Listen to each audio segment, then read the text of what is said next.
It doesn't say anything new. You must follow the law. He was present, so I think he can answer whether or not it happened or not. Have you had any conversation with the prosecutor?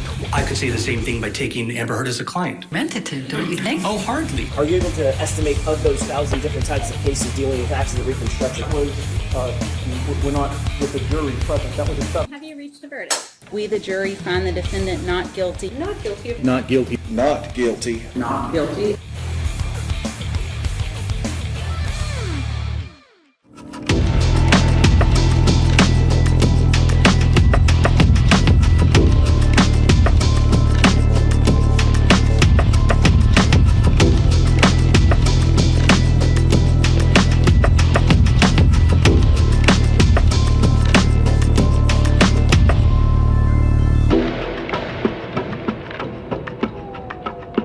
Have you been injured in an accident? Have you been hurt by a doctor? Have you suffered from a dog bite? Have you lost a loved one due to someone else's negligence? Call us, 1-844-774-HURT. Get a trial lawyer to get you the most money you deserve. Yeah, Rafferty's on that end. He's coming out. Yep, he's gonna turn right. All right.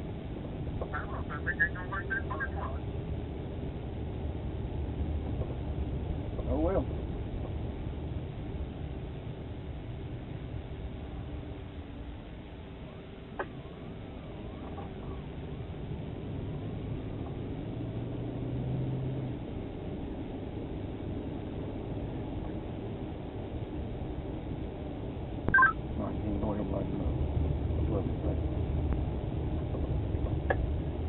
Go ahead. We'll be out with the vehicle back to Walmart. 2014.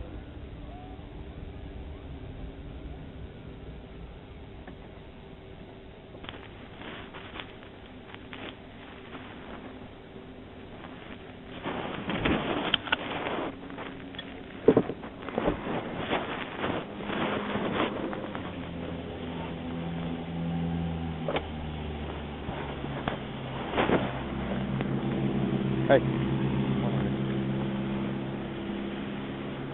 Go ahead and get it. When the tag's expired, keep smelling alcohol. Keep smelling alcohol.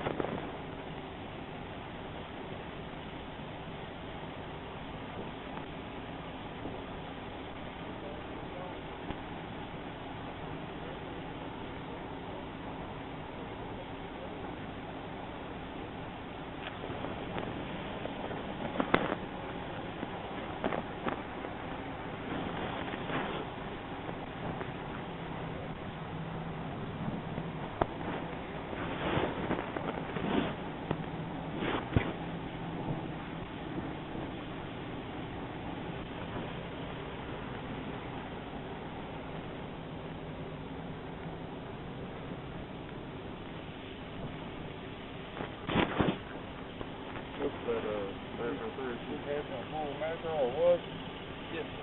All right.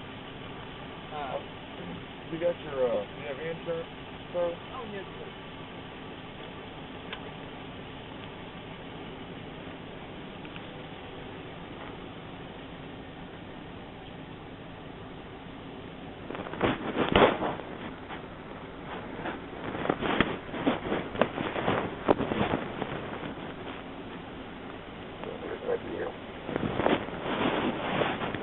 Red. 495-469-941. 495-469-941. Boy 95, 469, 941 at 2016. Stand by. Wait a minute. We got a good line right here. Oh, he had that little you got up there. He said, "He's my cousin." Down.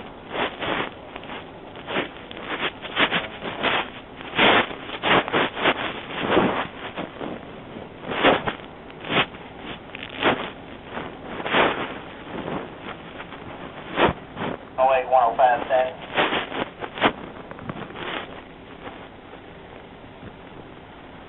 Tampa. Tampa. Is that 12?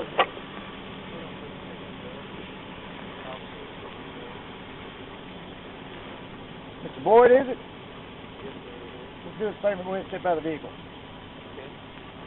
Dispatch Unit 12. Go ahead. Oh, well, when it comes back to a Donald Floyd, Louisville, fire 718 to 17 and 4, since one prior was driving under the influence first incident. He also has a concealed carry. Go ahead and step back over here, sir. Just lean right there. I'm going to demonstrate what I'm going to put this. I'm going to have you do. This is going to be the walk and turn test. You just stand beside here, sir. Stand over here and face towards me. Okay, you're going to start left foot, right foot, turn your left foot. When I say go, you're going to take 9 heel-to-toe steps like so. 1, 2, 3, so on till 9. Then you're going to stay on your left foot, but you're just going to pivot around. Then you're going to put your right foot back in front and do the same thing. 1, 2, 3, like so, until you get to 9 again, okay? So, yeah, you can just start on this line here. That'll help. I must tell you that I've had 3 reconstructive knee surgeries on this left knee. Okay. But I'll... 1,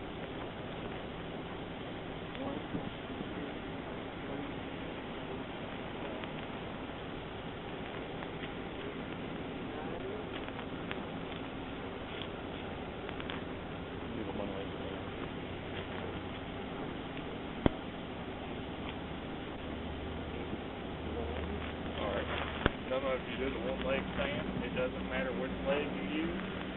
I'm gonna have you we're staying on one leg.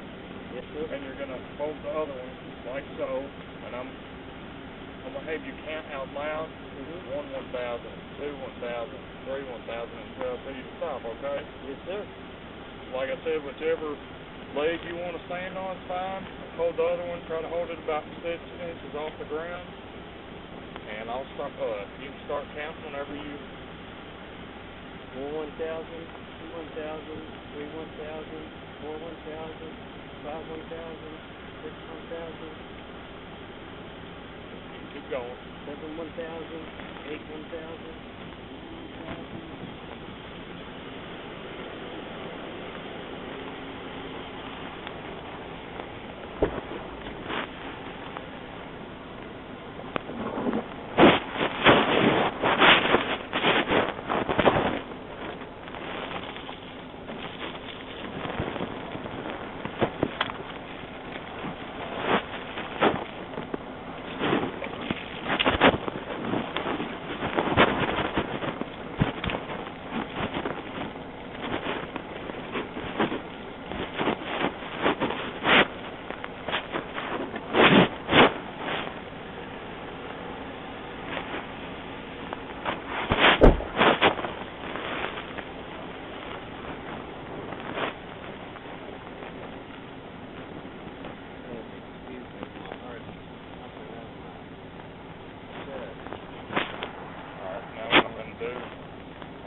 Same thing, but vertically. And like I said, it's okay if you lose sight of my finger. Go ahead and take your hat off for me if you don't mind, sir.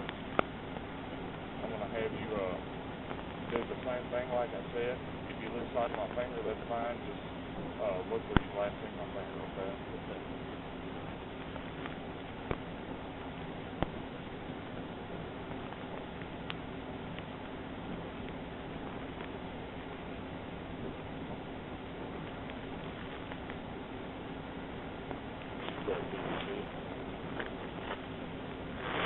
All right, sir. I'm going to have you blow in this for me, okay? Take a deep breath and just blow like you're blowing up a balloon.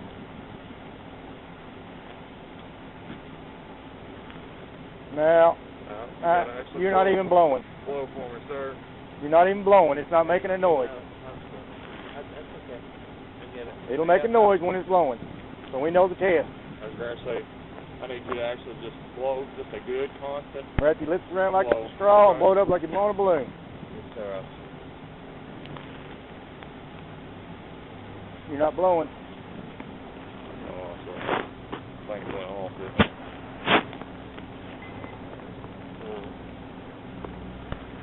If they blow. Blow, blow, blow, blow, blow, blow, blow, blow, blow, blow, blow, blow, blow, blow.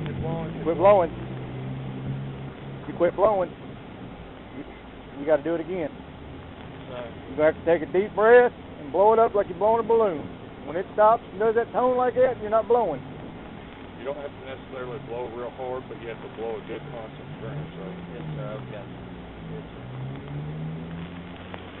Blow, blow, blow, blow, blow, blow, blow, blow. Blow. All right, I got one more try.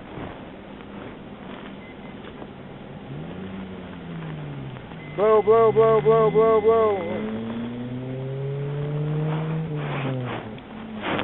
Hold on.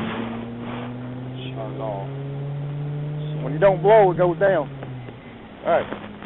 Blow, blow, blow, blow, blow, blow, blow, blow. Insufficient flow. You're going to have to wrap your lips around it and seal it off, okay? Yes, sir. All right, one more time. This is the last try. Can I blow my nose, sir? Just hang tight. Okay, sir. Deep breath. Blow, blow, blow. 1119, 10-4 there. 2023. Scale 1 to 10, how drunk are you? I'm not drunk at all, sir. You not drunk at all? No, sir. Not at all. No, sir. Not at all. How much you had drink? I just had one beverage. You can... Just one beverage? Yes, sir. You ask the... We're going to try one more time. patrons, or the owners at the restaurant there. Deep breath. Blow. Blow, blow, blow, blow, blow, blow, blow, blow, blow, blow, blow, blow, blow, blow, blow. Blowing as hard as I can, sir. Officer. Good work.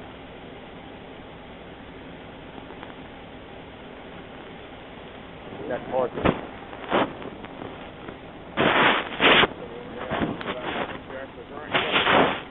Sir, I mean, I had to capture that one, so.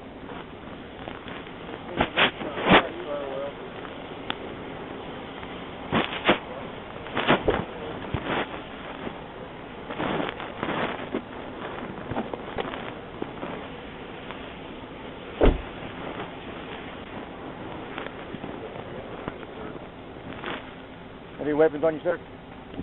no, sir, I do have a concealed deadly weapon. I know you have concealed but deadly. it's not on my person.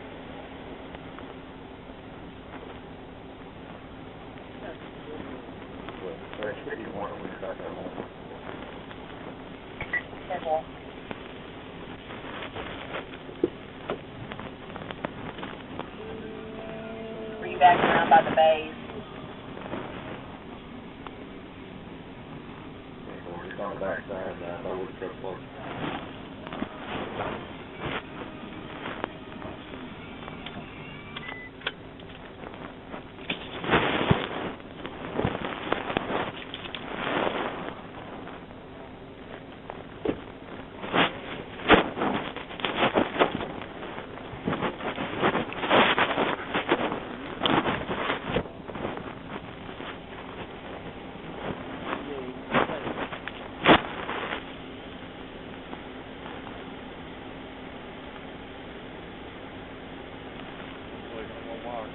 Go down here forward.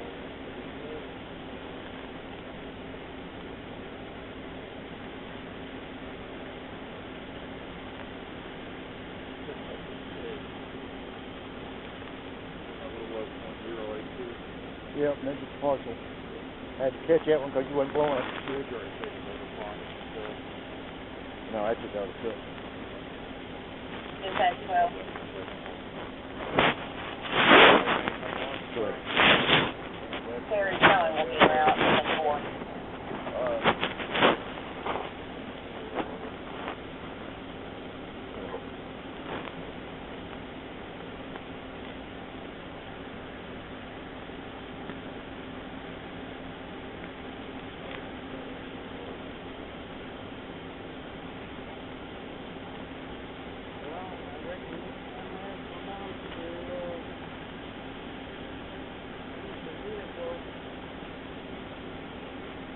Mr. Boyd, you're at DUI before? Yes, sir, I have. How long has it been? my front yard of my four-wheeler. I didn't ask where. I said how long. 5 years, sir. 5 years? May 31st. So you do know they switched the law on that, don't you? It goes back 10 years now. I'm gonna lose my business, my everything. It goes back 10 years and everyone's compounded. Harry's on his way. I got the keys.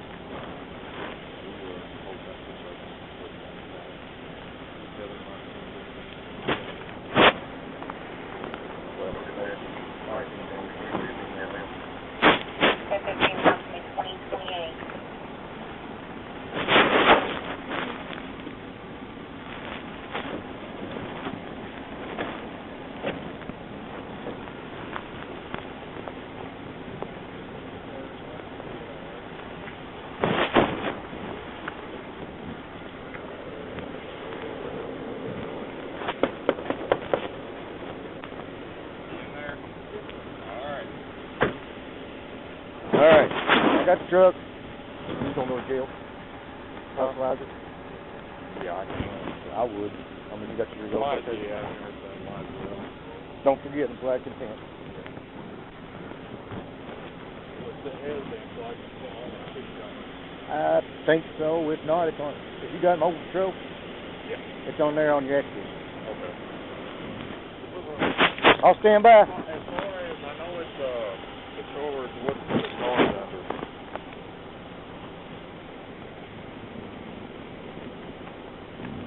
I believe it's gonna be operating. OP. Yeah.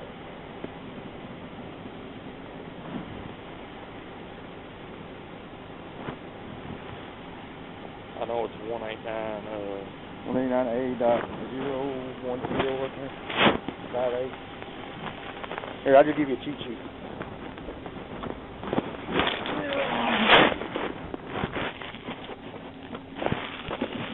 Yeah, the first time I clicked way too fast. Just as soon as he started to blow. Oh, I seen the tears coming down his eyes. Yeah, he knew just as soon as you stopped him.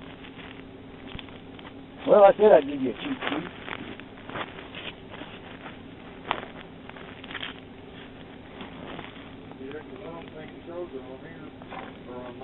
Yeah, it does. I'll just save mine the extras. I don't know where my cheat sheet went.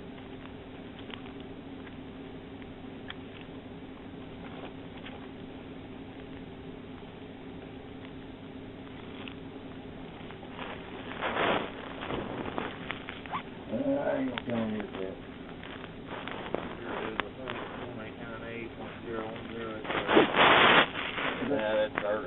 Well, it's the same thing.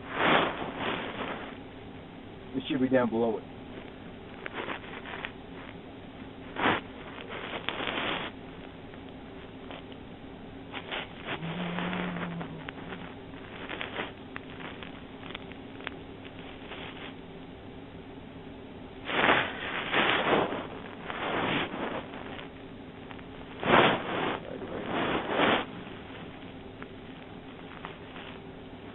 It's 198.010.5A is what it is. And then they'll give him the second. 02108.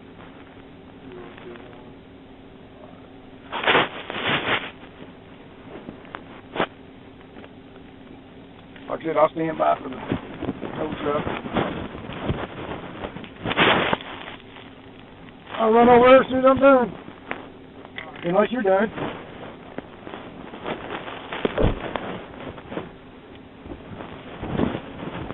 Huh?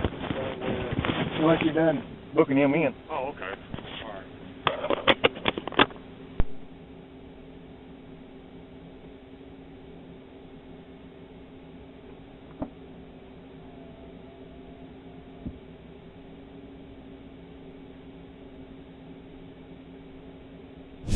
All right. This is Commonwealth Kentucky versus Donald R. Boyd Jr. This is 17T105. This is a called voir dire. Each counsel will have an opportunity to ask you some questions. Before we get started, I'm going to, I guess I need to swear you, don't I? All of you, raise your right hands, please. Do you solemnly swear or affirm that you will truthfully answer the questions that will be asked of you at this time? Yes. Very well. Now, before we get started, before we say anything, I'm going to tell you that Mr. Boyd has been charged with some misdemeanor offenses. Now, I want you to understand, at this very point, the mere bringing of a charge is not evidence of guilt and not to be considered as such. So the fact that he's charged, you're not considered that he's guilty at this stage of the game, okay? You understand that? I must further advise you that there is a presumption of innocence and that the burden of proof is on the Commonwealth today to prove guilt beyond a reasonable doubt. Does everybody understand that? Everybody understand that? Very well. Now, I want all of you to listen to the questions that each attorney is going to ask you this morning. It's very important. You know, when we all of us have personal biases, and the attorneys are going to talk to you about that this morning to find out whether or not you know anything about this case, and they're going to talk to you about how you feel about certain issues. Okay, and I want you to answer the question truthfully. Is that fair enough? Yes. Very well. Now, to my right is Donald R. Boyd Jr. Sir, let me stand. Does anyone know Mr. Boyd? No one? No. Very well. You can sit down, sir. And to his right is his counsel, and it's Mr. Forman, Larry Forman. Does anyone know Mr. Larry Forman? No one? Very well. To my left is Mr. Clay Ratley. He's the county attorney here. Does anyone know Mr. Ratley? Those that, sir, in the back, the fact that you know Mr. Ratley, are you able to fairly and impartially try this case? Sure, No, I just want to spin around seeing him. Very well. I don't personally know. You, sir? Same way. No problem. No, sir. Very well. Ma'am? With the divorce. The fact that he has represented you before, Not me. or some other people, the fact that you know him and have been involved maybe indirectly with him, are you able to fairly and impartially? Ma'am, I think you said you knew Mr. Ratley also. I'm fine. Do what? I'm fine with it. Okay. Does that affect your ability to fairly and impartially try this case? Anyone else? I just know him from being County attorney. Well, I suspect most of you know. Anyone using the services as county attorney at this time? No?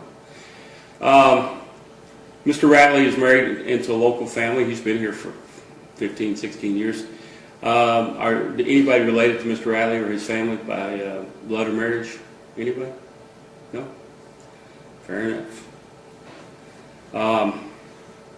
Your Honor, I believe there was a hand raised in the back on knowing Mr. Ratley. I'm not sure.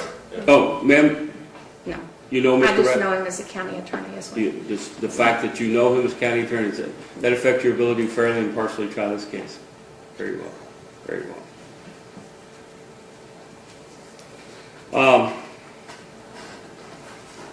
Have any of you ever served on a jury before? Very well. Any of the three that have raised your hands, will that affect your ability to sit in this case? No. What kind of case did you sit on, ma'am? Federal, no one's Oh, federal case. The fact that you sat on that case, will that affect your ability? What type of case was it? It's when they started their meth and this guy blowed up his trailer. Okay.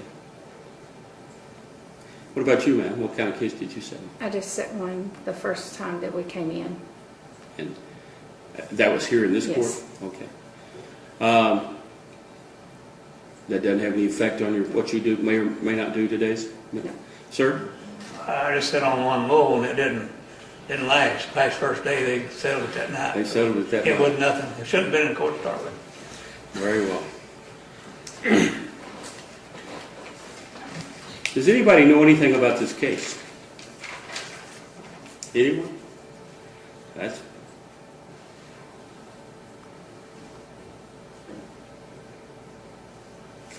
Now, sometimes we have personal issues, and if you have an answer to this question, you can come up front. I'll have the attorneys come up also.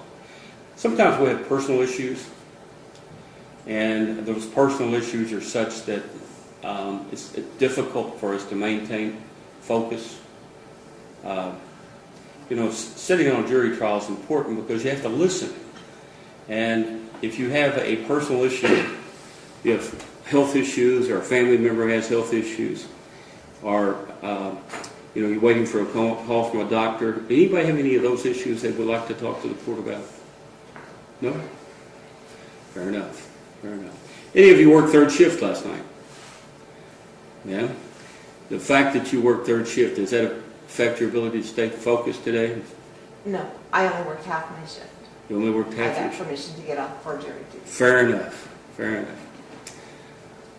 Anyone else have any personal issues that might prevent them? This is the last question I'm going to ask you before I turn it over to the attorneys. Anybody have any personal issues that you feel like might keep you from maintaining focus or listening to the evidence in this trial? Anyone else? Now I'm going to let you talk to the attorneys. Our attorney's going to speak with you this morning, and they're going to introduce their witnesses to you. And they probably have several questions to ask you. So I ask you again to listen carefully. It's very important. Mr. Ratley? Your Honor, before we begin, may we approach real quick? Sure.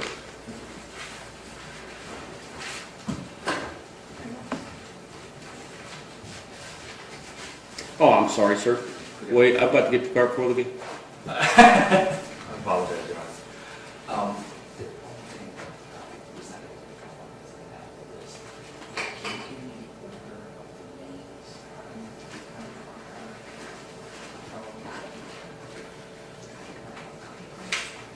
Just to get it stopped there.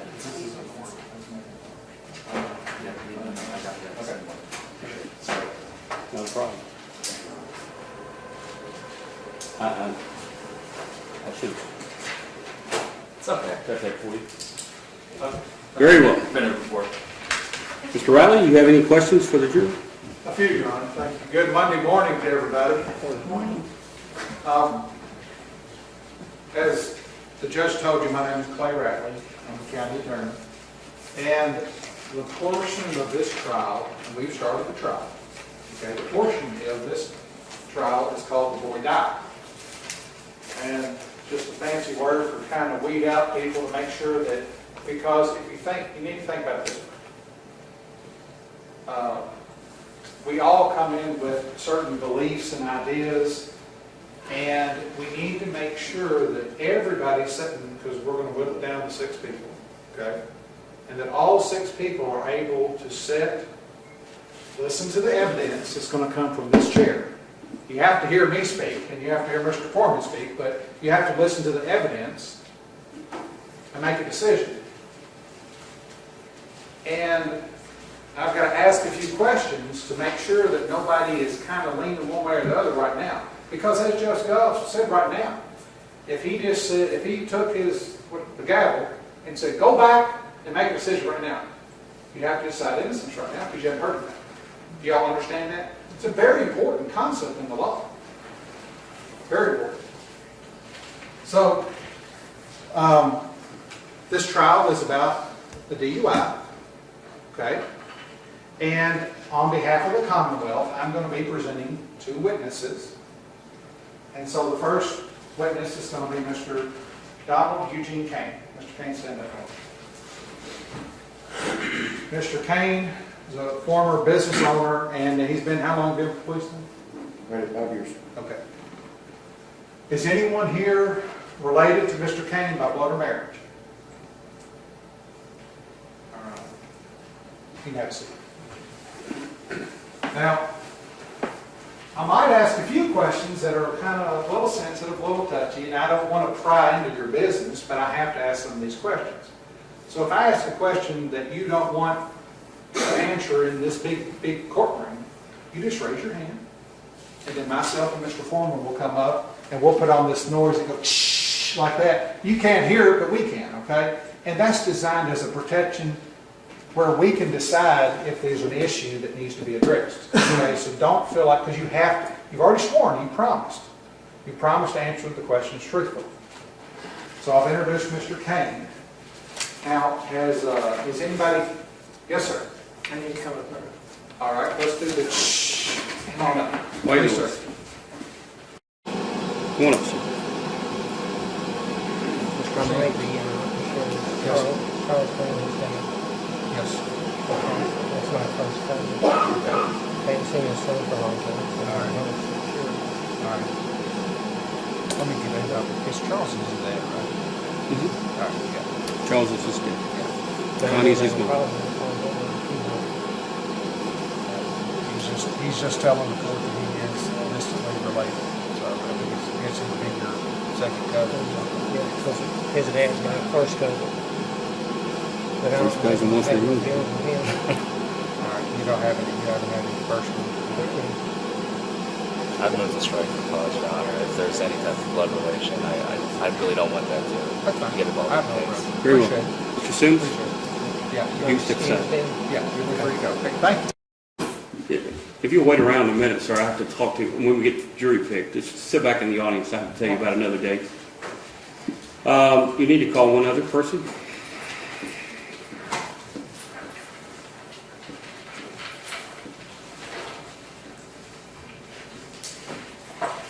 Travis Duncan. Travis Duncan.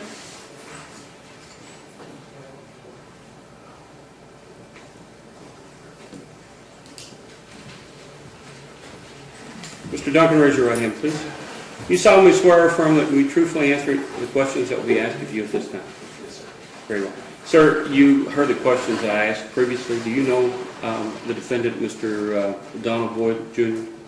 Do you know his attorney, Mr. Larry Forman? And do you know Mr. Ratley? This is county attorney. So the fact that you know him as county attorney will not affect your ability to fairly and impartially try this case. Also, sir, you have, and you can come up here, do you have any personal issues that might prevent you from sitting there today? If you want to answer those, you can come up front.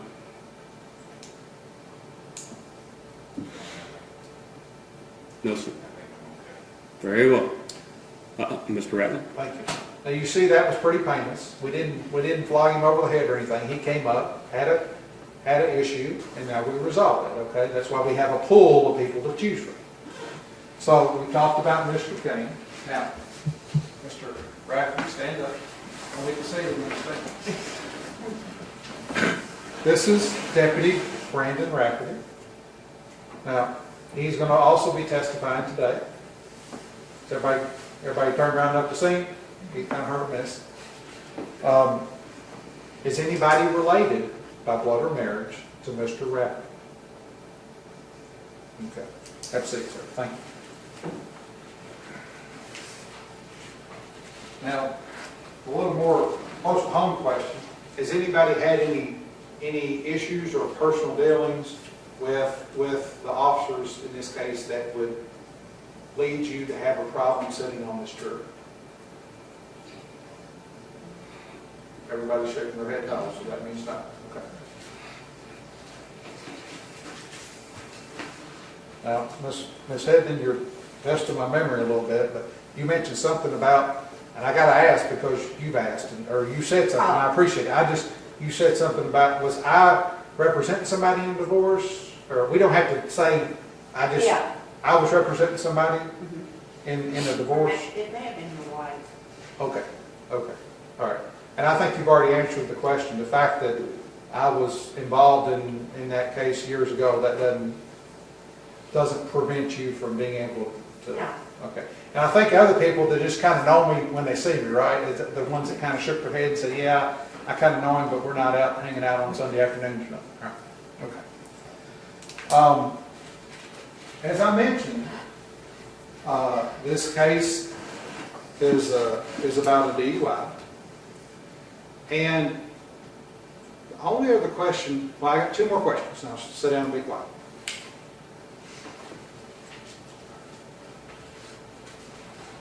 Do you understand in the state of Kentucky that the Commonwealth doesn't have to produce an actual result in order for a conviction?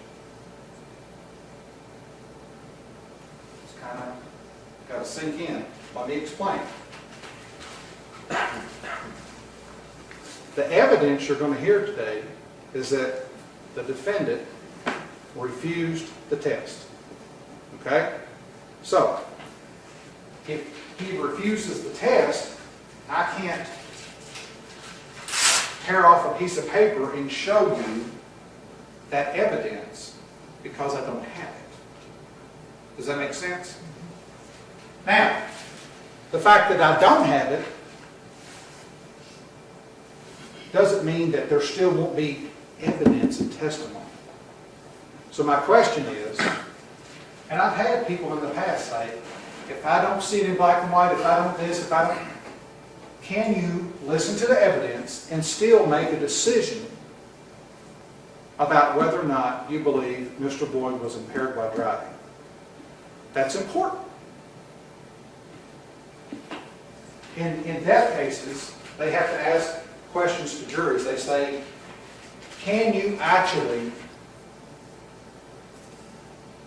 decide whether or not somebody should be sentenced to an ultimate penalty like that?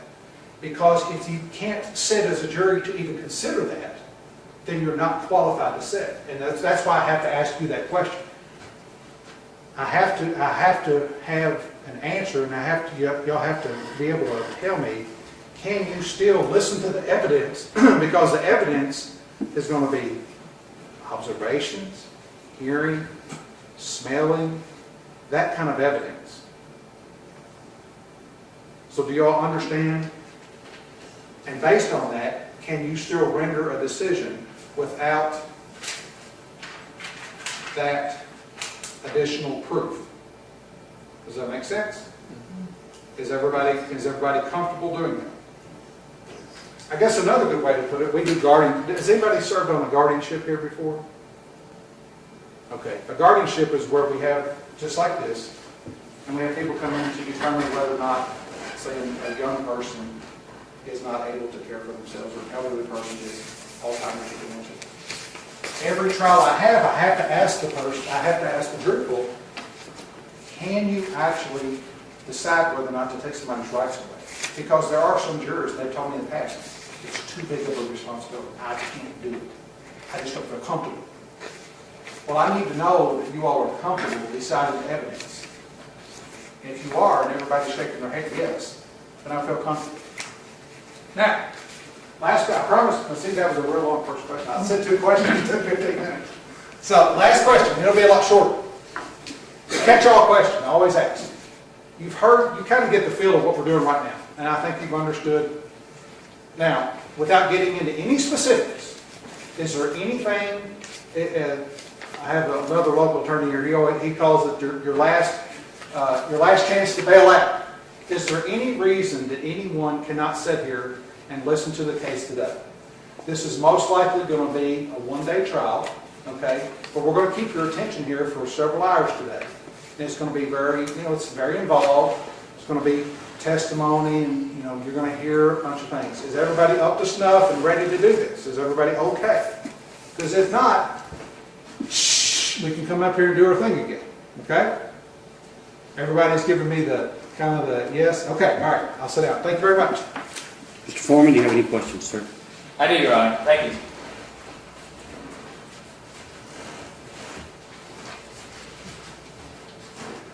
Good morning. Good morning.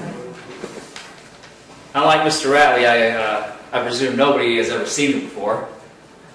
That's because I come from Louisville. That's where I primarily practice, and I actually travel all over. I've been as far as Pike to the east, and I've been as far as McCracken and even Mayfield, and I have another civil case I'm doing in Fulton. So I traverse the entire Commonwealth of Kentucky, and I naturally come here to Grayson County as well.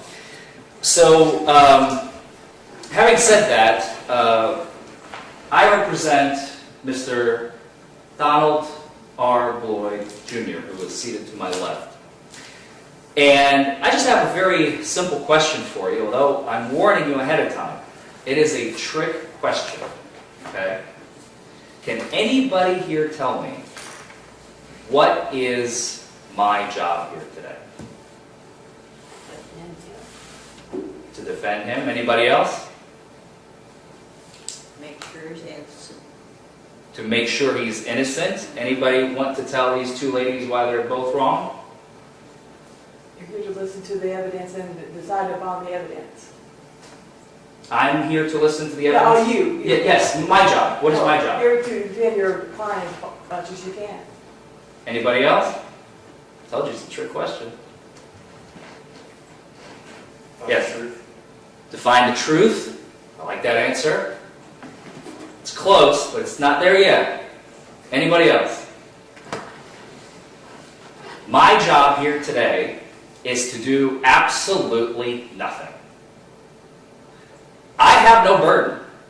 As Mr. Ratley has already alluded to, I could literally sit there and play Monopoly with Mr. Bloyd for the witnesses will be given their testimony, and we could have video and audio playing, and we're just going to sit there and play Monopoly the entire time, not ask any questions, not bring on any witnesses, do absolutely nothing.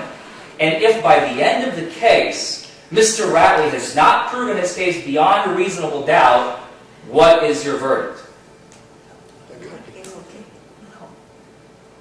So, my job is not to defend him, it is to find the truth, but really I have no job. Now, I'm telling you ahead of time, we will be doing something. I will be asking questions, and we will get to the truth. But I just want you all to understand and feel if you are uncomfortable with the fact that I really don't have to do anything. I know it seems like a strange concept because we've seen Law and Order and Matlock, and everybody's been tainted by these shows, myself included. So we have this idea of what lawyers are. But I just want you all to understand and make sure, and please let me know, is anybody uncomfortable with that fact that I have no burden here today? The entire burden is on the Commonwealth. Is anybody extremely or even remotely uncomfortable with that notion? Okay. All right. As also Mr. Ratley has already alluded to, Mr. Bloyd refused the breathalyzer. There is no number. We don't have a number here. And I'm going to pick on somebody. Mr. Hack, if you don't mind. Tell me, sir, if you were to be on this jury and you were to hear that an individual, and in this case it's going to be Mr. Bloyd, has affirmatively refused the breathalyzer when he was offered by police to submit to an intoxilizer machine test to determine his blood alcohol content, the client says no. Do you believe that you could still find him not guilty, or is that an automatic trigger? He only refused because he's guilty. What are your thoughts, Mr. Hack? Well, it's not that he's guilty because he refused it. The fact is that you got to prove that he's guilty through a breathalyzer number or a blood test. I mean, that's his opinion. If he's guilty, he's got to prove that he's guilty. You're talking about Mr. Ratley. Mm-hmm. Mr. Harrison? Mr. Harrison, did you hear Mr. Hack's response? Yes. What are your thoughts on the refusal? For me, I don't find it being anything bad or wrong with it. If he refused it, he has a reason to, doesn't mean he's guilty right away from it. Ms. Higdon, Yes. what are your thoughts on the issue? Well, for me, I would do it. But, I mean, everybody has their own reasons for not doing it. So, if you were seated on this jury, do you think you would be able to hear the evidence and make a determination, or is of guilt or innocence, or is the fact that Mr. Bloyd refused the breathalyzer, in your mind, does that imply guilt? Well, I'm a nurse, and I go by facts. And if you don't I don't know. I really don't know if I could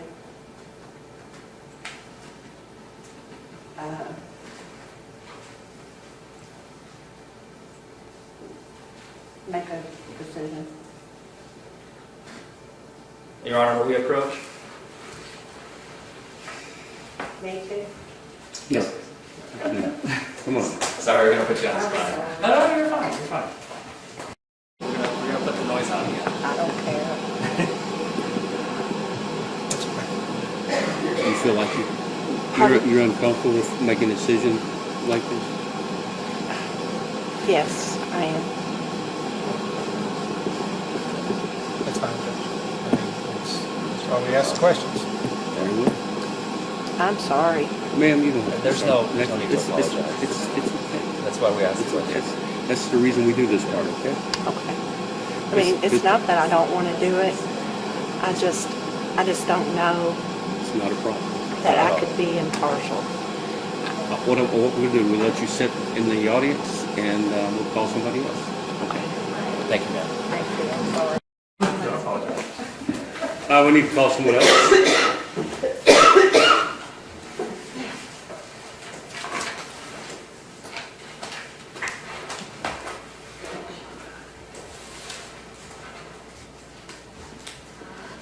Rita Mercer. Rita Mercer.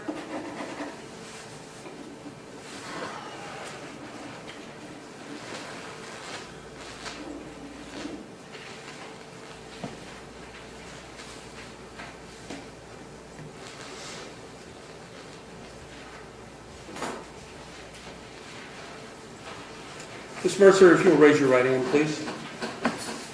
You solemnly swear, your right hand, over here. Your other hand. You solemnly swear or affirm that you will answer the questions that will be asked of you at this time. Ma'am, before I turn it over to the attorneys, do you know Mr. Donald Boyd Jr.? You know him? Do you know either one of these attorneys? You don't know either one of them? Do you know either one of the law enforcement officers? Very well. You may ask. Thank you, Your Honor.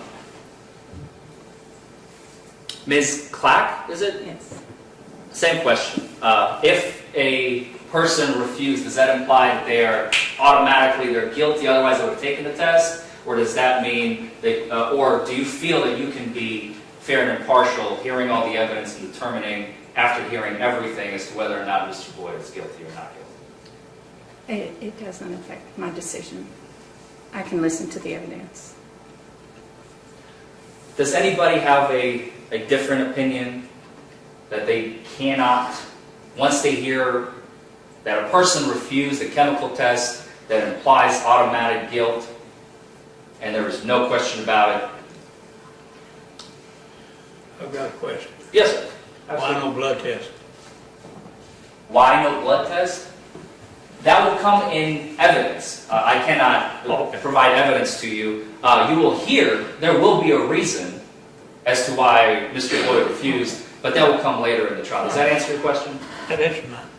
Perfect. Does anybody else have any questions for me, by the way? That's an excellent question. I like when jurors ask questions. I like participation.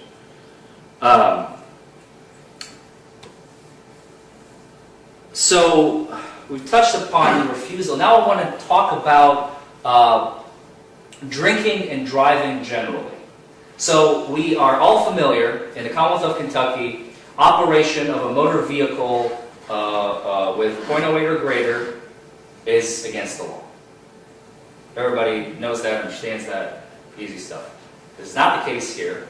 The Commonwealth cannot proceed on that because there is a refusal.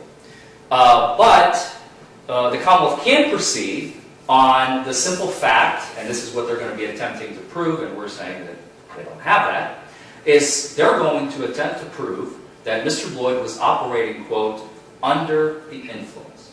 Does everybody understand what that means?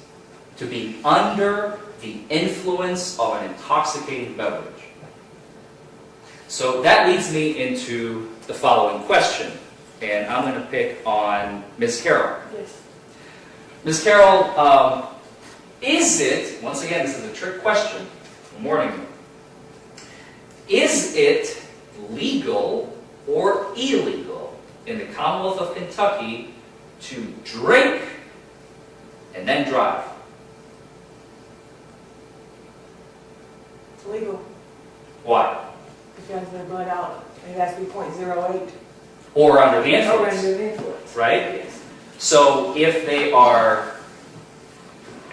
have been drinking, but they're not under the influence, even though there is no legal limit issue, because we're not going to have it, then they are guilty or not guilty. Not guilty.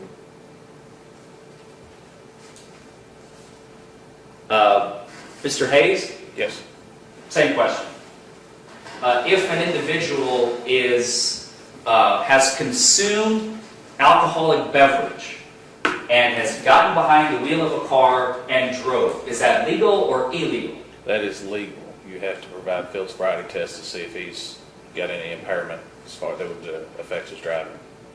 So long as he or she is not under the influence, they're legal to drive. Correct. Does anybody disagree with that notion? Does anybody have a problem with that notion? Does anybody think that if a person, and please do not try to bring personal experience into this, because I know there's some people that will say, and I'm one of them, once I had something to drink, I don't get behind the wheel, probably because I'm a lawyer, and that's not a good idea. But if an individual has consumed alcohol, but they're not under the influence, are you all okay with the fact that they are free to drive? Is there anybody who thinks that if they had a single sip of alcohol, they cannot, under any circumstances, get behind the wheel of a vehicle? Okay.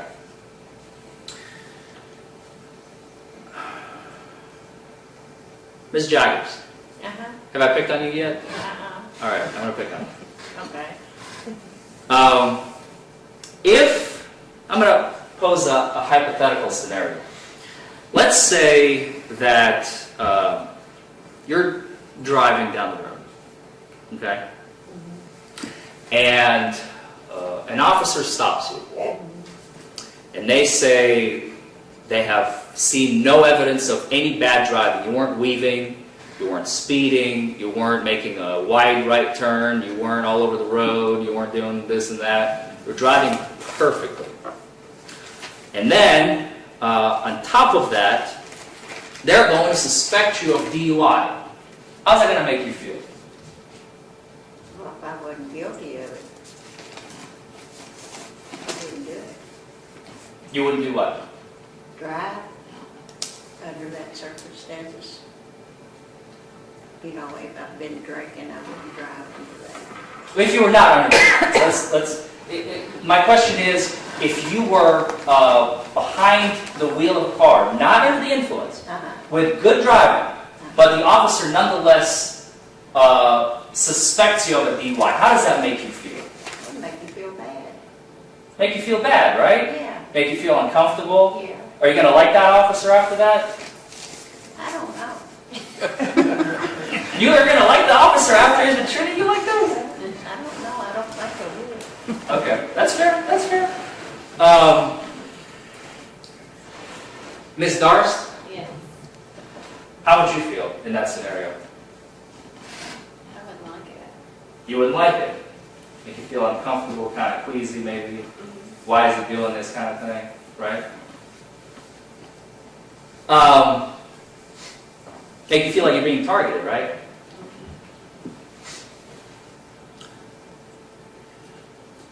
Does anybody, I'm shifting gears to my next question, I only have a couple left.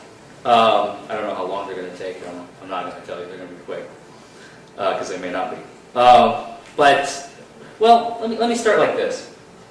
Has anybody here had any surgeries on the lower part of their body, anywhere on their legs? Ms. Jaggers, what kind of surgery? If you don't mind, you don't have to say it in the open, but you've had surgeries on your legs at some point in your life. 2 total knees done. 2 total knees done. And if you were let's say in that same scenario where you got pulled over under suspicion of DUI, but you are certain you do not have anything to drink, you're good, you're fine, and the officer asked you to perform field sobriety tests, and you told him, sir, I have had knee surgeries done, and nonetheless he asked you to say, well, do them anyway. How would that make you feel? That make me angry. Why? Well, sometimes you're not able, when you have knee surgeries, you're not able to bend. You have to bend down, you can't get up. That's my problem. I can't get up and get out. But you can't put pressure on your knees like you used to did. Did you have surgeries on both knees, if you don't mind me asking? Okay. So your ability to perform mundane tasks, even, is what I'm hearing, has become difficult and hindered, right? It's slower. It's slower. That's my only problem with them. I don't have no problem other than that. But if I get down, I have to have help getting up. So you can't put that pressure on your knee joints like you used to did. But I work all the time. Anybody else? Yes, sir. Mr. Is it Hamburgy? Hamburger, yeah. Yes, sir. Yeah, I've got a broke knee and I got 2 screws in there. Did you play football? No, I knocked out a tree trimming it. That's way worse. Chuck off the bone. So in that scenario, if you had an officer say, Mr. Ambergy, would you please approach and perform field sobriety test, and you told the officer, sir, I've had surgeries on my legs, I'm probably not going to be able to do them even dead sober, and I am dead sober, hypothetically, let's say. Even if I were sober, I would not be able to perform them, and he still made you perform them. How would that make you feel? Well, if I told him I couldn't do it, I wouldn't feel very good about it, but I've not really had any problems with it once personally. Repair grant. But you wouldn't be very happy with the officer asking you to do it regardless, no. after you inform them of potential Right, true. with your needs. Anybody else? Have any surgeries, or maybe have something that hinders their ability to perform field sobriety tests by nature? Anything like that? Okay. Final question. Do you all believe, and actually I don't want to ask it generally, I'm going to pick on somebody. Mr. Bushog? Like the mower? The one you attach? Yeah. Bouchon. Right. But you don't have an H in your last name. H-O-G, or H-O-G on the end there? So just like the bushhog, just like the mower? O-N-G. Oh. Never mind. I wrote it down wrong, I'm sorry. Do you believe that officers sometimes act outside the bounds of the law? Generally speaking, yeah, it's happened. We've all watched TV, right? And I'll leave you with that. Thank you all. Very well. I guess both attorneys can approach for this.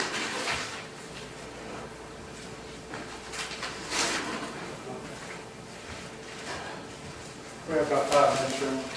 Yeah. They had a list over there, sir. Oh.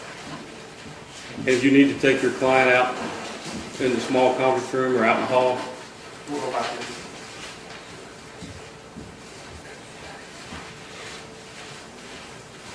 if you want to go back to the small conference room and take your client with you out there if you want to, Yes, sir. to go over your list.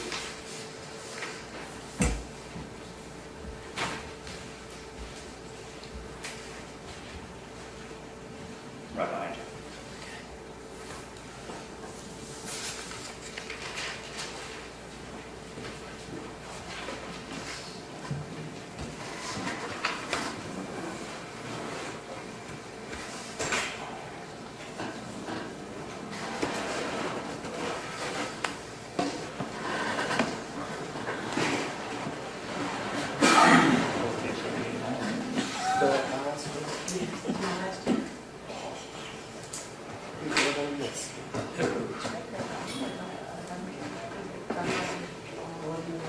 How many jurors did not show up today?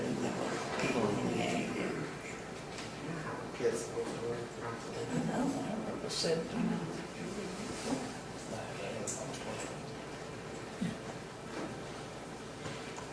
Every day.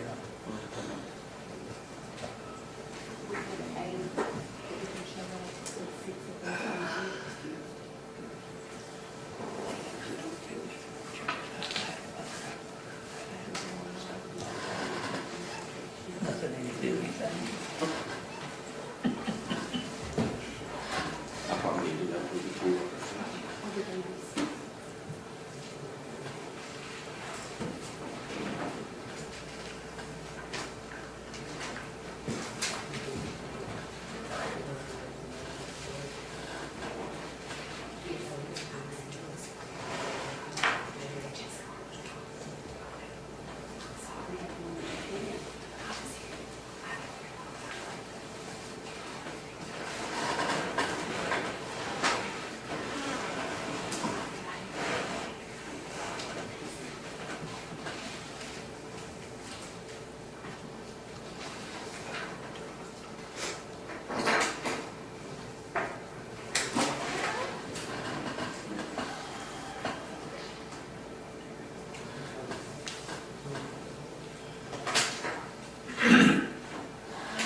We got another one. Last one. Yeah, that's the last one on the sheet. 24th. We have a Friday and then we got the 25th. Good? Yep. If you don't cancel. Oh, okay. I got the list over there. I'm gonna go over that.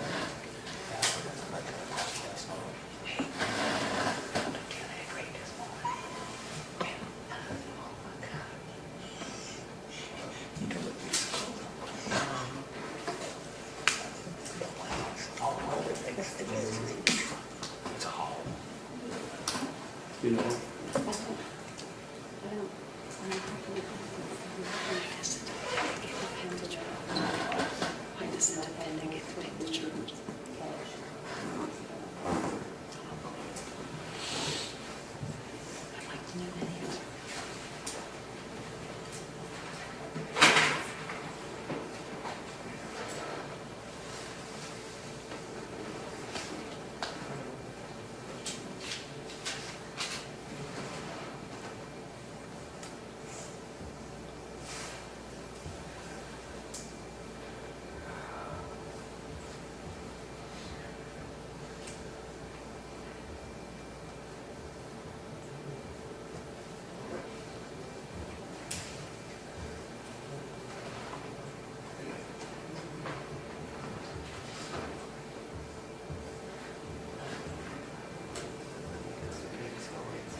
Because if one's not paying the limbs, that's what's up there.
All rise. Please be seated. Okay, we ready? I'll hand that back in. We'll give them a couple more minutes and then we'll go get them.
Won't you check, see how they're coming? Are they about ready?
Tell me when you're ready. Okay.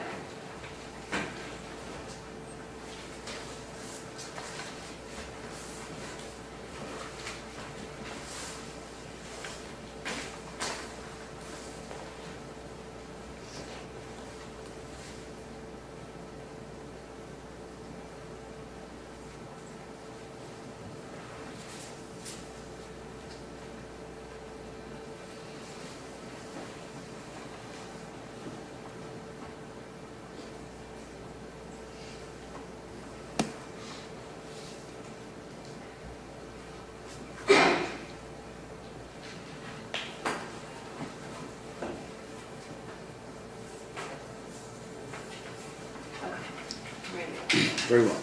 At this time, the clerk is going to call 6 names. When your name is called, if you'll please stand. Timothy Hayes. Benjamin Harrison.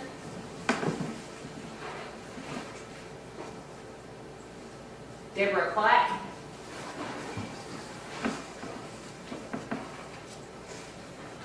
Megan Darst.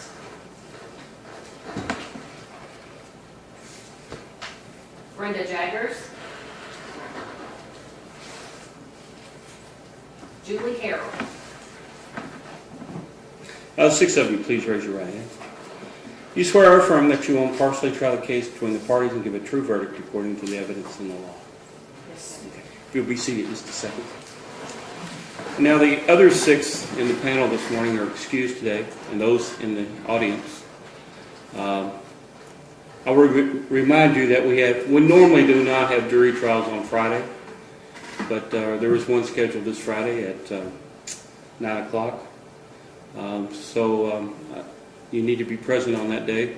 Make sure you call Thursday after, 4? After 4 o'clock to see whether that trial is going. So next Friday morning, be here unless when you call on Thursday they say it's been canceled. The rest of you are free to go.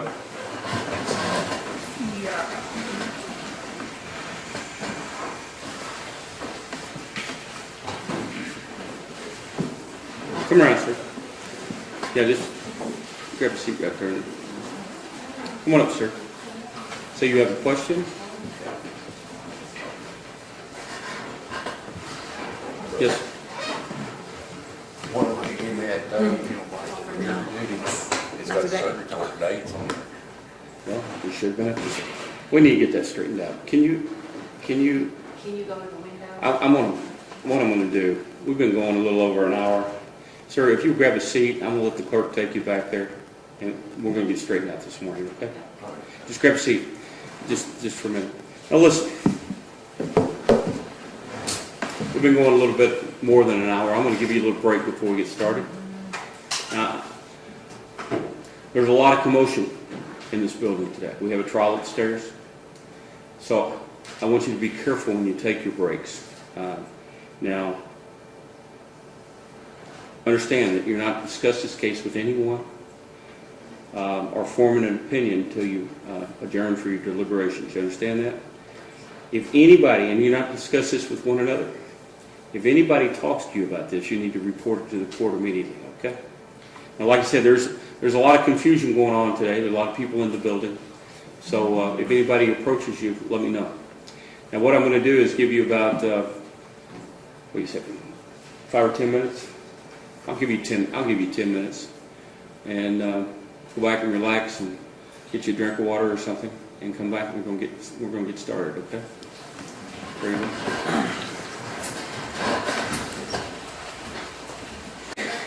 Back on the record. Back on the record, Commonwealth of Kentucky versus Donald R. Boyd Jr., 17T105. I think we're ready to get started. Mr. Ratley, do you have an opening statement? Thank you, Your Honor. January 13, 2017, about a mile from here, the Walmart parking lot is what this case is about. On that night, you're going to hear testimony from Officer Kane regarding the stopping of Mr. Boyd. You can also hear testimony that night, or today, about that night from Officer, now Deputy Rafferty. You're going to hear testimony regarding the field sobriety test that were conducted that night on Mr. Boyd. Several questions will be asked and answered. You will also be able to watch an in-car video of the major portions of the stop of Mr. Boyd. You're going to see all that, and if you recall when we first talked at the Boyd Iyer, you're going to hear me talk, you're going to hear Mr. Forman talk, but primarily the evidence is going to come from right here. Well, solely the evidence is going to come from here. In large part, and we all know videos don't show everything, but in large part, you're going to see what the officers saw. You'll hear what the officers said and what Mr. Boyd said, what statements he made. And I just want to remind you throughout this trial, there's 3 stages. You listen to the evidence that's given. You listen to the judge about the law, and then you make a decision. So we're in step 1 right now. So please keep it open mind for both sides. I just want the truth. So I appreciate your attention today. Listen to the witnesses. Thank you. Sir, do you have an opening? I do, Your Honor. Thank you.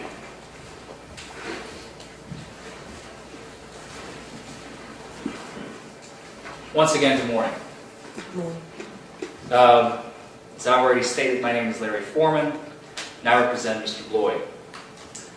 He is 42. He's an electrical contractor here in Grayson. Lived here about the last 6 or 7 years. And he hired me on this case for a reason. My specialty is DUIs.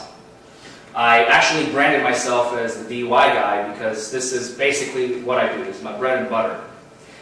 Now, this is the field that I've been studying for quite a few years, all through law school, and then when I graduated, I grabbed this really, really thick book that nearly put me to sleep 100 times to learn everything there is to know about DUI so I can put it in practice and help people.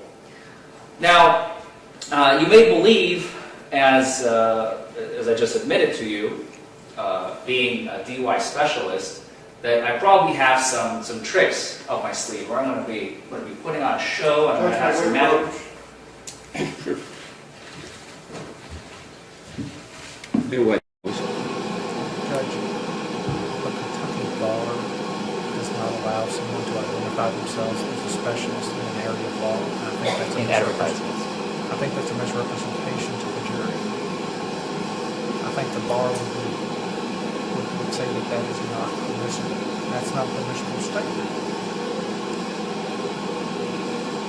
Your Honor, again, I would simply argue that where I'm not making an advertisement, I'm simply making an opening statement to a jury. When it comes to specialties, the bar does absolutely prohibit mentioning the word specialty anywhere on a website, business card, advertisement of any sort. I'm not making an advertisement right now. I'm making an opening statement. Well, you probably don't need to do it, Forman. Okay. Thank you,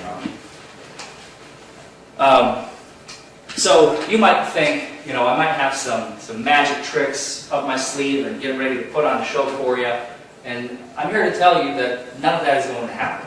We're going to get to the truth when all is said and done. When the last witness takes this stand, you will know exactly what has happened on the night of Mr. Boyd's arrest, on January 13th of last year.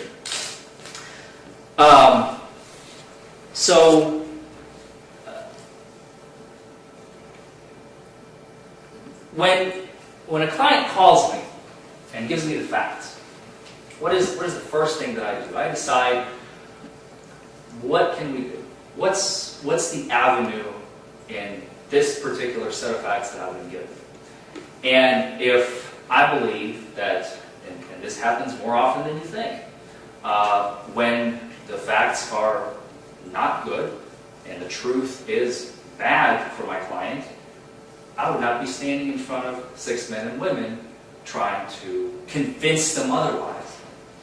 My job is to bring out the facts of what happened on the night of Mr. Boyd's arrest in this particular case, and we're here for a very special reason, and you will see why by the time this trial culminates, by the time this trial is over. Only about 2% of my cases, by the way, I actually take to trial, just a fun fact. So this is one of those cases. And the reason I've decided to take this case to trial is because I am absolutely convinced of my client's innocence. And by the end of this trial, I hope that you will be on board with my own thoughts, and you will see why. Now, typically in opening, I don't know, a couple of you have served on juries previously, I remember. In opening, usually you'll hear, as Mr. Ratley has kind of described, even though he didn't go into detail, but I typically in openings, I will go through the facts. I will start with where Mr. Boyd was, and what did he do, and what did he say, and where he went, just telling you this is what you're going to hear in evidence. I'm not going to do that here today. I'm going to deviate from the standard because I want you to hear everything directly from the horse's mouth. The person that's going to be sitting here in that witness stand at any given time. So I'm doing that intentionally, and I hope that by the end of this trial you'll be in agreement and find my client not guilty. Thank you. Thank you. Come on, calls, Mr. Officer Kane.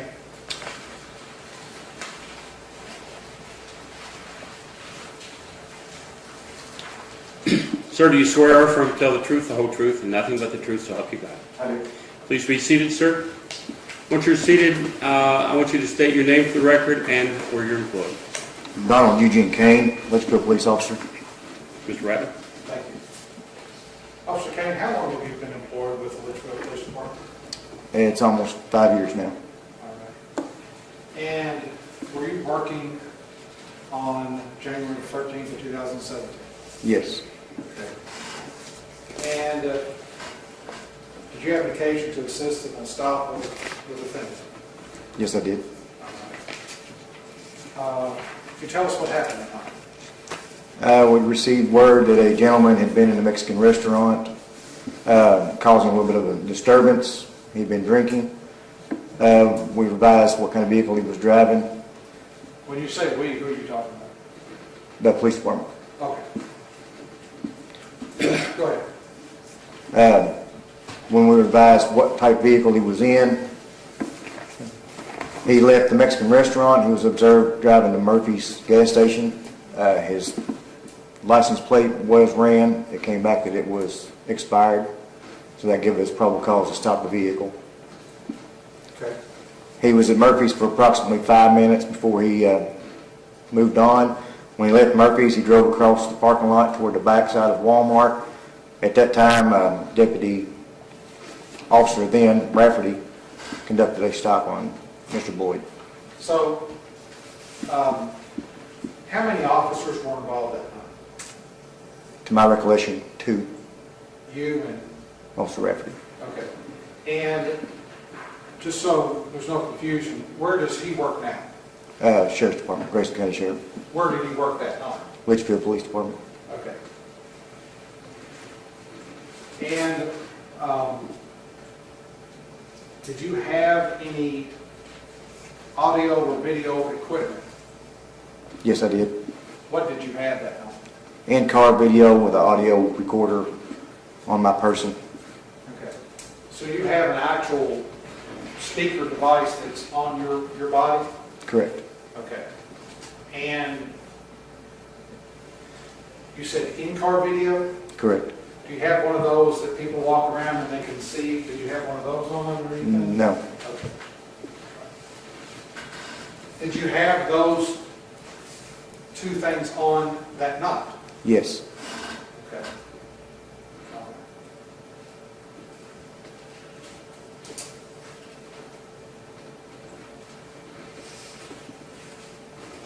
I think I'll just go ahead and... Very well. No objection, Your Honor. Very well. Your Honor, as we discussed, I'm going to put the, actually, I want to have the officer come around here. Sir, you need to approach while they're playing the video. What I'm going to do, I'm going to ask that the jury stand up and be able to get right here so they can see and hear everything. That's fair enough. We've got a lot of... You'll stand up and stand right there in front of that bench.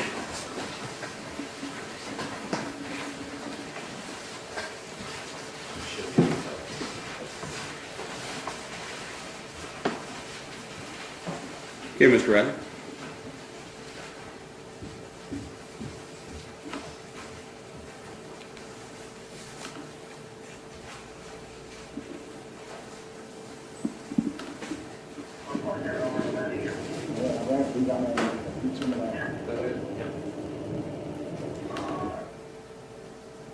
If I show it to you. Okay, now we have audio and video. Ms. Clapp, can you see?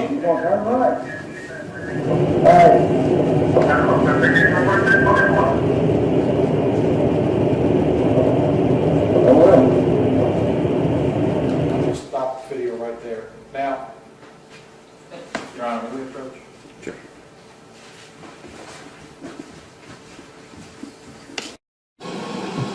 Pursuant to Kentucky law, Your Honor, I would simply ask that the officer not comment and the prosecution not ask him any questions during the duration of the video. It is well established that officers are not permitted to comment on the video while it's playing.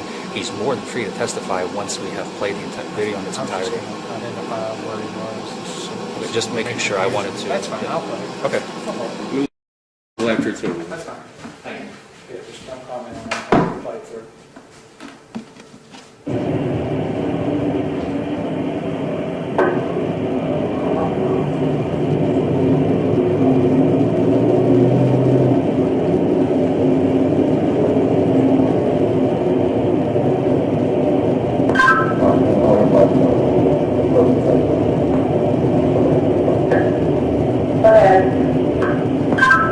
Yeah.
You're not even blowing. Blow more, sir. You're not even blowing. It's not making a noise. It'll make a noise when it's blowing. So we know we can. That's very safe. I mean, we actually just blow the thing we didn't want. That's just like a straw. Hold up like a ball balloon. You're not blowing.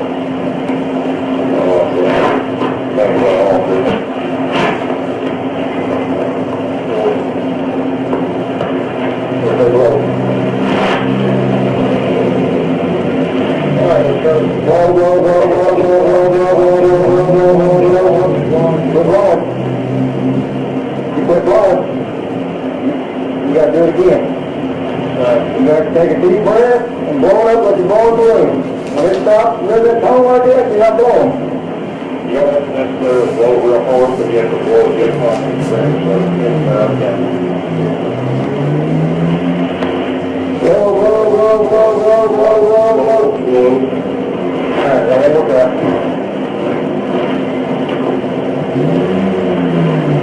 Blow, blow, blow, blow, blow, blow.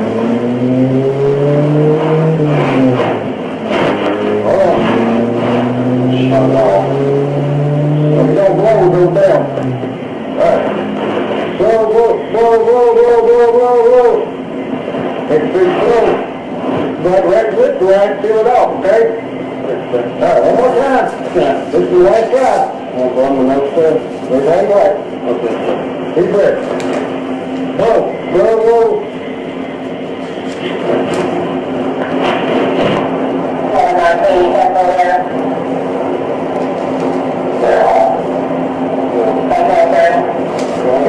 Here, have a look right here.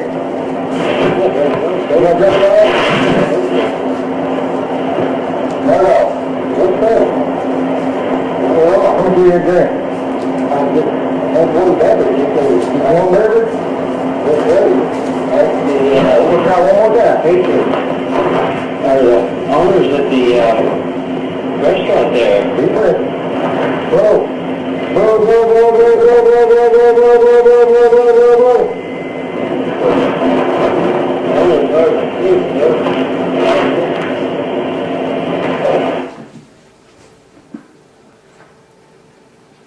Judge, for the record, that's the end of video 1, and there will be an additional 2 minutes and 30 or 40 seconds on video 2 when we're ready. Fair enough.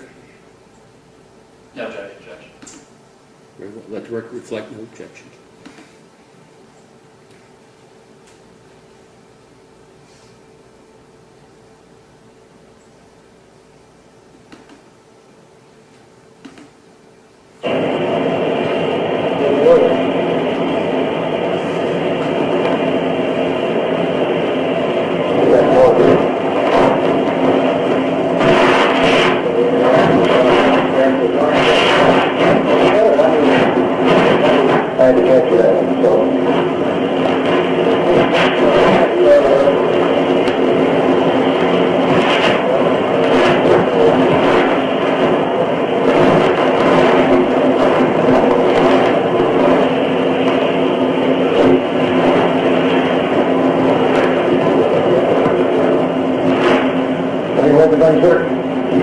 No, sir, I do have a facility weapon. I have a facility, but not on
don't make it possible.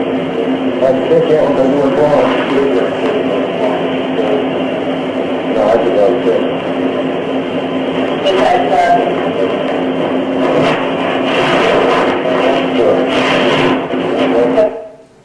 I stopped it at 221, Judge. Very well. If you'll grab a seat, just go back and have your seat.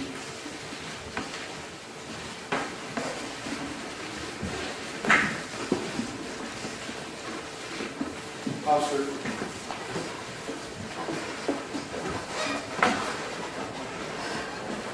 Go ahead, Mr. Rapp. Now, is that the video that you took and the audio that was taken that night? Yes. And where is that location at?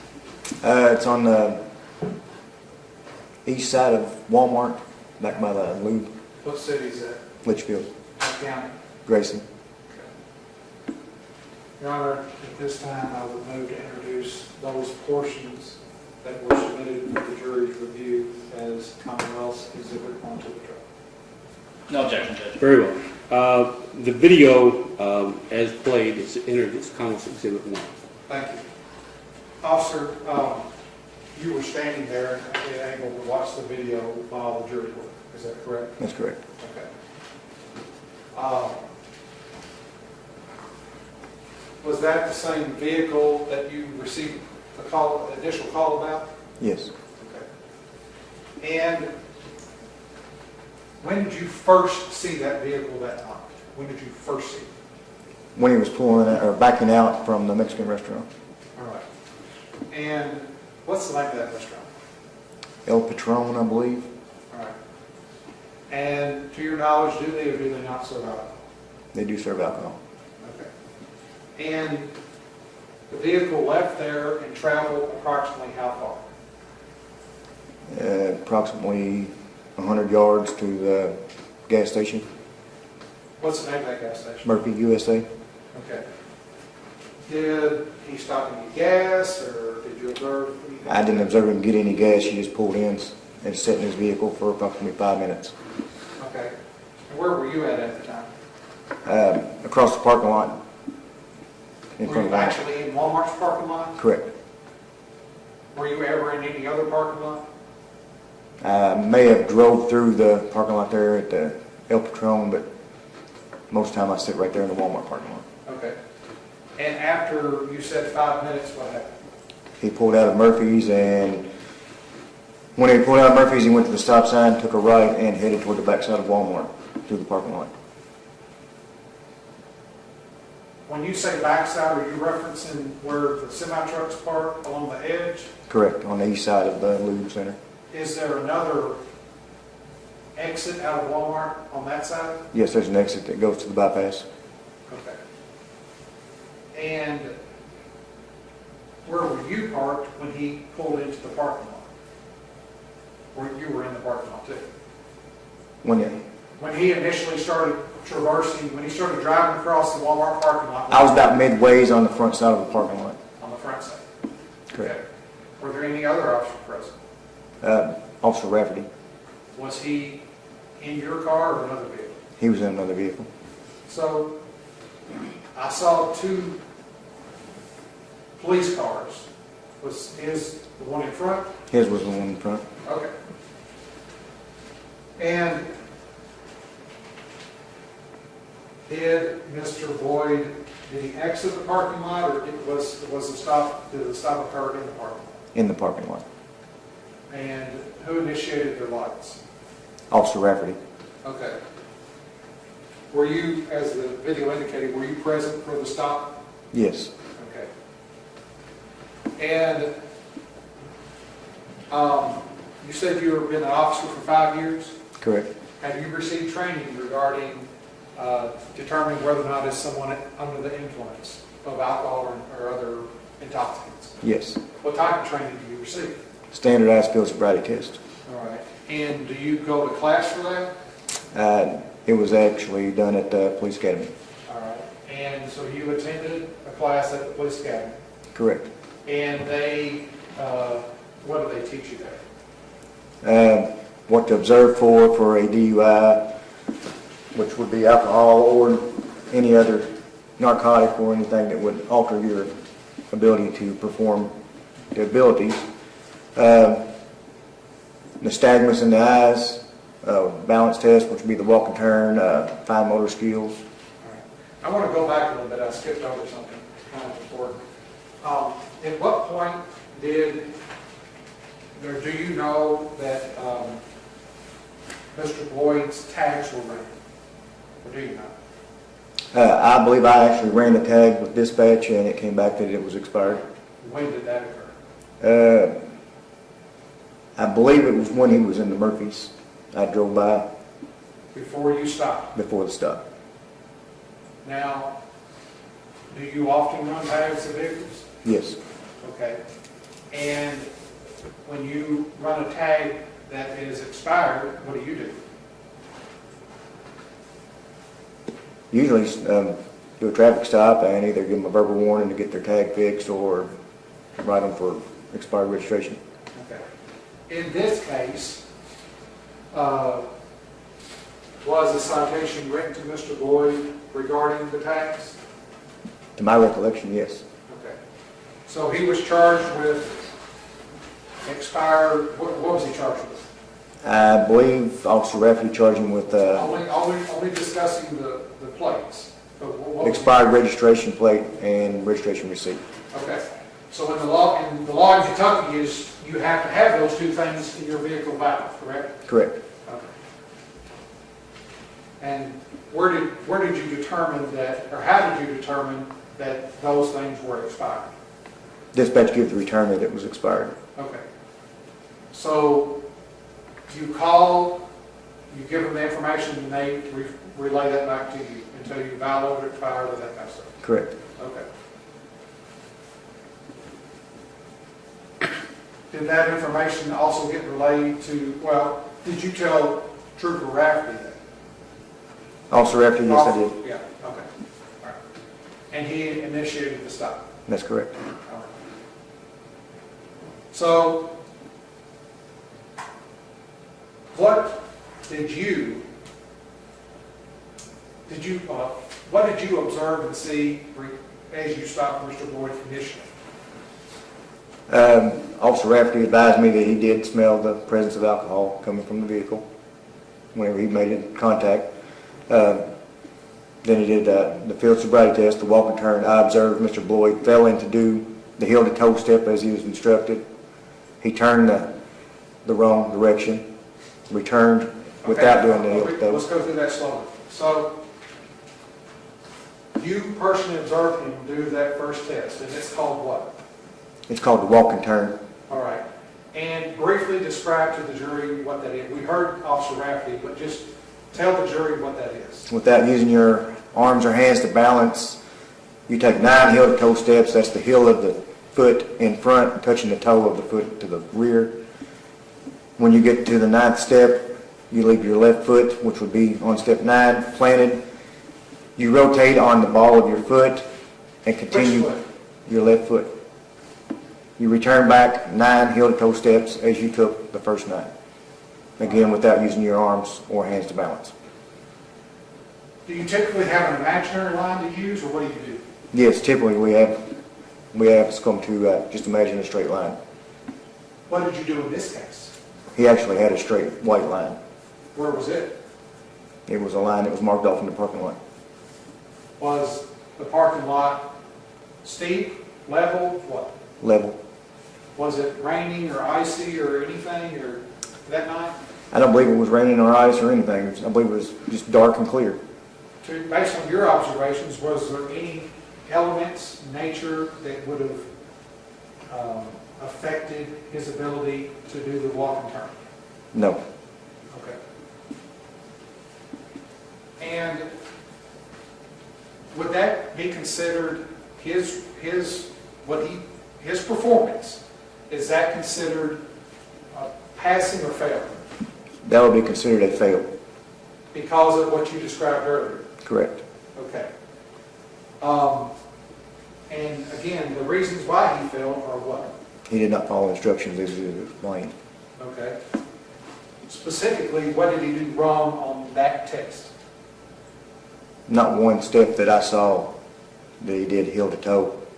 And as You're I saying said, his feet were spaced out wider than they should have been? Correct. Is that what you're saying? Correct. They were not on top of each other Correct. like that? Was there anything else that he failed in that test? He failed to conduct the turn correctly. Actually, he did what? He turned the wrong direction for one and failed to keep his foot planted. So do you basically kind of have like a point system that you're kind of checking off to see if somebody's doing it or not doing it? Basically, yes. Correctly? Okay. All right. Now, I think the next test was, well, you tell me. The one leg stand. Okay. Did you observe that test? Yes. All right. Did you hear on the video what do you recall, or did you hear Mr. Boyd complaining about an issue? I believe it was before the walk and turn. He said that he'd had 3 knee surgeries. On which leg? I don't recall which leg he said. Well, on the video, I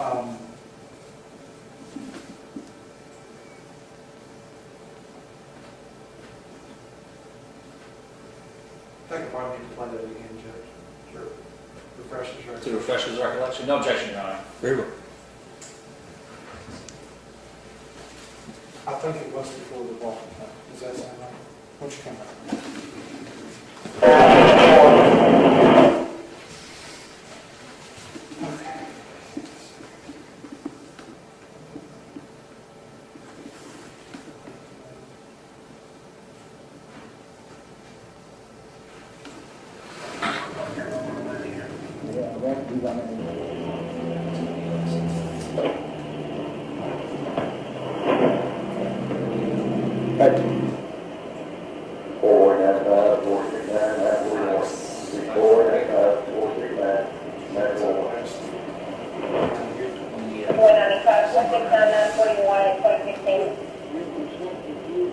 There it is. Okay. Well, I've got to play it again. Listen close. Yeah, that's what we have. I thought you listened to it.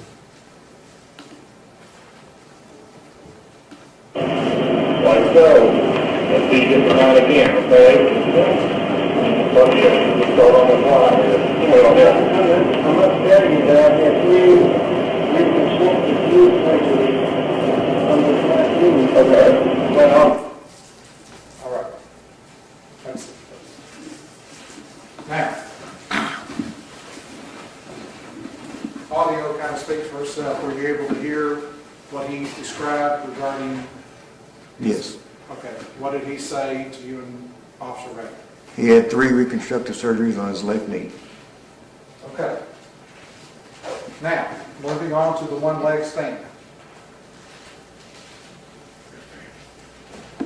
Which leg did Mr. Boyd lift off the ground? If I recall, it was his left. Okay. And going through that, listen, what is the one leg stand? Tell the jury what that is. One leg stand. You to stand with your feet together, hands to your side. You pick the leg, either leg if you're choosing. Raise that leg approximately 6 to 8 inches off the ground, parallel to the ground. Look at your foot, count to 25, 1 1,000, 2 1,000, all the way to 25. Again, without using your arms or hands to balance. And keep them remaining to your side at all times. All right. And do you recall Mr. Boyd conducting in that test? Yes. All right.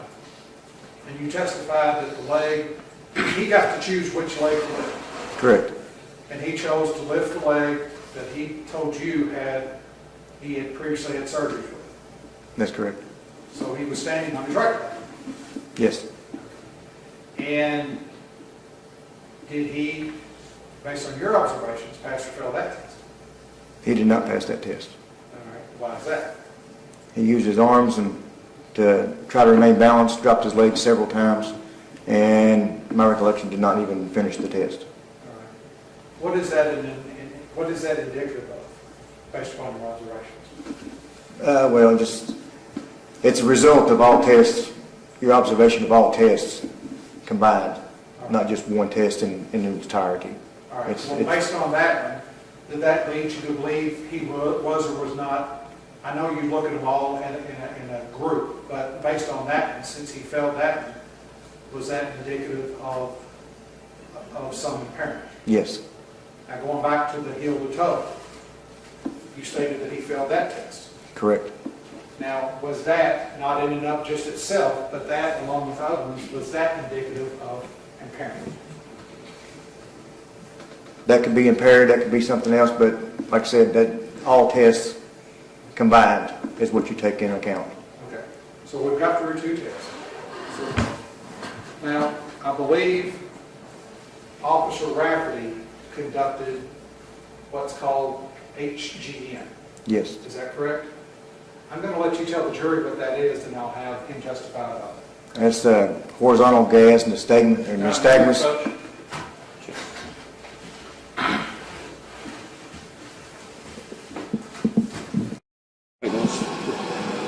I believe since, I don't know, listen, this is not my case in chief, so I can't really dictate how this is going to go, obviously. I'm confused as to why Officer Kane is being called first, because he was merely, for the most part, a passive observer. I mean, so far, I will reserve it all for cross-examination, obviously, but I haven't objected up until now because I think I can get it on cross. But Officer Kane, he's the one with the microphone. In this particular moment in the video, and Mr. Ratley, I think, will agree here, during the horizontal gaze and nystagmus, Mr. Kane, Officer Kane walks away. Yeah, I agree. And so we cannot hear anything that Officer Rafferty is saying. So for him to testify now, what the instructions are, I can hold off on that. That's fine. are simply irrelevant. No, So that's fine. I won't do that one or the other now. I won't. The last one I'm going to do with him is just the video. Okay. Yeah. Fair enough. Just reserve that for Officer Rafferty. Yes. Officer Kane, just for the sake of asking, not having to ask a question repeatedly, I'll reserve that for Officer Rafferty regarding the HGM. Okay. Okay. And what other what test did you observe, or were you present for that now Deputy Rafferty performed? That's all I'll ask of you about that. I was there when he did the HGM, but I did not observe the results. Okay, fair enough. Now, did you participate in the PVT? Yes. Okay. That was you on the video telling Mr. Boyd to blow. Correct. Okay. What did the PVT show? The presence of alcohol. Okay. Now,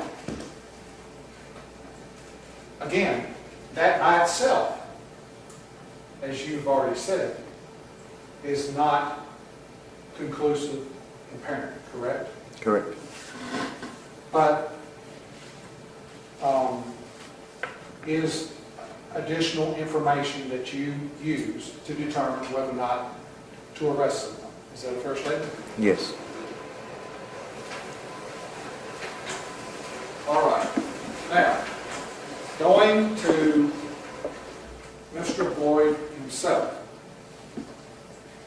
on the video or at any point that night, did Mr. Boyd make any statements to you? I believe he said that he had a beverage at the Mexican restaurant. Okay. So he admitted to drinking that night at the Mexican restaurant. Correct. Okay. Was there anyone else in that vehicle? No. When he pulled up, did he turn it off or leave it running? Or? He left it running.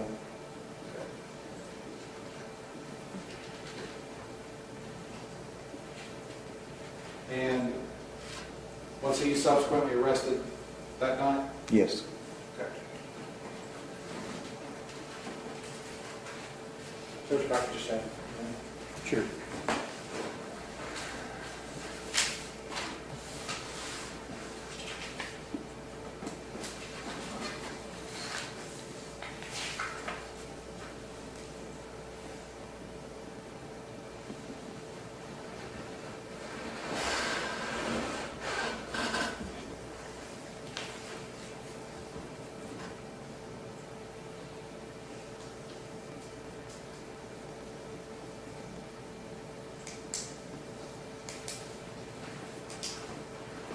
I believe that's all the questions. Mr. Forman, do you have any questions? Thank you, Your Honor.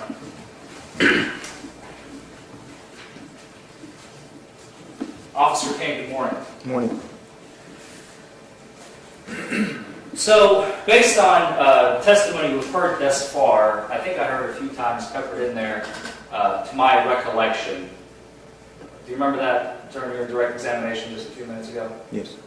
So, your memory, obviously, we're about 20, almost 2 years removed from the incident, so your memory is not as fresh as it was when the event has just happened, right? That's correct. When you first saw Mr. Lloyd. Yes. So it's not, your memory is not as good as it was closer to the event, right? You can say that. Okay.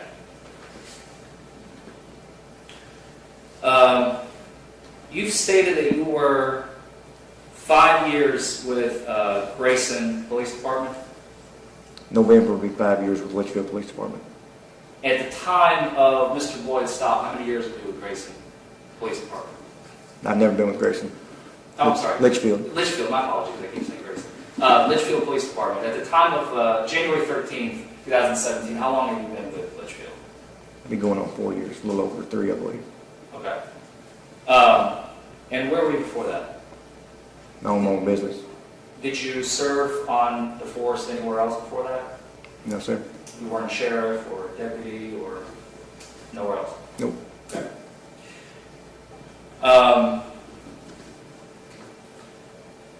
When you were patrolling the Walmart parking lot, you stated that you were in your cruiser, right?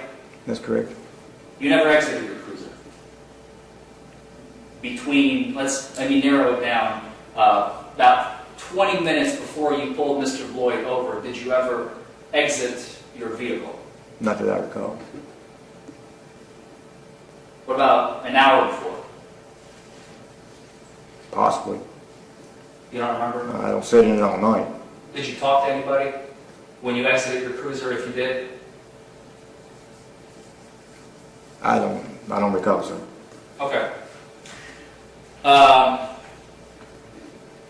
You stated at the beginning of your direct examination that you received word of a disturbance. Do you remember that? Yes. And the disturbance was related to somebody at the Mexican restaurant. Correct. Did they identify the person by name or clothing or the kind of vehicle they were driving? Yes, they did. Who did you speak with? I'm not sure the gentleman's name, but I believe I received a call on my public service. Was it through dispatch? No. What is public service? My personal cell phone. So somebody knows your personal cell phone and they called you to let you know that there is an individual at a Mexican restaurant who is causing a disturbance and they need your help. That's correct. They didn't call 911, they called you personally on your cell phone. That's correct. Okay.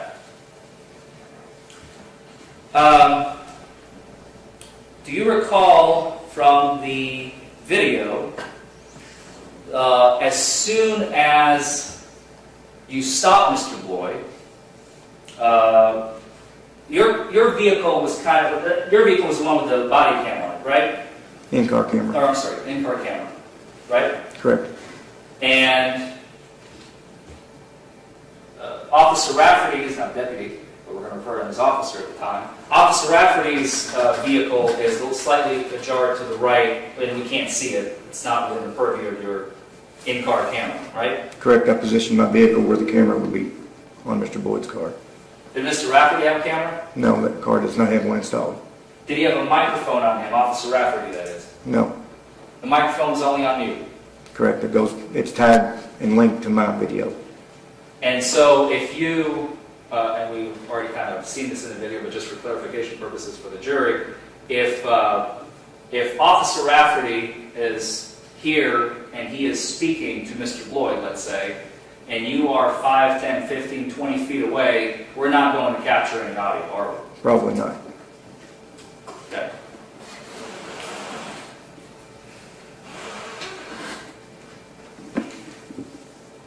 You said that you ran Mr. Floyd's tags while he was parked at Murphy's gas station, right? I believe that's where it was at whenever I passed and got done. You didn't run his tags when he was pulling out of the restaurant parking lot? I would have to recall. I don't recall exactly the point in time. You don't remember? Okay. When did you finish the police academy? I want to go back to that real quick. Do you remember? It was April 2014. April 2014. So we are, at the time of the stop, that would be, what, 2 years and 9 months? I'm terrible at math. That you were with the force since the academy? I would assume. Does that sound right?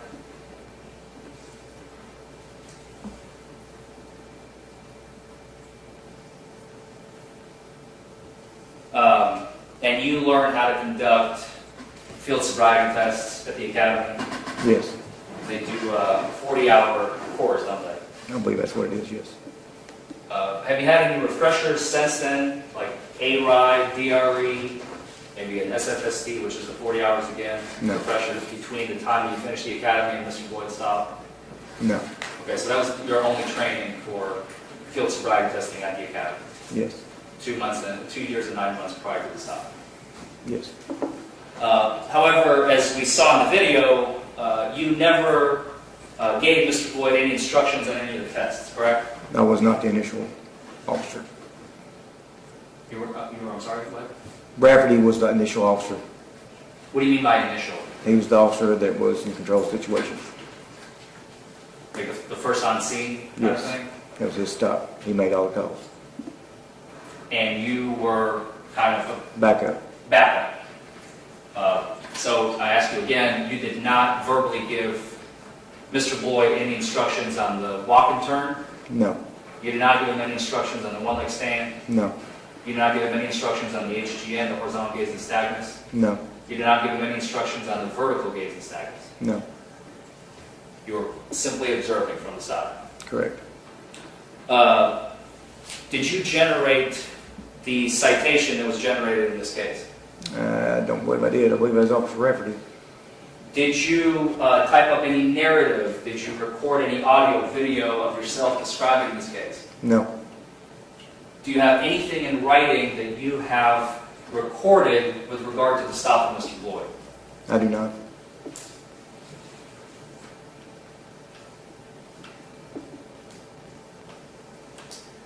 You stated on direct, as Mr.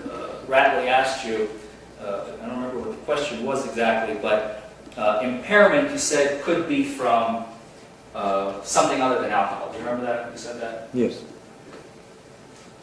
And you do recall, and I think you already testified, that you heard Mr. Floyd state to Mr. Rafferty right before he began the walk and turn test that he had 3 reconstructive knee surgeries on his left knee. Do you remember that? Yes. Do you recall that you had a special training manual when you completed the academy, when you were learning about standardized field sobriety tests? Yes. When you completed the 40 hours, it wasn't just, sit there and listen. You guys had a book, right? Pretty thick one, right? I don't believe it was that big. It was a fairly thick book. Would you agree? Several pages.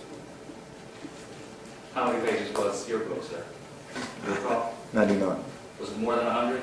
I don't recall. Okay.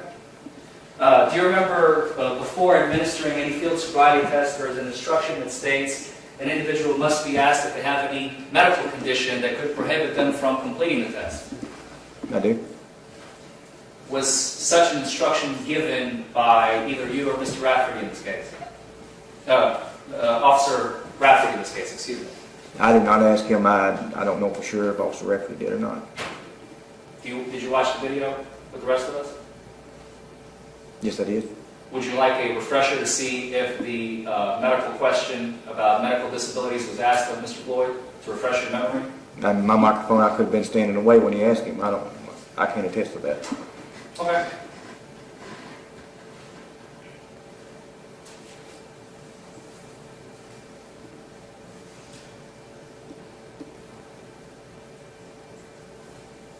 Do you recall, and I want to go back to the very beginning of the stop itself.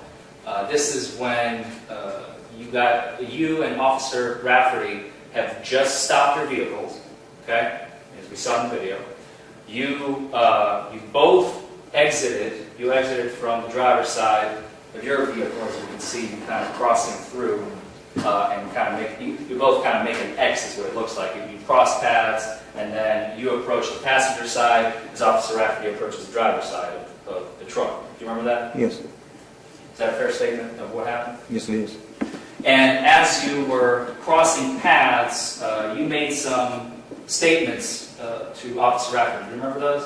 I believe I told him to make initial contact, advise him what the stop was for, and see if he could smell any alcohol presence. Do you remember you saying the words, "Go ahead and get him," on the video? I don't recall go ahead and get him. Would you like a refresher? Maybe Refresher if you recollection? We may play the video, Your Honor. That's Sure. a specific portion. You can come back here, Officer.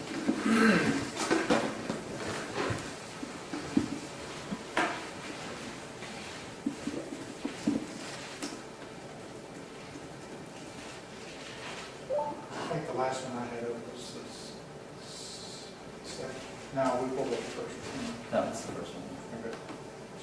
I think what we did. Should be right about here. Now listen closely. It's going to be about minute 121, give or take. We're at 118. I'm going to put it back just a little bit. This is 114.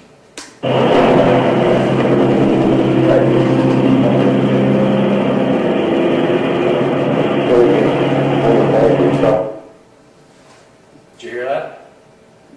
I don't believe it's go ahead and get him, it's go ahead and get your information, because he was fresh out of the academy. He was still kind of being trained. Would you like for me to play it again? Go ahead.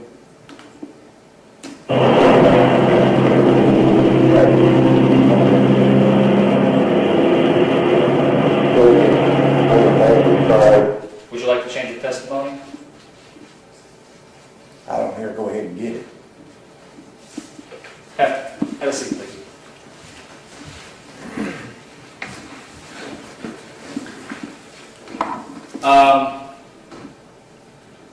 At some point during your investigation, as we heard on the video, towards the end, after Mr. Floyd is already in handcuffs, okay, I'm going to jump all the way to there, you asked him, on a scale of 1 to 10, how drunk are you? Remember that? I do not. Would you like a refresher on that portion? If you wish to play. I would.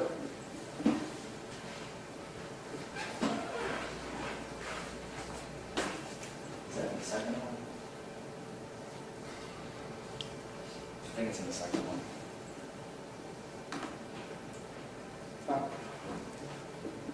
I believe so. Mm-hmm. Could you come around, please?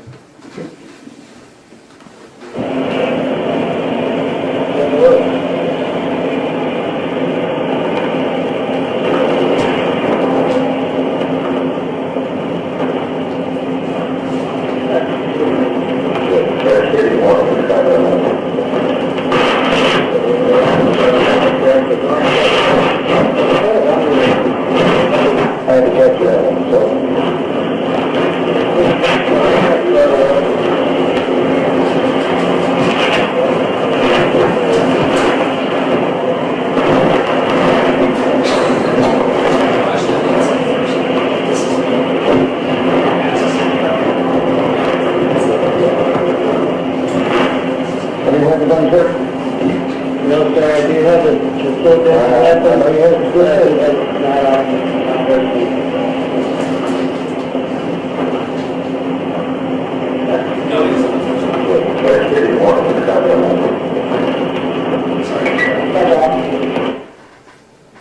right at the end of the first one.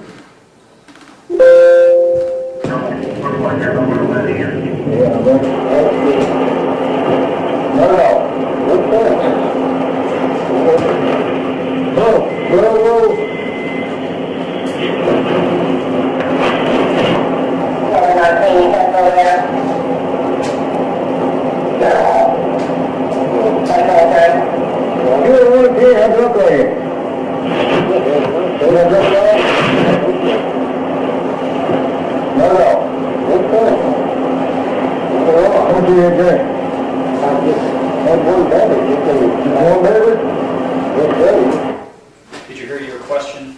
Yes. Okay. Yeah, I see.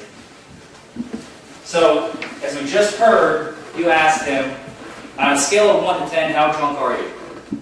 Yes. Remember that? And he responded, not drunk at all. Right? Yes.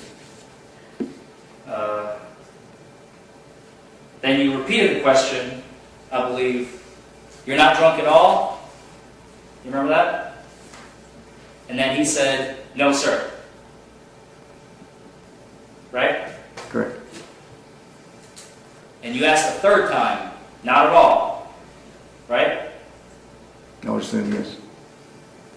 You would assume, or did you just hear it on the video like I did? I heard it too.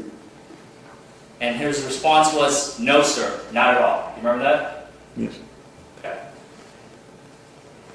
He also told you, I believe on at least 2 occasions, as we saw in the video, that he was at the Mexican restaurant in the parking lot, which is El Patron, right? I believe that's the name of it, yes. And he said that you can go speak with the patrons, then he changed it to, you can speak to the owner. Do you remember that? Yes. And you chose not to do that. I did not go, no. You didn't go to El Patron at any point, right? No. You didn't speak with anybody who was there at the time when Mr. Boyd was there, which would have been about 10 minutes ago, right? I would assume yes. And even though that information would have assisted you in your investigation, wouldn't it? Again, this is not my case. Not my stop. So you have nothing to do with it. You're just a passive observer? Objection, Judge, that's not what he testified to. He said he was not the initial officer previously. I'll rephrase the question, Judge. Fair enough.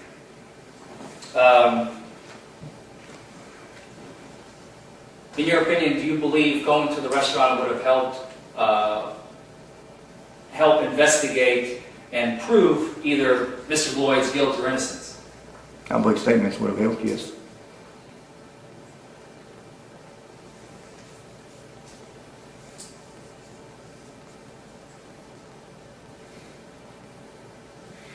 Let's jump forward. After Mr. Lloyd's been placed under arrest, which cruiser is he placed into? Is it your cruiser or Officer Rafferty's? Officer Rafferty's. Officer Rafferty's. So you do not, obviously, you can't make any contact or communicate with Mr. Lloyd while he's being transported to the jail. No. At what point, or allow me to rephrase, do you arrive at the jail at any point after Mr. Lloyd arrives at the jail? I believe I do. I don't recall for sure, but I believe I go over there later. You were not the one to administer or ask him to submit to, the toxicology? No. Did you make any statements, allow me to rephrase actually, you made some statements to Mr. Lloyd while he was at the jail. Do you remember that? I do not. You don't remember making any statements to him? That's been almost 2 years. You don't remember him ever saying that if he took the test, would he still spend the night in jail? You don't remember him asking that? No, like I said, it's been almost 2 years. And you don't remember saying that he would still spend the night in jail even if he took the breathalyzer? I don't recall, no. Okay. You don't remember saying 6 or 7 times what the consequences of him refusing would be? No. Had he refused to breathalyze? You don't remember that? No. Okay. That's all I have, Your Honor. Any redirect? Quickly, Judge. Just to be clear, was there any audio or video equipment installed in Mr. Rafferty's vehicle? No. Officer Rafferty? Why? It was one of the old cruisers, and they took his camera system out, or the camera system out of that vehicle, and put it in one of the newer cruisers. It's not that somebody turned it off, it just didn't happen. Did not have it. Still does not. Okay. And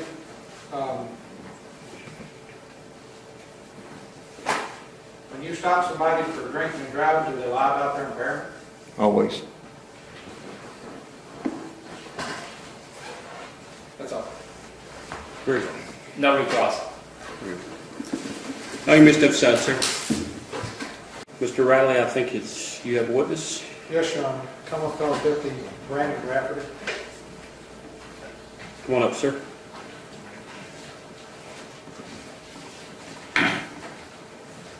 Raise your right hand. You swear or affirm to tell the truth, the whole truth, and nothing but the truth, so help you God? Yes. Please be seated. Once you're seated, sir, I want you to state your name for the record and where you're employed. My name is Brandon Scott Rafferty. I work for the Grayson County Sheriff's Department. Mr. Ratley? Thank you. It's Deputy Rafferty, right? Yes, sir. We keep going between deputy and officer. So you currently work where? At the Grayson County Sheriff's Department. Okay. And how long have you been working with the Grayson County Sheriff's? Since August 13th, 2018. Okay. So just recently? Yes, sir. Okay. Prior to that, did you work for the Louisville Police Department? I did. Okay. Do you recall how long you worked with the Louisville Police Department? I worked for Louisville Police Department from December 14th, 2015 until February 28th, 2017. Okay. And where did you work after you left there before you went to the Sheriff's Office? I worked at the Grayson County Detention Center. Okay. So back to January of 17, you were employed by? Louisville Police Department. Okay. And prior to that, did you go to any schooling or training regarding becoming an officer? Yes, sir. Where did you attend? I went to the Department of Criminal Justice Training in Richmond, Kentucky. Okay. And how long of a course is that? 23 weeks. So 23 weeks, right. And you received training on how to become an officer? Yes, sir. Okay. During the course of that time, did you receive any training regarding DUI stops and arrests? Yes, sir. Okay. What type of training did you receive? Training as far as just different clues as far as impairment whenever people are driving. Okay. Were you trained on conducting what are called FSTs? Yes, sir. What is that? It's field sobriety tests. Okay. And do you recall how much training you received over those type of? I believe it was 40 hours. 40 hours. Okay. So you would have received that training in 2015? Does that sound right? Is that It would have been 2016. in 2016? Yes, sir. Okay. So you received training in 2016. What month of 2016? I started the academy in March 2016. Okay. So you received training in March of 2016. Yes, sir. And then this stop occurred in? January of 2017. Okay. Were you working the night of January the 13th of 2017? I was. Okay. And were you in a patrol vehicle? I was. Okay. Were you riding with someone? Were you by yourself? I was by myself. You were by yourself. Okay. Did you initiate stop on the defendant? I did. Okay. Can you tell the jury why you stopped Mr. Boyd? The reason I stopped Mr. Boyd initially was for the expired registration on the vehicle. Okay. And Do you recall where you stopped Mr. Boyd? Like, I do. okay, where did that occur? It was at the back part of Walmart parking lot, All right, Walmart in, Litchfield, Kentucky, which is in what county? Grayson County. Grayson County. Okay. And after, well, how many other officers were present at the stop? Just one, sir. Okay, who was that? The officer came. Okay, so you and Officer King were the only two officers. Yes, sir. Okay. Who initiated the stop? You or Officer King? I did. You did? Yes, sir. All right. How did you stop the vehicle? How did he know to stop? I turned my blue lights on Okay. in my cruiser. All right. And did he comply? Did he stop? He did. All right. Now, did you have any type of audio or video equipment on you? I did not. Did you have any type of audio or video equipment in your vehicle? I did not. Are you aware if anyone else did? I believe Officer King did. Okay. And there is an in-car video of the stop, correct? Yes, sir. Okay. Once, going back to initially when you stopped him, once you stopped him, what did you observe after you approached the vehicle? After I stopped Mr. Boyd, Yes. I went up to the vehicle, and that was the first initial contact I had with Mr. Boyd. He had his hands up on the steering wheel. Did you ask him any questions? I did. I asked him for his license and insurance. Okay. Did he respond? He did. Okay. Did he provide that to you? He did. Did you tell him why he was stopped? I did. Okay. And did you do anything else or observe anything else at that initial stage? Whenever I went up and spoke with Mr. Boyd while he was in his vehicle, I smelled the presence of alcohol. All right. Now, based upon your observations and training, once you stop a vehicle and you notice that, what do you do next?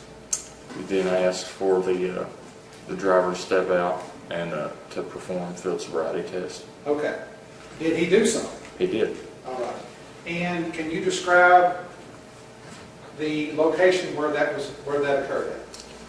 That was also behind Walmart parking lot. It was actually behind the truck he was driving and in front of mine, Officer Kane's cruisers. Dirt, gravel, concrete, blacktop, what was it? What was the Blacktop. surface? It was blacktop? Yes, sir. Okay. And did you conduct field sobriety test on Mr. Boyd? I did. Okay. Do you recall the first field sobriety test that you conducted on Mr. Boyd? I believe the first field sobriety test I conducted on Mr. Boyd was the walk and turn. Okay. Did you notice if the location had any type of incline? Was it steep? Was it level? Downhill? Anything? It appeared to be level. All right. And did Mr. Boyd conduct that test? He did. All right. Now, based upon your training, how do you determine if somebody did a good job or a bad job regarding that particular test? What are some things you're looking at? One of the things is whenever you have them start out, which I had him put his left foot first and then his right foot in front of his left foot starting out. I asked him not to start until told to. And then also, whenever you're doing the walk and turn, what I had Mr. Boyd do, or asked him to do, was do heel-to-toe steps with his left and right foot to 9, and then pivot around on his left foot, and then do the same back towards me. All right. Were you able to review the in-car video prior to the trial? I was. Okay. Do you recall, in watching that and in your personal observations, do you recall if he did not, or if he did not pass that test? There were some indicators from that test. Okay. Now, what do indicators mean? Just clues that made me feel like he might have been impaired. Fair enough. So, Can you describe to the jury what those have been What the clues were from that test? from that point? Okay. Whenever he started taking his steps, he did not do the heel-to-toe steps. He had gaps in between his steps. And also, too, whenever I was instructing him on how to perform the test, I told him to look down at his feet. He did not. And whenever he was done taking the first series of 9 steps, whenever pivoting around, he pivoted around on his right foot. And how was he instructed to do it?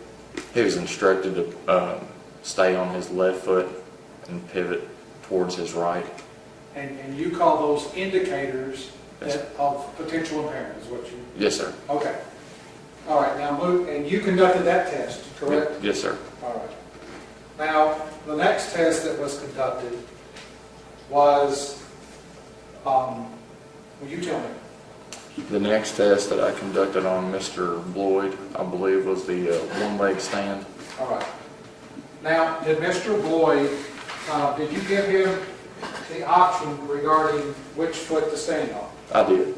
Do you recall Mr. Bloyd telling you about any type of issues or problems with his lower extremities that would cause him trouble?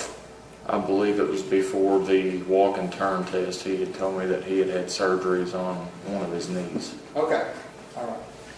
And going back, now skipping back to the second test. Yes, sir. And I think it's on the video. You instructed him that he could stand on either foot he so choose. Yes, sir. Okay. And did he attempt to perform that test? He did. Okay. And what were the results, based on your observation and training, of that test? I asked Mr. Bloyd, when instructing him to do the one-leg stand test, to stand on whichever foot of his choosing and bring the other foot up horizontal or parallel with the ground, trying to hold it up 6 inches above the ground and count 1 1,000, 2 1,000, 3 1,000, and so on until I asked him to stop. And he attempted to do so. And I believe it was after 3 or 4 seconds after the first time he dropped his foot, and then it was about the same in the continuing attempts. All right. So after a few attempts, he did or did not, or was not able to perform that test? He was not. Okay. Were there not indicators of impairment based on that test? There was. Okay. Did at any point, well, we'll move on to the next field sobriety test. Did you conduct any further field sobriety tests? I also performed HGN, which is horizontal gaze nystagmus on Okay. Mr. Bloyd. Now that sounds 100% Greek to me and the jury, so you need to tell us what that is. The horizontal gaze nystagmus, are also referred to as HGN, is where the officer will ask the subject to watch their finger with their eyes and their eyes only. And the horizontal gaze nystagmus stands for the involuntary jerking of the eye, which occurs whenever a subject is possibly impaired under the influence of alcohol. Okay. So does his head sit still, or is it moving around on a pivot, or what's he supposed to do? His head is supposed to stay still. Okay. And then where are you supposed to be standing? In front of him. And then what are you directing him to do? I'm directing him to watch my finger and just move his eyes and not his head. Did you conduct that test on Mr. Bloyd? I did. Okay. Can you relate to the jury the results of that test? Whenever I was doing the HGM on Mr. Bloyd, I'd go out to maximum deviation, which is the far outside points of the eyes, and he showed nystagmus, which is the involuntary jerking of the eyes, which is bouncing back and forth of the eyes. So you're telling me maximum deviation means, again, what? You put your finger You out. take your finger out to the farthest point of the eyes, where they get out to the peripheral of the eyes. Okay. Yeah. And as he's following your finger with his eyes, what are you looking at? I'm looking at his eyes to see if there's any like bouncing or jerking of the eyes back and forth while he's trying to follow my finger. Do you hold still at any point? We do. Where do you hold still at? The starting point and the end point as Okay. far as going out to maximum deviation. Okay. And when you go out to the maximum deviation, the Yes. peripheral part of Yes, the sir. eye, and the eye, I'm going to let you describe it. What happens when there's an indicator of impairment? What does the eye do? That is the nystagmus, which is the involuntary jerking of the eye, which instead of just having a smooth pursuit throughout, the eye is actually, while it's trying to go this way, it's actually bouncing back and forth while trying to. All right. Well, do you recall conducting that test that night? I did. It's a long time ago. You sure you remember? Yes, sir. Okay. And that night, what were the results of that test? He showed signs of impairment from that test as well. Okay. Do you do it on one eye at a time, or both eyes, or how does that work? You do it on both eyes. You'll Okay. actually start in the middle and then go to one side, come back to the middle, and then the other side. Did you make this test up? I did not. Who taught you to do this test? I was taught this in the Department of Criminal Justice. Okay. Did you perform any other gazing tests?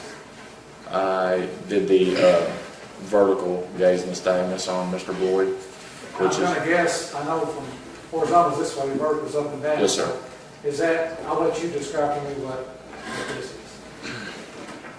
Typically what you would use the vertical gaze nystagmus is for to show if there's signs of binge drinking more than typically drink, and it's pretty much the same kind of test, but like you said, it's vertical instead of horizontal. Okay. So Does the eye supposed to, if there's a, what happens if there is an indicator of impairment on this type of test? that the subject has drank more than they're used to drinking. Okay. And do you recall the results of that test? I do. Okay. And how did Mr. Boyd perform on that test? I did not see any signs of impairment as far as binge drinking from that, Okay. from what I recall. Okay. Now, were you, were you also present during a PBT test? I was. You were present for that? Yes, sir. But I think you performed some, and then did anyone else assist on it? And then Officer Kane. Okay, Yes. all right. And as a result of all of the tests that were performed, one-legged stand, walk and turn, HDN, VGN, PBT, as a result of those 5 tests, Yes, sir. did you make a determination that night of Mr. Boyd's impairment? I did. What was your determination? I determined that he was under the influence of alcohol. Okay. Now, did you then, what did you do after you made that determination? I placed Mr. Boyd under arrest. Okay.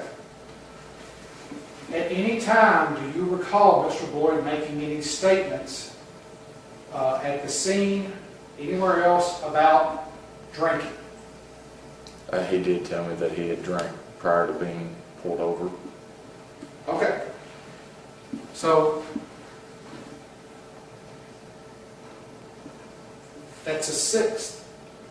Would that be an indicator of impairment if somebody admits drinking? I believe so. Okay. And your personal observations? Yes, sir. Okay, 7. All right. Now, did you transport, where did you take Mr. Boyd? I transported Mr. Boyd over to the Grayson County Detention Center. Okay. For what purposes? That was where he was to be lodged for the time being. All right. Did you attempt to perform any additional tests on Mr. Boyd? I did. All right. What type of test did you try to perform at the jail? I asked him to submit to an intoxilizer breath test. What is an intoxilizer? It is another form of a breath test, but it's actually more accurate. And it shows the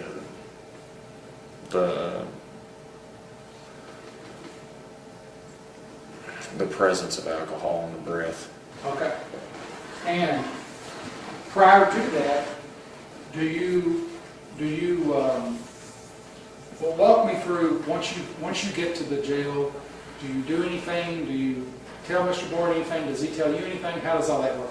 But whenever I got to the jail, I asked him if he would submit to a breath test, an intoxilizer test. And if so, then he would have to be observed for 20 minutes, I believe it is, Okay. before actually administering the intoxilizer test.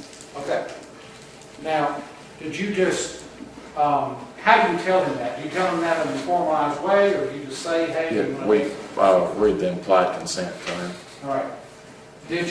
Was there a document that you read to him, or was there a piece of paper, or did you have it memorized? No, I had a card that I had carried with me that actually had the implied consent on it. And you read that to him? Yes, sir. And you told him about you having to, you said there was an observation period? Yes, sir. Okay. And how did Mr. Ward respond? That he did not want to take the test. Okay. So,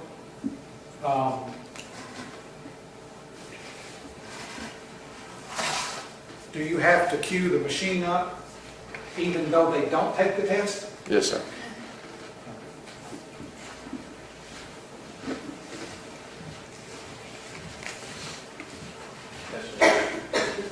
No objection, Your Honor. Okay. So, I'm going to show you a document. Yes, sir. And can you tell me what this is? That is the, I guess you'd call it receipt from, or the printed card from the intoxilizer machine. What's the top part say? What's the top? It says Grayson County Detention Center. And then the next line? Intoxilizer, alcohol analyzer. All right. And what date was that? That was January 13th, 2017. Okay. And when it says down here, subject test, who's being tested? Or who's supposed to be being tested? Mr. Boyd would have been the one being tested. And out beside it, it says what? Refused. Now, did the computer make that up, or how did that word get in there? Once he had told me, like you said, the machine has to be started, but once he had told me that he had refused, I had put that he refused on the machine. All right. And then, did you put any additional writings on this? I put the observation period, which started at 8:42. Military time is 20:42. 20:42. Yes, sir. All right.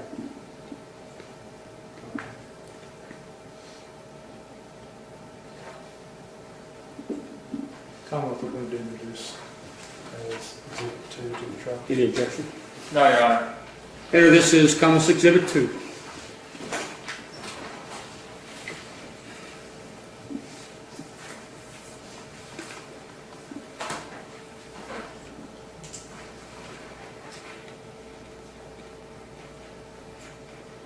In addition to the DUI charge, you charged Mr. Ward with the tags and receipt, is that correct? Yes, sir.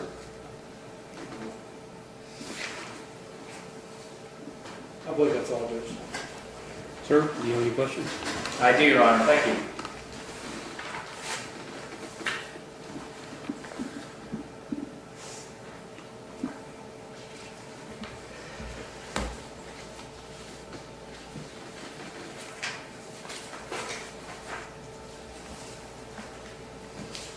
How you doing, Deputy? Good. How are you, sir? Try and not mix you up with officer, deputy, or corrections at one point. Yes, sir. Why the jumps? Why did you leave Litchfield, go to the corrections, go to the sheriff's? Just curious. I had actually started out at the Grayson County Detention Center in August of 2013, and then I went from there to the Litchfield Police Department After being there, I actually went back to the detention center because of my insurance, where it wasn't as good as what I had it for myself as what I had at the detention center. And then now I actually have the same insurance as I did at the detention center through the sheriff's department. So the sheriff's department has better insurance than corrections, has better insurance than Litchfield Police? Yes. There would be kind of hierarchy if you were... Well, for me, where I'm... For you personally? Yes, sir. Yes, sir. Fair enough. I'm just curious as to, because you seem to spend a couple years here, a year Yes, there. sir. Okay. But at the time, and I think I was trying to do math, and I think the jurors already know that my math is horrible. That's why I went to law school. By my calculations, you were, and I think that the testimony wasn't exactly clear, so I just want to clarify. You were at the academy, you started the academy March 2016? Yes. You started the academy. Do you remember when you actually completed the standardized field sobriety testing schedule, the 40 hours, which takes about a week? I don't remember actually which month I was in as far as the academy whenever I completed that. How many months were you in the academy? Do you remember that? I was in the academy for 6 months. 6 months. So March all the way through September. I graduated September 2nd, 2016. September 2nd, 2016. So October, November, December, January. You just 4 months out of the academy when you pull Mr. Boyd over. Yes, sir. Okay. Good training exercise, right? Yes, sir.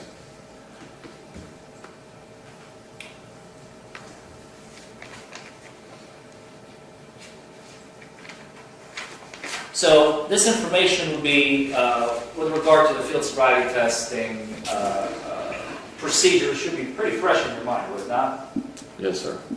And you had a chance to utilize it in this case, didn't you? Yes, sir. All right. You've stated that,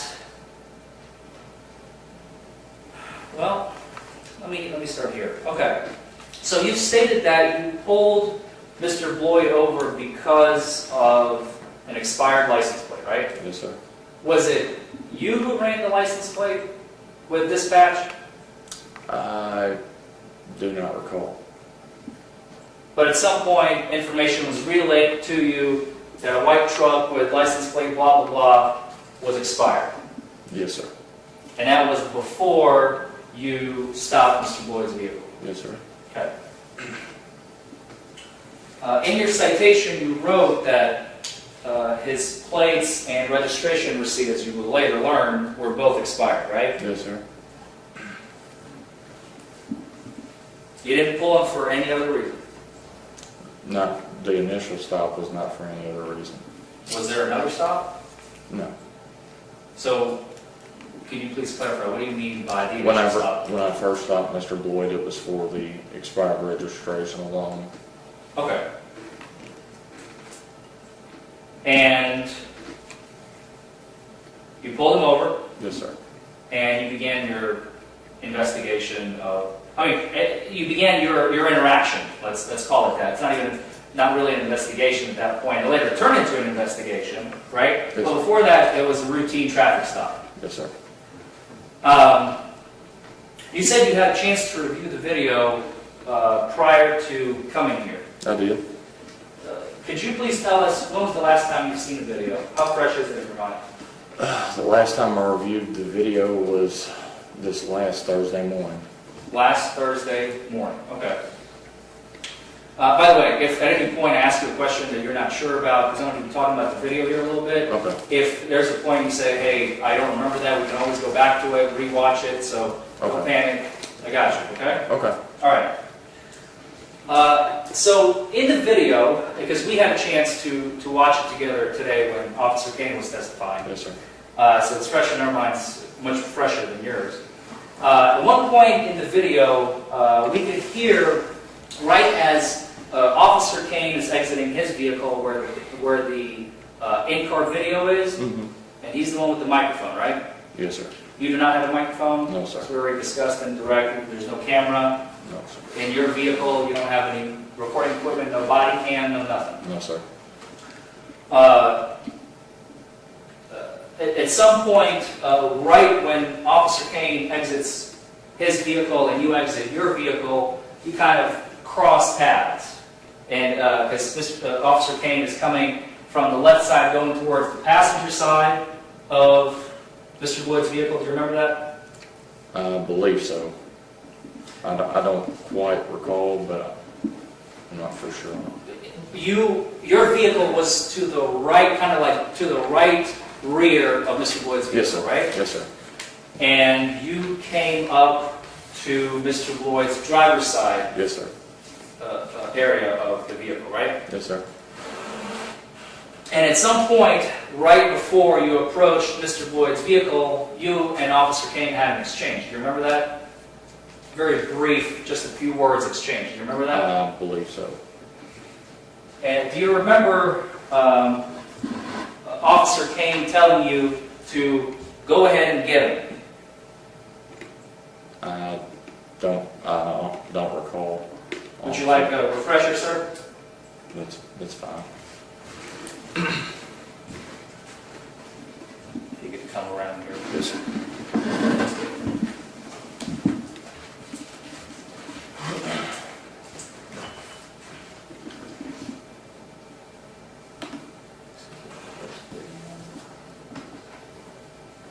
Make sure my equipment is working.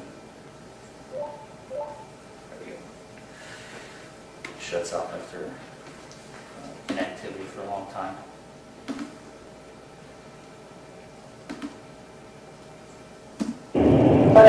Does this look like the video that you watched Thursday morning? Yes, sir. Is that your vehicle? This right there? And this is Officer Kane's vehicle with the dash cam? Yes, sir.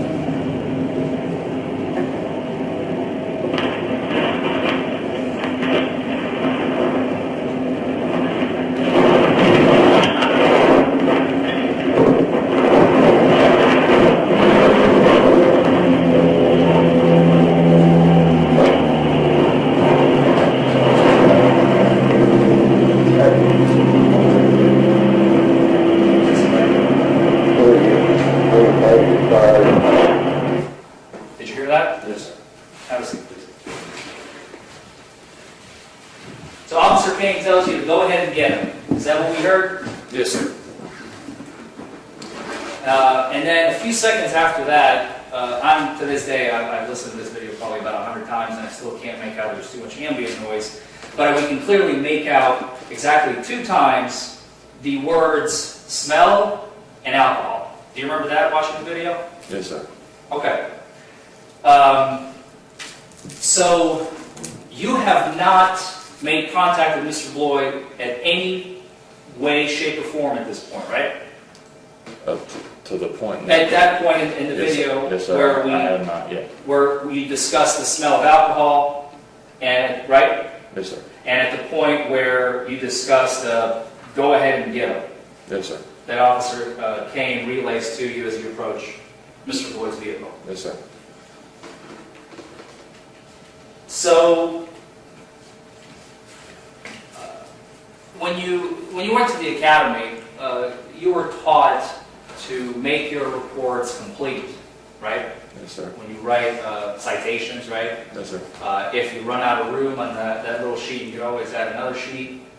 And if you have an entire narrative to write of 100 pages, you can just create your own narrative and submit it to the police department, right? Or wherever you're employed. Yes, sir. And they will attach that to the case. Yes, sir. Did you generate any additional report other than the citation that I have reviewed and you probably reviewed in this case? I don't believe so. You don't believe so, or you don't know? I don't know. Or you don't know if, oh, I'm sorry, let me rephrase the question. You don't believe that you generated a report, but there is a possibility that a report exists out there that we don't know about? Not that I'm aware of. You don't know what you've written? I don't remember if I wrote anything else at the time. I'm not trying to be argumentative, but I'm just trying to clarify whether or not there is additional evidence that the defense has now received in this case. I think the witness is confused. I think the. Why don't you try to clear it up a little bit? I'm gonna let him see if he can clear it up a little bit. Deputy Rafferty, Yes, sir. you generated a citation in this case, did you not? Yes, sir. May I approach, Your Honor? Sure.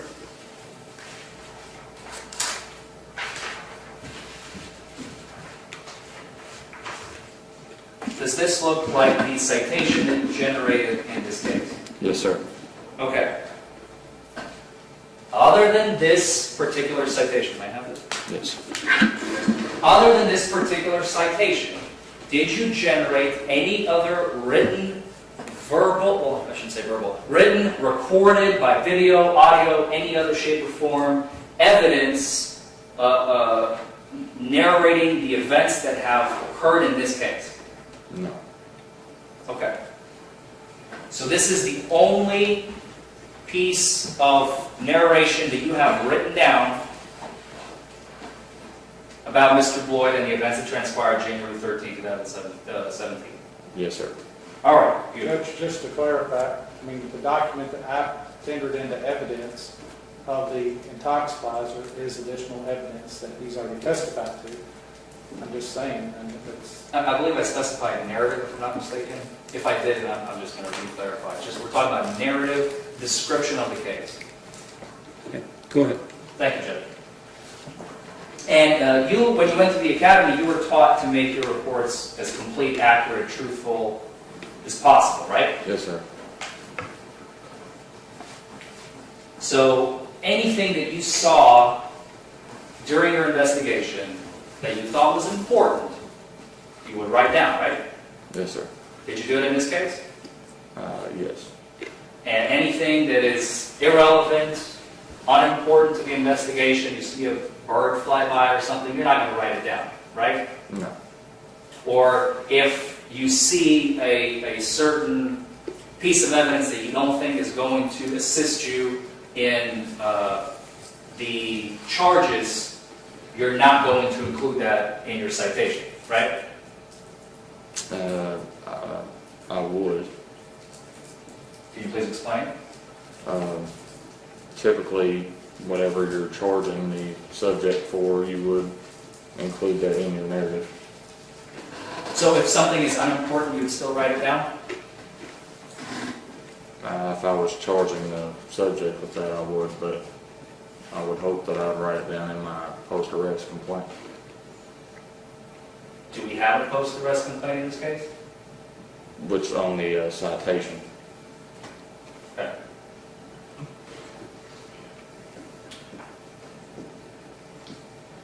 Let's talk about the stop itself. Okay? I want to talk about you're in the Walmart parking lot. Where do you first spot Mr. Bloyd's vehicle? I believe I had first seen his vehicle at Murphy's gas station in which is connected with Walmart parking lot. Were you, by any chance, next to Officer Kane's vehicle at that time? I believe I was. I'm not for sure. Were you all communicating in any way, shape, or form between each other prior to the stop? We were. Was it via cell phone, via radio? By cell phone. After Mr. Bloyd has left the Murphy's gas station, did you have a chance to observe his driving? I did briefly. Did you lose sight of him at any point? I don't believe so. So you saw him the entire time from the moment he left Murphy's gas station all the way to the moment that he stopped the vehicle after he turned the blue light? Yes, sir. You did not see him commit any traffic violations? No, sir. He was not driving erratically? No, sir. He was not speeding? No, sir. He was driving at an appropriate speed for a parking lot? Yes. He was not weaving side to side? No. He was not varying in speed, which is common with drunk drivers. You know, accelerate, slow down, accelerate, slow down. You didn't see any of that? He did not make any sharp turns in the parking lot? No, sir. He did not make any sudden turns? I don't believe so. He did not make any sudden stops? No. No jerking motions with his vehicle? No.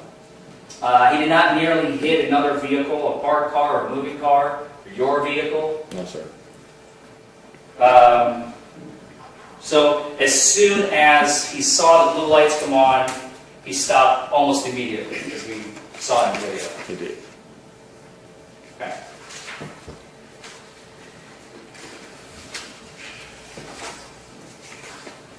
after you pulled Mr. Lloyd over, you exited your cruiser, right? Yes, sir. And you approached Mr. Lloyd's driver's side window. Yes. Did he have the window rolled down at that point, or did you ask him to roll it down? Do not remember. But at some point the window rolled down, right? Yes, sir. You had a chance to speak with and interact with Mr. Lloyd, right? Yes, sir. Have you ever had any interactions with Mr. Lloyd before? I have not. So you don't know his speaking patterns, you don't know the way that he acts, talks on a normal basis. Yes, sir. You never hung out with him on a Sunday afternoon to just kind of get a feel for the guy, No, sir. either before or after the arrest. In your citation and in your investigation, you never mentioned that you heard slurred speech, right? Because there was no slurred speech? I believe there was slurred speech, but I did not mention that in my post-arrest complaint on my citation. So you made an incomplete report, is that what you're telling us today? Yes, sir. You left out important information that you're testifying to today. Objection, Judge. That's his characterization. The jury is the one that's going to determine whether or not something is the importance of what the officer did or did not put in a citation. Your Honor, again, I'm simply going to the heart of the matter because the officer has testified moments ago that he makes his reports complete, accurate, and truthful. And if he is going to testify here today that he has omitted important information from the citation, then that goes to the heart of the issue as to his credibility. And I just want to highlight that for the jury. Very well, go ahead. Thank you, Judge. You did not see any red, bloodshot eyes, right? I do not recall. You didn't see any glassy eyes? His eyes were glassy. You did not see any flushed face? His eyes, or his face was flushed, sorry. You did not see his clothing being disheveled? What do you mean? Kind of messy, you know, sometimes you'll see that in intoxicated people, their clothing will be all rattled up. I don't recall them being like that. You did not see any evidence of puke or him throwing up on himself or anywhere else in the vehicle? No. He did not appear disoriented as an impaired individual will sometimes be? He did. He seemed disoriented? Well, he seemed that he was impaired at the time when I spoke with him. He had no trouble speaking to you, right? He was able to speak to me, yes. He had no trouble understanding you? Objection. How can he know what the defendant knows? How can he testify to what the defendant knows or doesn't know? That's pure speculation on the part of the officer. Your Honor, I would argue just simple his present sense impression of what he saw if he asked a question at some point and my client looked confused or did not understand and asked to repeat, that sort of thing. I think he's already testified that he was confused. I'll move on, Judge. Thank you. The questions you did ask him, he did not have trouble responding to those questions, right? No, sir. He responded to them fully and completely as you requested? Yes. During your field sobriety test investigation, right? Yes. When you asked him to produce the insurance card and license, he produced that, right? He did. He couldn't find the registration receipt because there was an expired one, excuse me. Yes, sir. He did find it, and it was expired, he showed it to you, right? Yes, sir. So he had no trouble producing all the documents that you requested. Now, you may recall from your training, well, actually, let me ask this question first. He did not fumble or drop any of the documents, did he, when he was handing them to you? I don't recall him doing that. He didn't have trouble getting them out of his wallet, glove box? I don't believe so. And it is known from your training, which you're a little bit more removed from it now, you're about 24 to 28 months away, since or I don't know, like I said, I can't do math, but somewhere around 2 to 3 years. But you remember from your DUI training, you were taught that alcohol affects the motor skills of a person, right? Yes, sir. And the dexterity of the fingers would be hindered, would be worse than if the person were sober, right? It could be. Could be. So an individual who was impaired would have difficulty getting documents out, wouldn't he? Depending on how impaired. So if they were not under the influence, they would have lesser trouble, right? Than if they were under the influence, right? Possibly. Okay. You stated you detected, what did you say? You smelled the presence of alcohol. That's what you testified to, right? Yes, sir.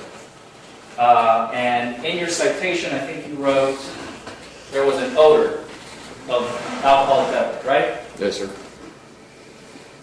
Okay.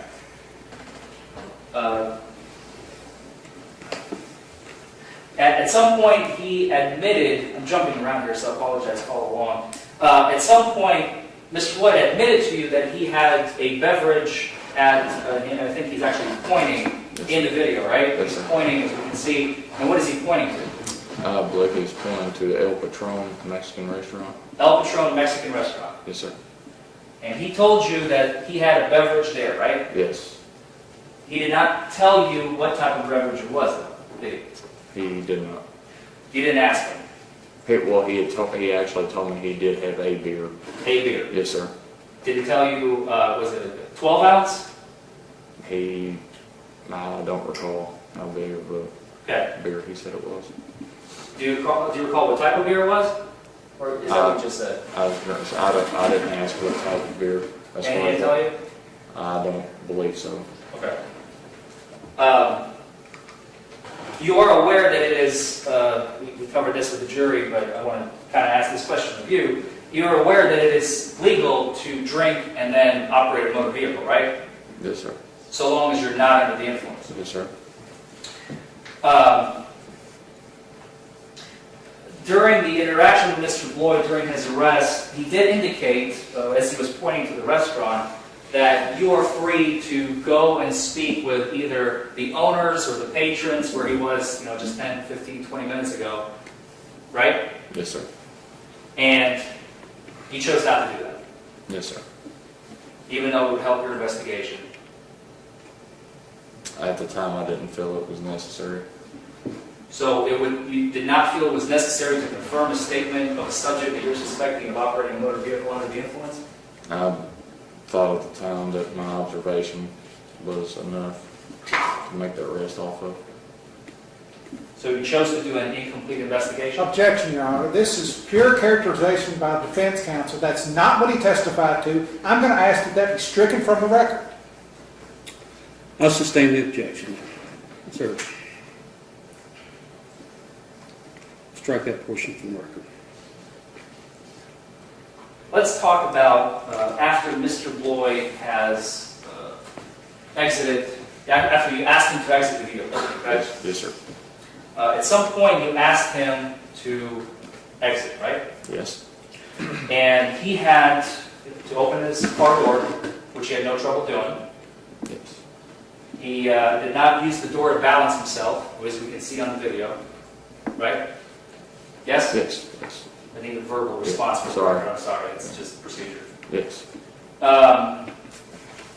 He got out of his truck without any issues, right? Yes, sir. He did not stumble.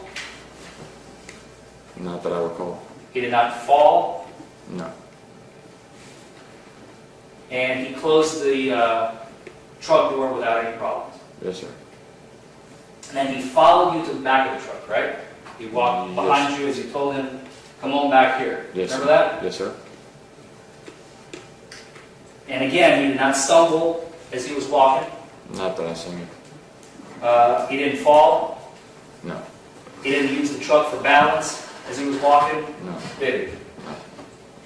He stood, when you told him to stand in this particular spot that you had chosen, Yes, sir. he stood there without any issues. Yes, sir. He wasn't wobbling around. No, sir. He wasn't nearly falling over. No, sir. He didn't sway. I don't believe so. Okay.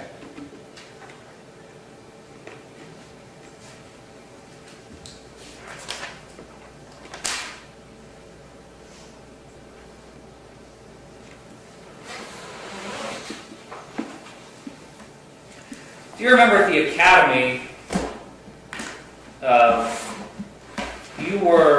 given a manual on field sobriety tests. Yes, sir. Do you still have that manual? I do not, sir. You didn't keep it? I believe I did, but I'm not sure exactly where it's at. All right, that's fair. I don't know if you know this, but I actually myself have the same training that you do. I took this course, 40-hour course with this guy named Tony Objection Blatches. relevance, I don't see why we need to know what classes the defense counsel have taken, Judge. I just find that to be completely irrelevant to the trial. I'm simply letting the officer know that. I think it's irrelevant. And I've asked the court for a ruling on relevance. I'll sustain it. It's not necessary. I'll move on, Judge. Let's talk about the first field sobriety test that you asked Mr. Boyd to perform. Yes, sir. It was the walk and turn, right? Yes, sir.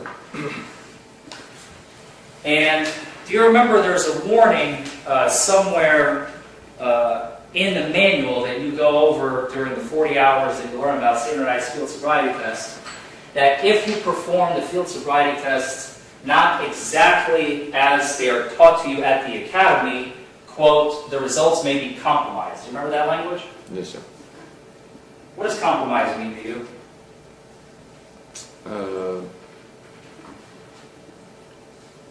If a bank, let's say, calls you and says your account has been compromised, is that a good thing? Don't believe so. So if you don't conduct the field sobriety test in accordance with the manual, the results may be compromised, right? Could be.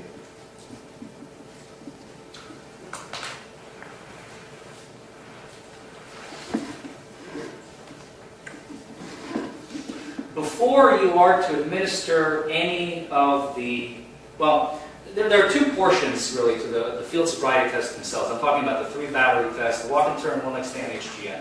Yes, sir. Typically they're done in the order of HGN, then walk and turn, then one leg stand. You chose to give the HGN, as we discussed, it's the horizontal gaze and stackness, the finger test. Yes, sir. You chose to give that at the end, right? Yes, sir. Okay. So let's start the way you did it. Let's talk about the walk and turn. As we saw in the video, you gave him some instructions for the walk and turn, right? Yes, sir. He did not sway while we were giving him the instructions. He stood perfectly still, right? As we saw in the video, or you saw last Thursday. He paid attention, to your knowledge. Did he look like he was paying attention? He appeared to be.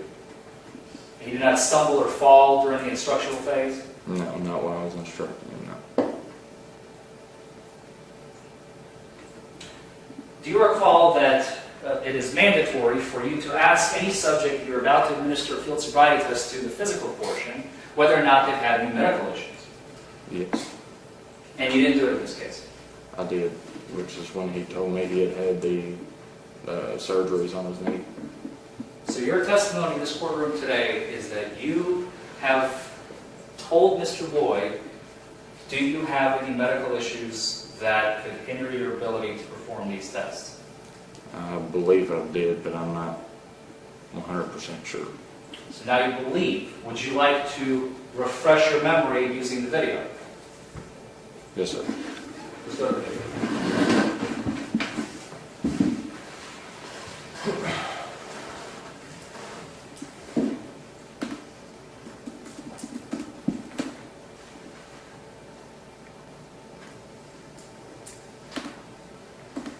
Go all the way.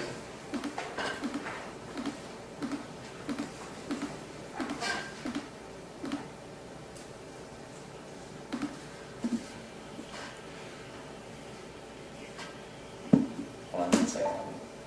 Sorry about that.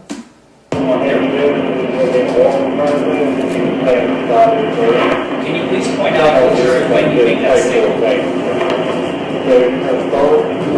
Left foot, right foot, turn your left foot. When I say go, you're going to say now go, toe step, toe go. 1, 2, 3, so on till 9. Then you're going to lay on your left foot. Then you're just going to flip around. Then you're going to put your right foot back in front and do the same thing.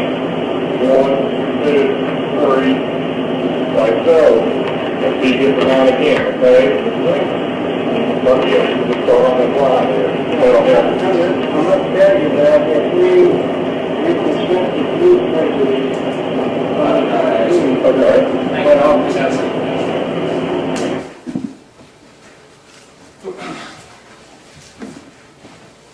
And you told Mr. Boyd to, quote, go ahead, end quote, after he tells you he had 3 reconstructive knee surgeries on his left knee. Yes, sir.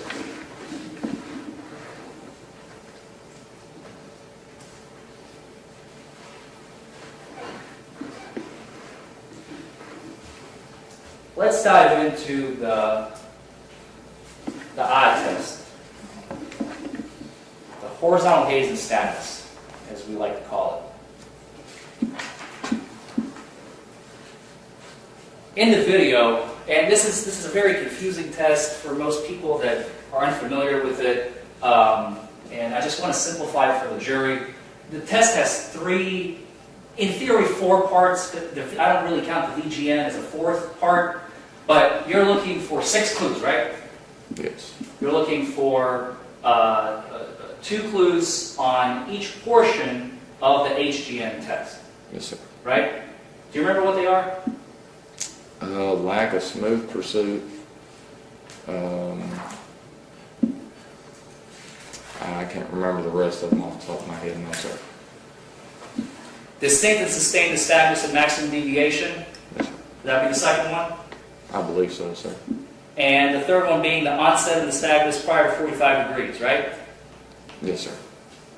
Now you testified, and again, just for simplification purposes, because you already said it on the stand, you've only performed 1/3 of that one test. You did the maximum deviation portion, right? I did the maximum deviation, I believe. I did the onset to 45 degrees, I believe, but I'm not for sure. Would you like to review the video to ascertain that? No, sir. Okay. And you stated that you saw clues in the one test you did actually perform, right? Yes. And according to the manual, what does 2 clues mean? Is it a pass or fail? 2 clues? Yeah. It shows signs of impairment, not necessarily fail. Well, the manual is quite specific on the issue, sir. Judge, the defense attorney's testified at this point, Judge. I think he can ask the question and he can answer it based upon his training and knowledge. That's the only thing he can do. That's correct, sir. That's fine, Your Honor. I'll rephrase the question. Are you aware, I'll phrase it this way, are you aware, sir, that the manual states that if the subject during the 3 portions of the horizontal gaze and nystagmus test, if you observe 4 clues, that is considered that the subject is impaired. Is it true or not true? I believe that is true. It says nothing about 2 clues anywhere in the manual. Is that true? I'm not for sure. But you only saw 2 clues, right? Yes, based on the maximum deviation test. Which was just 1/3 of the national standardized test formulated by the National Highway Traffic and Safety Administration. Yes, sir. You decided to only perform that 1 portion rather than the test that was the national standard given by them, correct? Yes, sir. You also performed the vertical gaze nystagmus, right? Yes, sir. Do you know what a confirmation pass is, sir? Not that I recall, no. You stated that you saw 0 clues on the vertical gaze nystagmus, right? Yes, from what I remember, yes. Which, as you testified, is indicative of someone who has not been, quote, binge drinking. Yes. Typically individuals with extremely high levels of intoxication and high levels of alcohol will actually display vertical gaze nystagmus, right? Sometimes drugs as well, Yes, right? sir. Yes, sir. And you didn't see any of that. Not that I remember.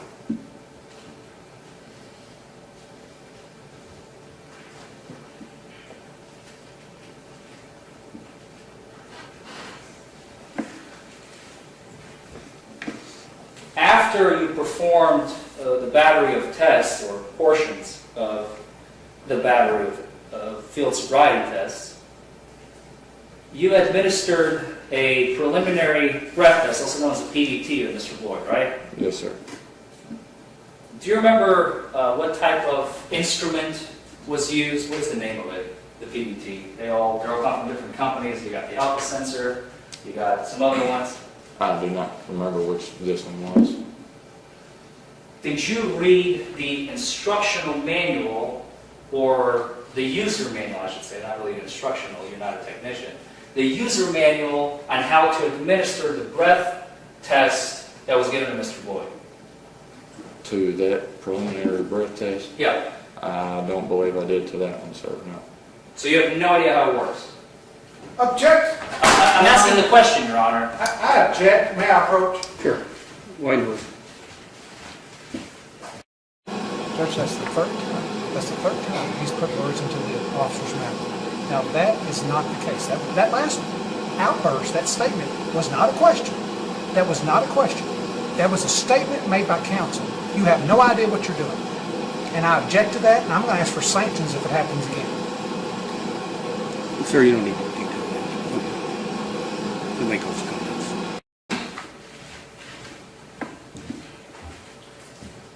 So you never reviewed the user manual on how to administer the preliminary breath test in this case?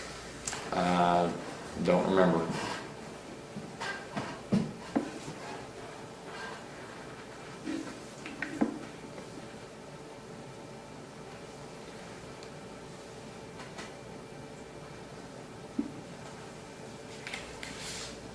You have also were present when Officer Kane had asked Mr. Boyd a couple of questions. Do you remember him asking Mr. Boyd a couple of questions about his level of intoxication? Specifically, the question was, on a scale of 1 to 10, how drunk are you? Do you remember that? I don't remember it off the top of my head, no, sir. Okay.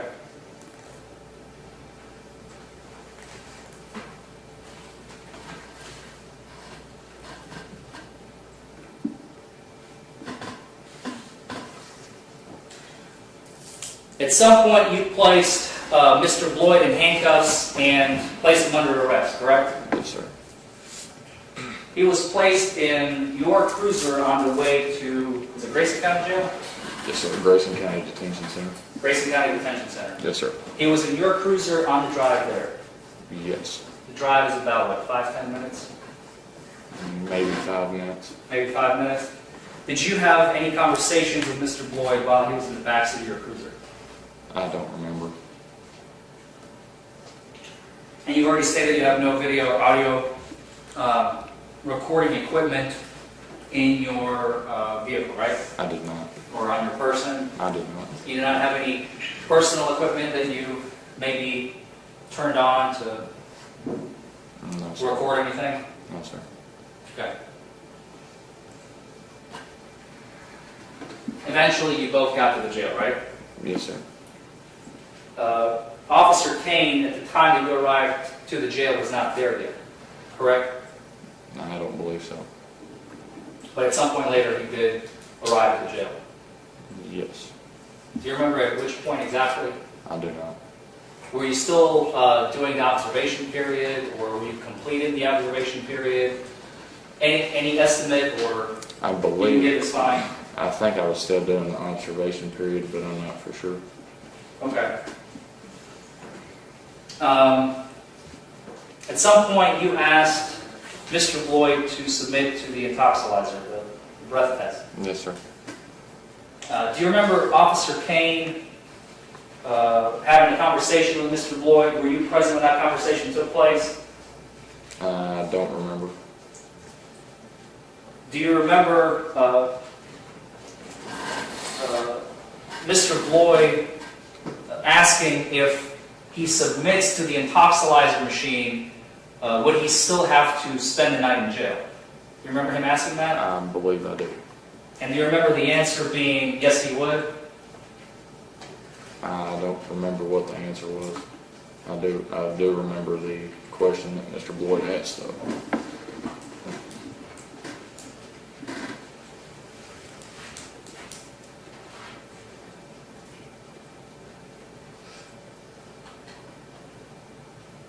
Can I have a moment, Your Honor? Sure.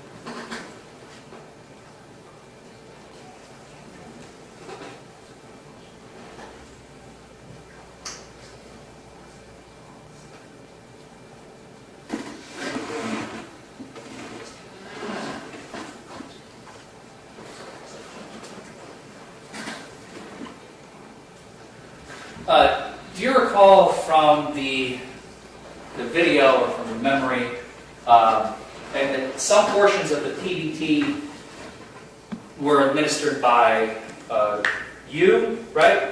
Yes, sir. And then you all switched off and Officer Kane administered the PBT a few times, right? Yes, sir. At the station, you were the one who asked Mr. Bloyd whether or not he would submit to the intoxilizer, right? I believe so. You believe so? I don't remember. Could it have been somebody else, like Officer Kane? Could have been. No further questions. Can you read, Rick? Yes, Your Honor. Deputy, I don't mean to get personal, but unfortunately we're going to have to. I don't want to leave a misimpression in the jury's mind. Do you suffer from any type of physical ailments yourself? I do. What is your condition? Type 1 diabetes. All right. And as a result of that, do you have exorbitant costs for that medicine? I do. Okay. Is that the basis for you having to switch jobs a couple of times? Yes, sir. It's not a situation where you were removed from the Louisville Police Department, No, sir. removed for conduct, No, sir. nothing like that. No, sir. Simply you couldn't afford your medical bills. Yes, sir.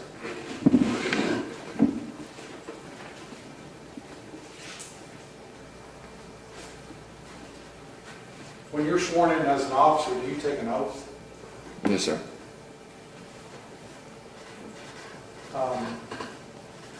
Did you take an oath today when you got sworn Yes, sir. to tell the truth? Yes, sir. Have you told the truth here today? Yes, sir. Did you observe Mr. Boyd intoxicated that night or having alcohol on his person? Yes, sir. This crisscross where you walked across and Officer Kenny walked across and he says, go ahead, something. Did you take that as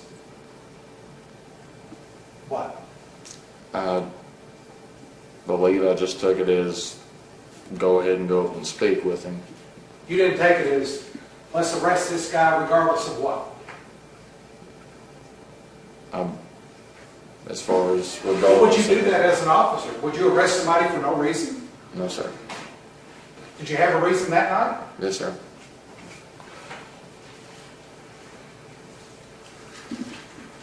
You hadn't been out of the academy very long. No, sir.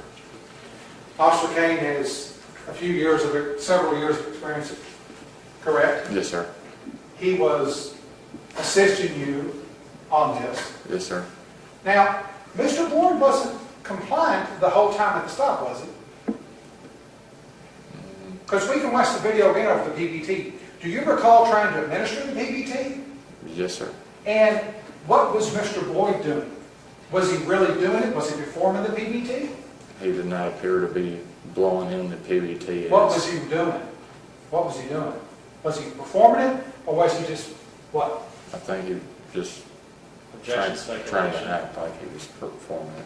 Well, does the machine? Wait a second. You have an Your objection? Honor, again, he's asking for the officer to speculate as to what my client was doing. Not projecting. I think that it's clear. There's indication on the recording, on the video, that if the PBT is not making a sound, he's not performing the test. Have you had any other DUIs? The video speaks for itself. All right. That's fine. Thank you. So, in fact, Mr. Boyd was not compliant at the stop. Is that correct? Yes, sir. Because a compliant person does everything you ask, or attempts to. Yes, sir. A person that's not compliant doesn't. Yes, sir.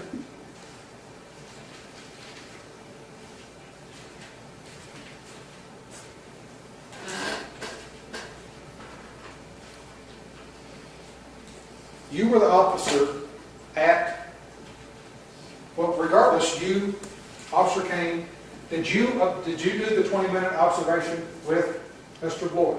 Yes, sir. Did Mr. Boyd perform the intoxilizer, or did he refuse? He refused.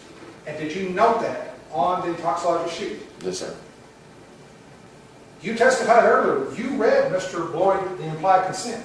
Yes, sir. So in that document, you would have asked him to perform those tests. Yes, sir.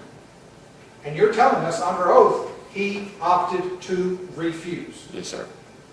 Regardless if somebody else says whatever, you asked the question, Yes, sir. and he answered no. Yes, sir. That's all. Very well. Any other witnesses? You missed episode, sir. Any other witnesses? Council's rest. Do you have any motions, sir? I do, Your Honor. It is my motion with the court for a directed verdict.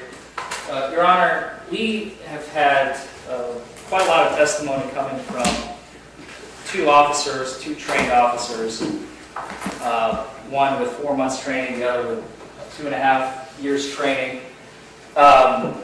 Evidence has been offered into the record that the field sobriety tests that were administered at the scene were not in compliance with the promulgation in the manual stating that if we have clear testimony that he was not, Mr. Boyd, was not asked about whether he had any medical issues, which goes to the heart of field sobriety, especially issues with the legs. So I believe the entirety of that testimony, even though I was not asking for it to be stricken, because I don't think that's the proper remedy. I think it goes to the credibility, not the admissibility of the evidence. In addition to the fact that there was no erratic driving, there was no bad driving, there was no type of vehicular erraticness to indicate impairment while Mr. Boyd was behind the wheel of the car. There was, as the officer testified, Mr. Boyd appeared to walk perfectly fine. He didn't stumble, he didn't fall. As he was exiting his vehicle, he had used the vehicle for balance as is indicative of someone who's impaired, who's under the influence of alcohol, who is not sober, essentially. And Mr. Boyd, on video, has admitted to having one beverage, later to be determined one beer. We don't know the kind or the amount of size of the beverage. That is true.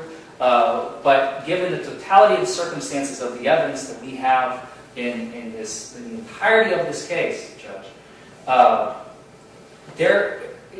the Commonwealth does have the refusal, but with everything else that we have heard here today, I cannot fathom a jury who is going to be able to come to the conclusion that Mr. Boyd has been operating a motor vehicle under the influence of intoxicants. The PBT showed the presence of alcohol. He admitted to having been drinking. We know that he has been drinking by his own admission, so the PBT simply confirmed his admission. He was arrested and taken to Grayson County Detention Center where he spent the night, which counsel believed was completely needless. And, Your Honor, we would ask that the court grant the defense's motion for a directed verdict and take the case out of the jury's hands, because I don't believe that's where it belongs. Mr. Ratner. Your Honor, Mr. Boyd on January 17, 2017, or January 13, 2017, was charged with expired registration, expired plates, and DUI. There's been uncontroverted proof offered by both officers that his tags were run and that he had expired tags. So I think clearly expired tags, expired registration, those two charges have to go to the jury. And also, the DUI has to go to the jury because there's been sufficient, ample, extreme amount of evidence and testimony to indicate that Mr. Boyd was impaired during the time of the observation of the officers. The tests were performed. He universally failed all the tests rather than the BGN, rather than the vertical gaze inspections. So I would submit to the court that there is sufficient, there's plenty of proof. He admitted to drinking alcohol. Again, the admission of drinking alcohol alone, if that's all we had. But if the court dismissed the DUI every time a guy that gets pulled over says, I had one beer, I can't count the number of times people say that. Again, that's for the jury to determine. They're to determine that because it is a refusal. Mr. Boyd chose to refuse. And we have, through our officers, submitted ample evidence in the form of field sobriety test, in the form of a PVT that, we've got an admission of drinking alcohol, the PVT, the walk and turn, and granted, they want to make an issue over the medical thing. Well, I heard it to say he told the officer of his medical condition prior to the test. Okay, well, he did the test, he didn't perform well, and then he stands on his quote-unquote good leg because he says he had 3 surgeries on his left. I don't see why a surgery on your left knee would impair your right knee when you're standing. So I think all those are reasons that the jury have to look at and to contemplate. And I would ask that the court allow this case to proceed to the jury. Thank you. Very well. Having heard the evidence at this point, the court's going to overrule your motion, sir, for a directed verdict. Thank you, Judge. Who's your first witness? You're going to have a witness, sir? Your Honor, if I know the jury's going to be back in about 5 minutes, if I can have 5 minutes with my client. Absolutely. Thank you. I'll be right back.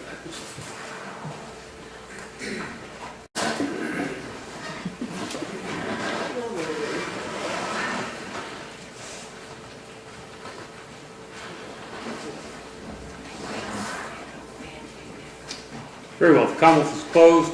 Sir, who's your first witness? Yes, Your Honor. The defense calls Mr. Donald R. Boyd, Jr. to the stand. Very well. Come up, sir.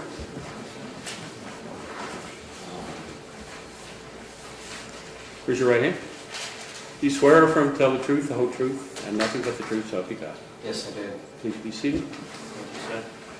That black gadget with those orange lights is a microphone. We need to scoot up to it and speak into that. Yes, Say sir. your name for the record, sir. Donald R. Boyd, Jr. Sir, you may ask. Thank you, Your Honor.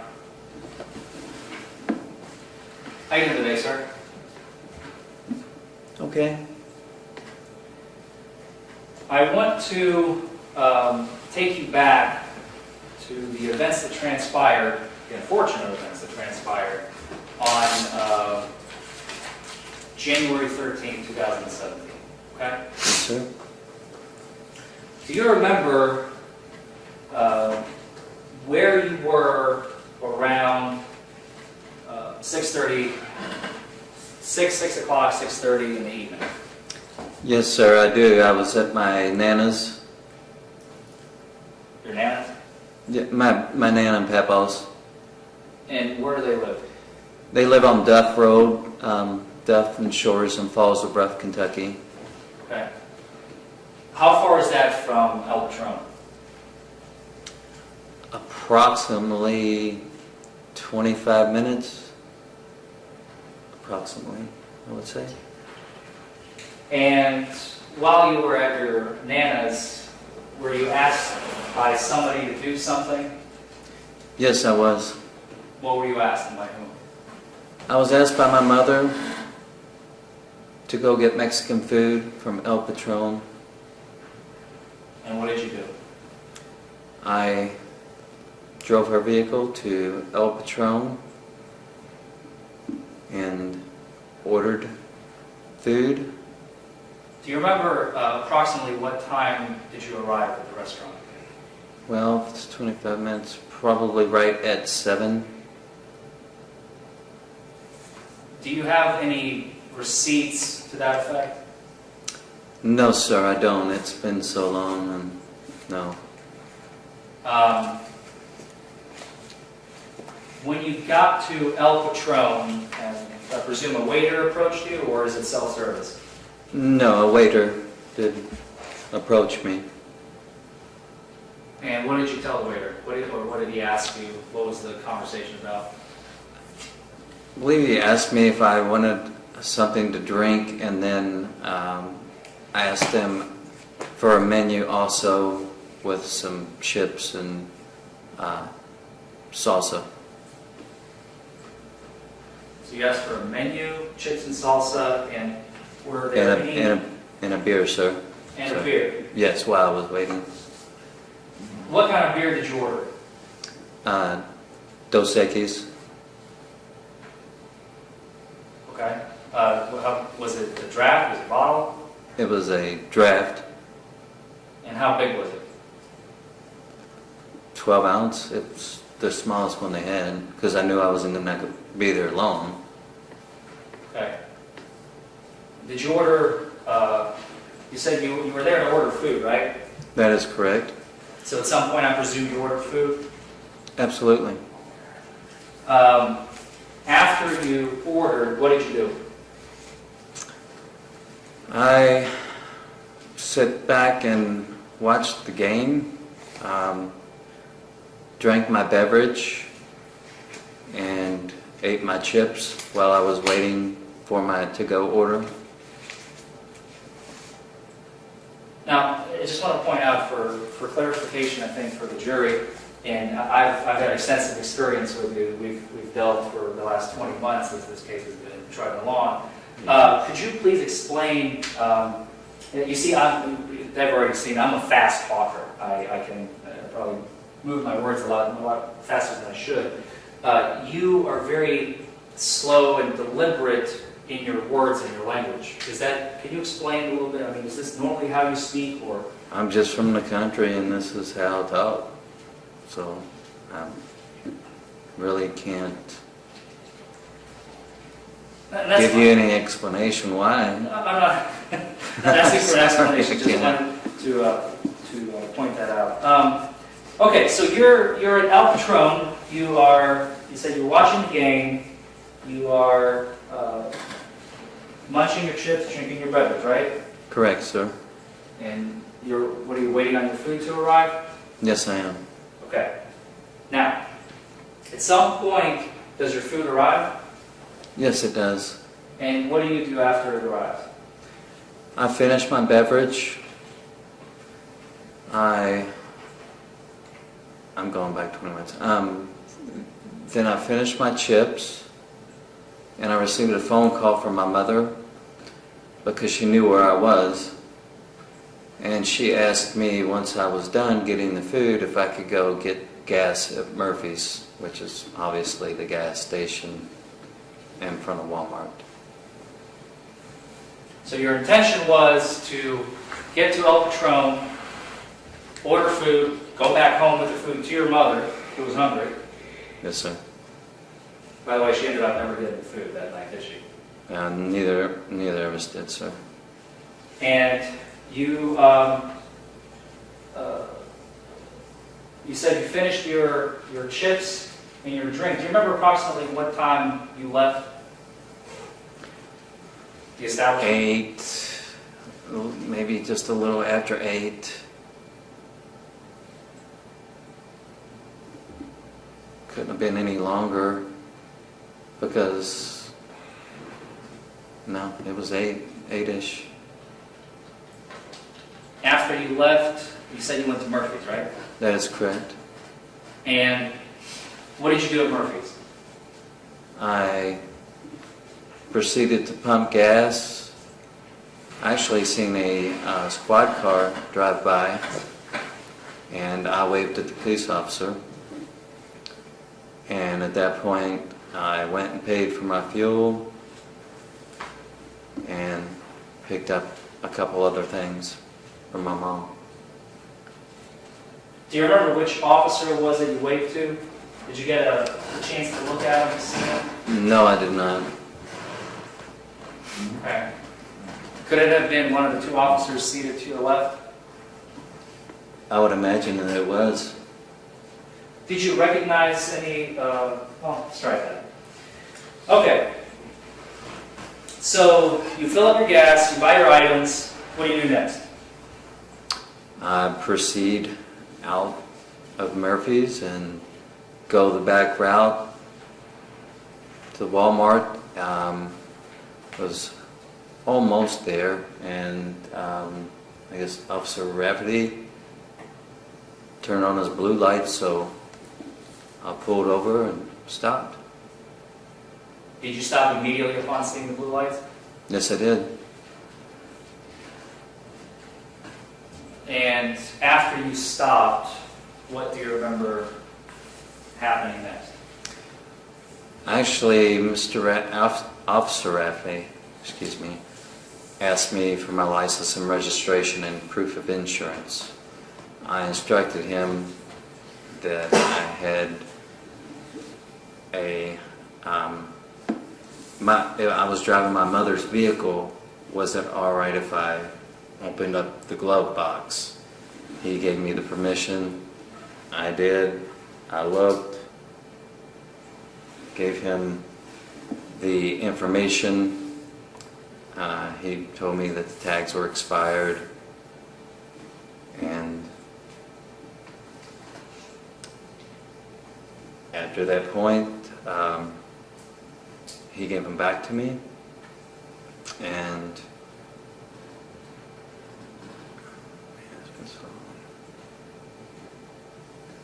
I did ask him if I could call my mother to see if she had had the tags in the vehicle, because I had been pulled over by a police officer because expired tags, because it was her vehicle.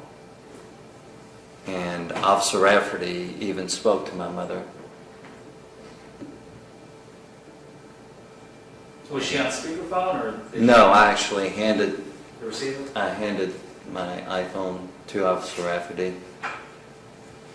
And were you able to produce a current registration receipt? No. So that you were not driving your own vehicle, you were driving your mother's vehicle? Correct. And were you aware that the registration was expired? Absolutely. The registration was expired? Absolutely not. Okay. After Officer Rafferty has asked you to produce the documentation, what do you remember happening next? I remember him and Officer Kane having a conversation behind the vehicle, behind my mother's vehicle, I should say. And then Officer Rafferty asking me to step out of the vehicle. Did you do so? Absolutely. And you followed him in the back of the car as we saw in the video, right? That is correct.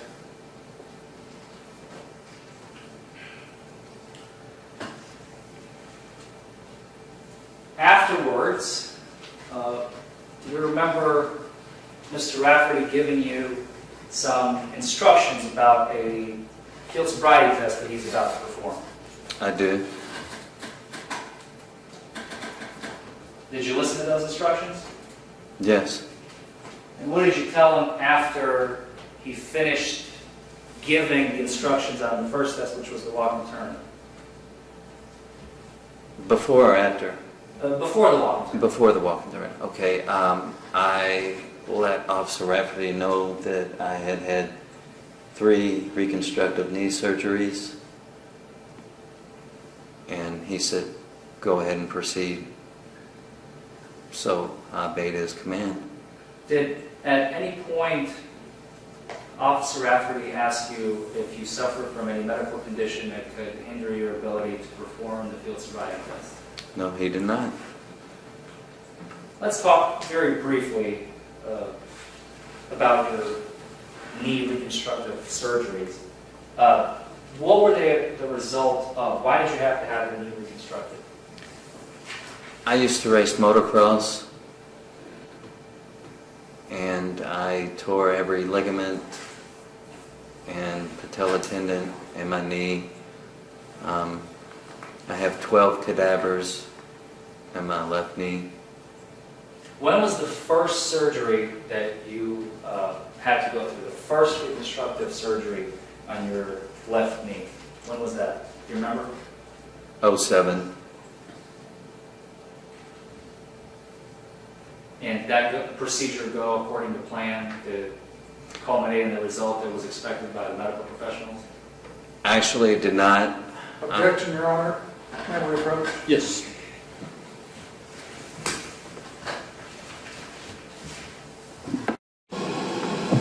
Judge, I feel that he's trying to prove medical, he's trying to offer medical evidence. There's been no records submitted to the court. This is all his testimony, and I don't know that he has the, I think he can describe his condition, but I don't think he needs to bring a medical decision or medical opinion regarding his injuries.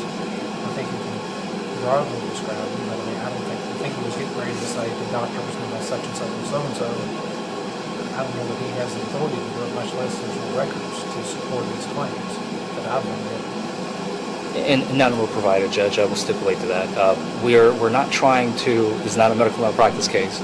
All I'm trying to do is to just show to the jury that he has had 3, and we're going to go through them very briefly. I'm not intending on dragging this out in any way, shape, or form. I simply wanted to ask him because it did not go according to plan. That's why he had to have a second one and a third one. If he just wants to describe the nature of his injury, that's fine. But if he starts getting off into, well, my doctor told me this and that and this and that. Can't say what the doctor said. Okay. Mr. Boyd, if you could just refrain from referring to the doctor, but simply from your understanding, after the first reconstructive surgery, why did you have to have a second? This surgery was botched. Okay. And after the second, well, when was the second one? 16 months afterwards. So that's 2008, 2009? 2008. Yes, it was 2008. Okay. And at some point you also had a third one, you said, right? That is correct. Why did you have to have a third one?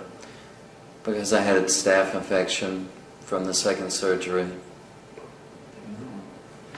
Did you have to go through physical therapy after any of these surgeries, or all 3 of them? All 3 of them. When did you complete physical therapy after the third knee reconstructive surgery? Do you remember? 2012. 2012. 2012? Yes, sir. It's about 4.5, 5 years before this case? Yes, sir. Okay.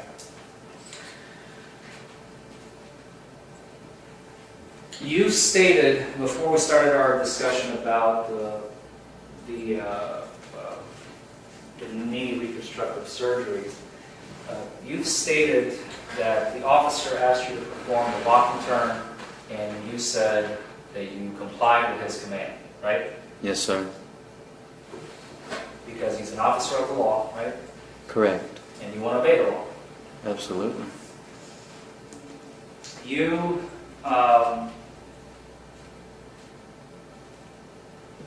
performed the walk and turn, and after that, did he ask you to do any other tests? Yes, he did. What did he ask you to do? The heel to toe, you had to bear with me because I'm learning this as it was shown and by testimony from the officers. The heel to toe and the where you follow finger and then the blow straw thing. Do you remember the one-legged stand, raising your foot up? Yes, I do. Yes, and that's one of them also. You chose, and I think the prosecution has made a great big deal out of it, so why don't we clear the air. what is, you used your right knee to balance yourself and you lifted the damaged leg up in the air, right? That is correct. Why did you do that? Because I have more strength. And is that leg as strong as it used to be prior to 2007? Your right leg? It was my left leg that was... My right... I'm sorry. I misunderstood. Allow me to rephrase the question. Yes. I think I'm getting a little bit confused. Prior to 2007, you had two good legs, right? Correct. By the time 2012 rolled around, you had one good leg and one bad leg. Your good leg being your right leg, your left leg being your bad leg. That is correct. Right's good, left's bad. When you walk, can you run, by the way? Absolutely not. When you walk, do you walk with a limp? Yes, sir, I do. And are you familiar with the concept of overcompensation? Yes. What is that? Can you describe that to the jury, please? Getting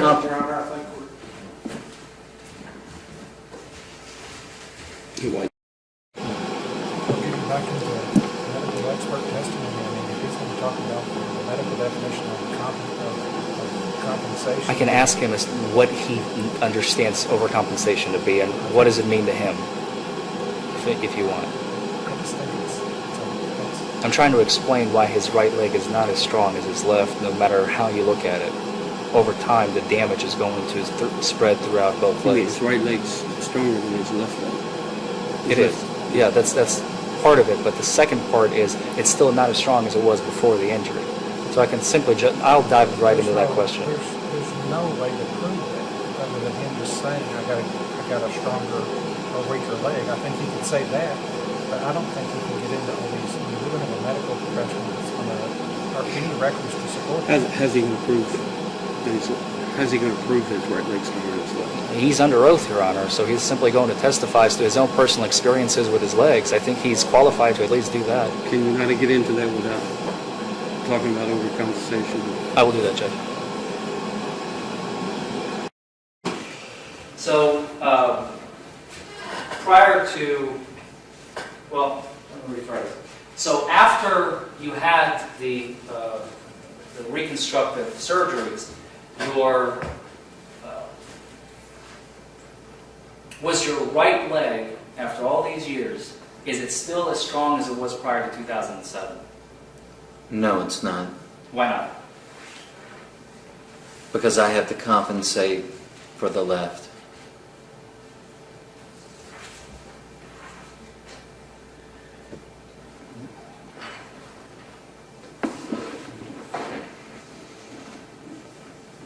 After you submitted to the physical portion of the test, you were given follow the finger Yes, sir. test, also known as the HGN, as we discussed, and the VGN, up and down. Did the officer share any results with you? Did he say anything at the side of the road? Not until the portable breathalyzer was administered Okay. that I can recall. And do you remember being administered the portable breath test? Yes, I do. I believe we heard testimony that it showed the presence of alcohol, right? Yes, we did.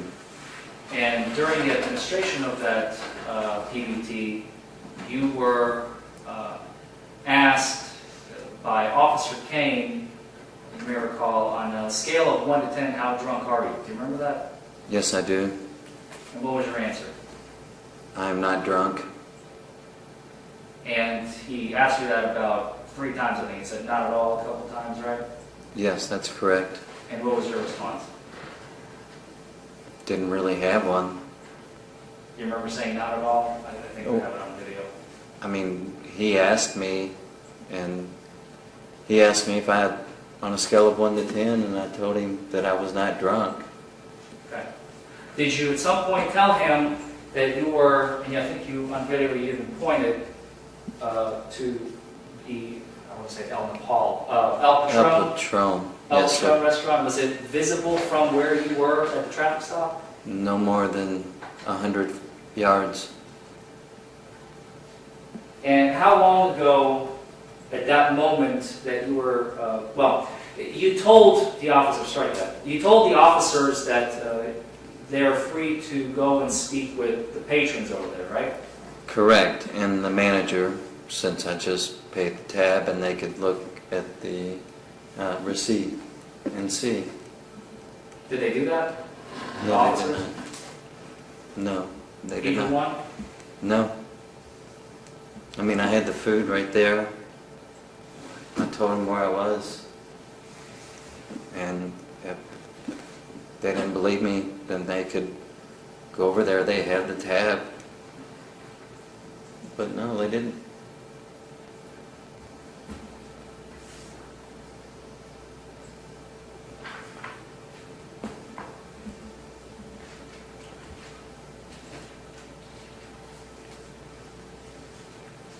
Afterwards, you were placed in handcuffs, right? That is correct. And you were taken to Grayson County Detention Center. Correct. Do you remember on the drive to the car if you had any conversations with now Trooper, back then Officer Rafferty? Yes, I did. What did you guys talk about? I told him that he knew that I was sober. And wow, are they doing this? And did he answer? What did he say, if he answered? I don't know. Do you remember at some point arriving at the Grayson County Detention Center? Yes, I do. Do you remember being read something called the implied consent? No, I do not. The language goes in a few moments, I'll be requesting you submit to a test of your breath, blood, urine, or any combination of these tests.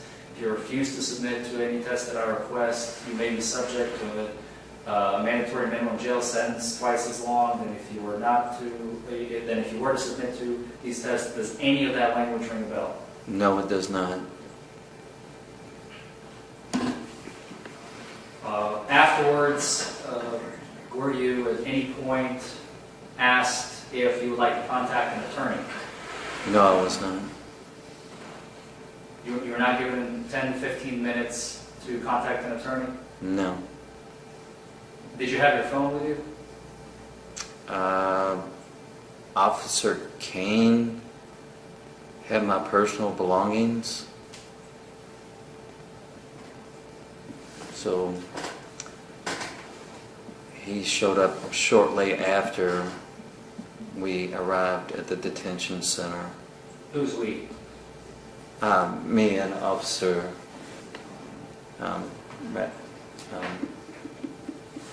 Rafferty, excuse me. Officer Rafferty.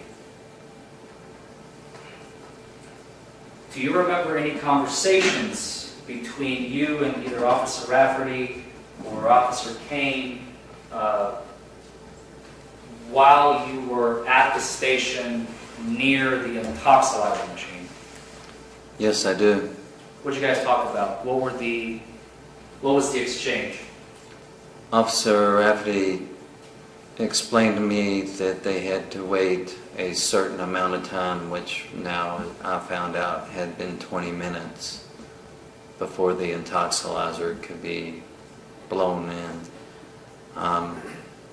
Again, shortly after that, maybe 10 minutes, Officer Kane showed up, and when it was time, he wanted me to blow on the intoxilizer. And what was that conversation like?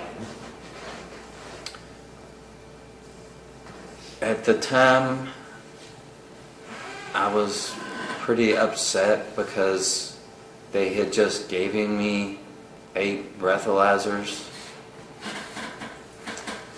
I had mucus coming out of my nose, which is clearly on the video, and they're telling me that I'm not blowing hard enough.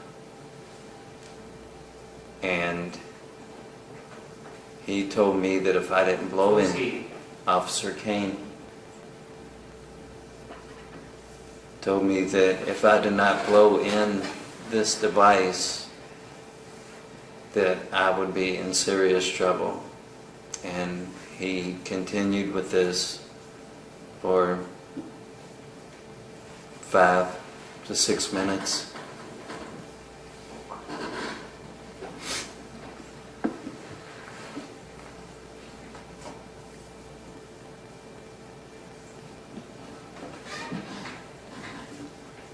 Do you remember his tone of voice? What was he like? Was he calm and cool, or was he? What was he No, like? he was not calm or cool. He was upset because I would not take the intoxilizer device, or whatever you call it, because I simply asked him, if I take it and I pass, am I free to leave? And he told me no, I would still be in jail. So my response to him was, why would I do this? I'm going to stay in jail anyways. You guys did this to me 8 times. Why? You're not giving me any incentive to do this. If this is going to get me out of jail, certainly, but that's what happened. Just one final question, Mr. Boyd. When you operated your motor vehicle, which was your mom's truck, on January 13, 2017, were you under the influence of alcohol or other intoxicants? No, I definitely was not. No further questions. Mr. Rabbit? Mr. Boyd, January 13th of 2017, what was your address? 107 Shores Drive, Falls of Rough, Kentucky. I'm going to show you the document that we've already been circulating.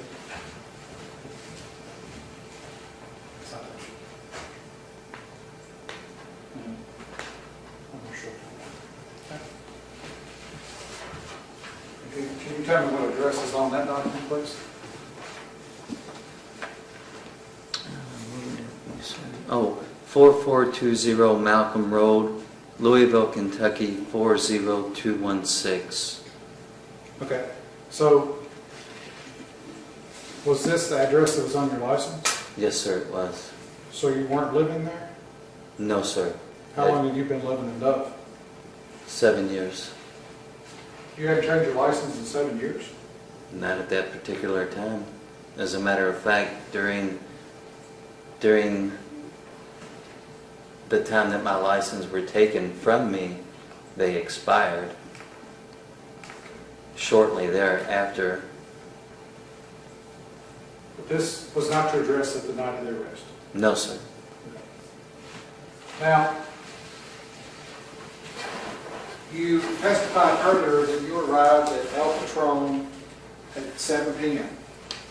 As 7, yes, sir. 7-ish, 7. 7:05, 7 p.m., somewhere around right around 7. I'm going by how long it takes to get from my Nana's to El Patron. Yes, Okay. sir. And when you came from Duff to El Patron, right? That is correct, sir. You came in the front way. You came in off of 62, right? I came in the back way.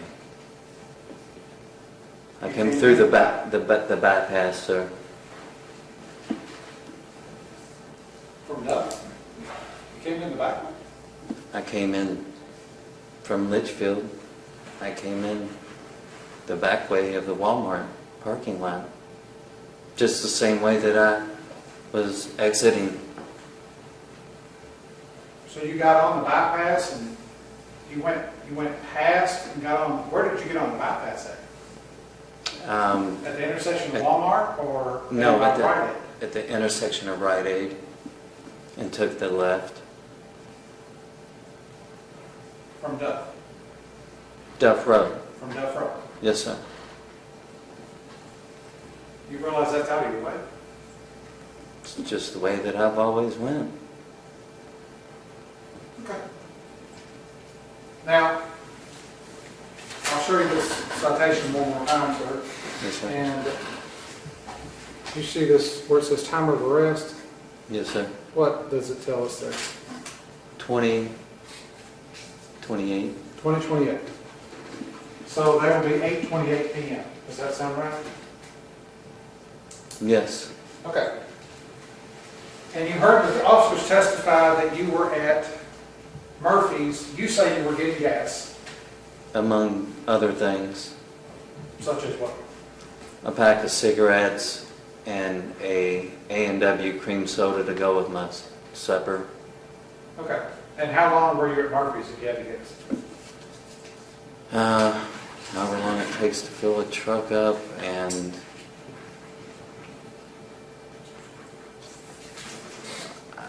approximately 15 minutes. You think you were there 15 minutes?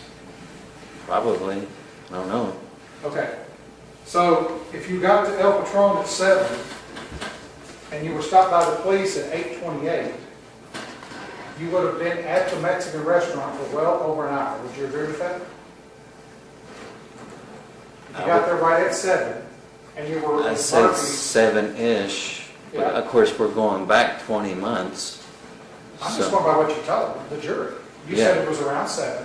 Around 7-ish, yeah. Okay, 7-ish to 8:28 is 1.5 hours. Yes, sir. Okay, and if you were at Murphy's, you say 15 minutes. So that means that you were at the Mexican restaurant around an hour and 15 minutes. Does that sound right?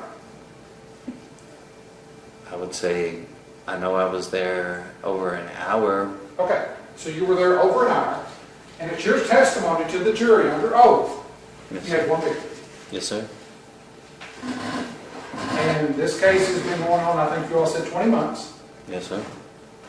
Did you ever go get the receipt to show how many beers you had? I tried. You tried? When Yes, did you sir. try? Once I contacted my lawyer. How did you pay for it? I'm sorry? How did you pay for your supper? Cash. Cash? Yes, sir. No receipt? No, sir. Now, did you pay for cash at Murphy's?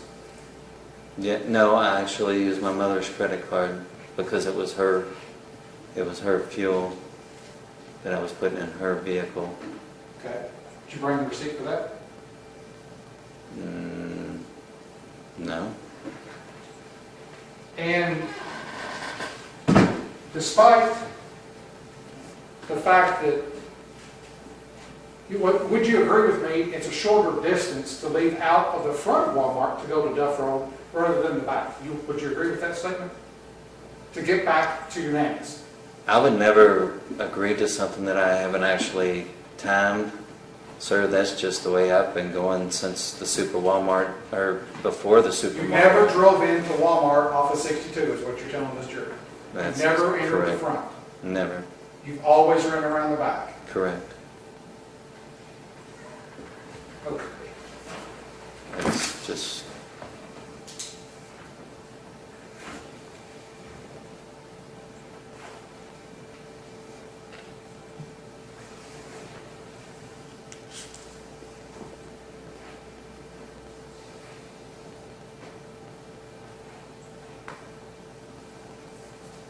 You admit that there was no registration receipt on the vehicle, correct? That's correct. So you're guilty of that. Yes, sir. Okay. And you did not bring any medical records regarding your knees to show the jury today? Your knee? No, sir, I did not. Okay. And it's just your left knee that you had issues with, according to you? No, I've had 8 surgeries. On what? 3 on my knee, 1 on my shoulder, 1 on my ankle, Well, I'm 1 talking on my about your wrist. left knee that you testified to. Yes, sir. 3 surgeries. reconstructive. Right. You didn't have any records to support, you just wanted to tell the jury about it, correct? I would be more than happy to show the jury the scars. Now, when you were stopped, did you obey all of the commands of the officers? Yes. Okay. Do you recall on the video where you were repeatedly asked over and over and over and over, blow into the machine, blow into the BPT, blow into it? Do you recall that? Yes, sir, I do. Okay. When someone is not doing as they're told 6, 8, 10 times, do you consider that compliant? I consider it complying when snot is coming out of my nose and I'm blowing as hard as I can. So it's your testimony you were doing the best you could do? As shown in the video, sir. I don't know how much harder someone... Have your hanky on you? No, sir, but if you look in the video, you can see me repeatedly and even asking the officer if I could wipe my nose because I was blowing so hard. Had you had any physical therapy on your left knee within, say, I don't know, from 3 or 4 months before you were stopped in January of 17? No, sir. You had no physical therapy? Were you under any restrictions by your doctor? No, sir. Were you wearing a knee brace that night on January? Not that night, I was not. No, sir. Do you own a boat? Yes, I do. What kind of boat do you have? It is a Baja, How long was it? 20 foot. Where- Just a runabout. Where's it at like today? And underneath my pole barn. All right.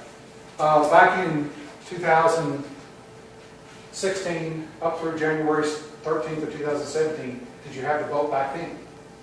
Yes. Okay. Did you operate the boat? Yes. Did you get in and out of the boat? 16 and 17, did you say? Yes, sir. I want to be absolutely correct because we had a snowstorm and it totaled the boat. My pole barn fell.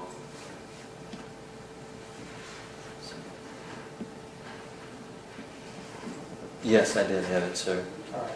Did you use it in 2016? The summer of 16?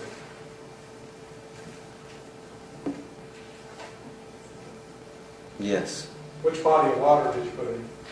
Rough River, sir.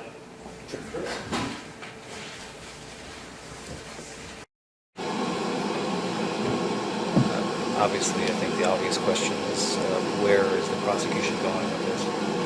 Well, if you ever on the boat, you know what I'm getting ready to ask about getting in and out of the boat and bending and stretching. I mean, that's obvious. And that's my next question, is him getting in and out without walking.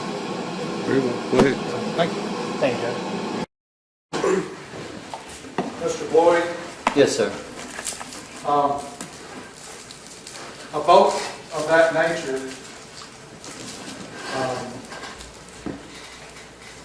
how do you get in and out of a boat like that? Actually, I had to have an extension ladder put on it and a handrail. So do you use that? Yes. Do you have to bend your knee when you're doing it? Yes. Does your knee have to support your weight when you're getting in and out of the water? Buoyancy helps out a lot.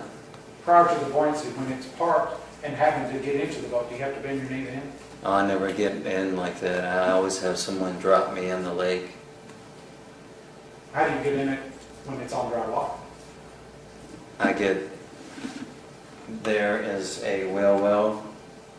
You crawl up and get in the boat, right? I don't know another way you could do it. Well, on the wheel well, sir. Right, okay. And you're able to do that? Yes, sir. And you were able to do it before January 13th of 2017? Yes, sir. Did you require any, like, having to have a person assist you and pull you in the boat or anything like that? At times.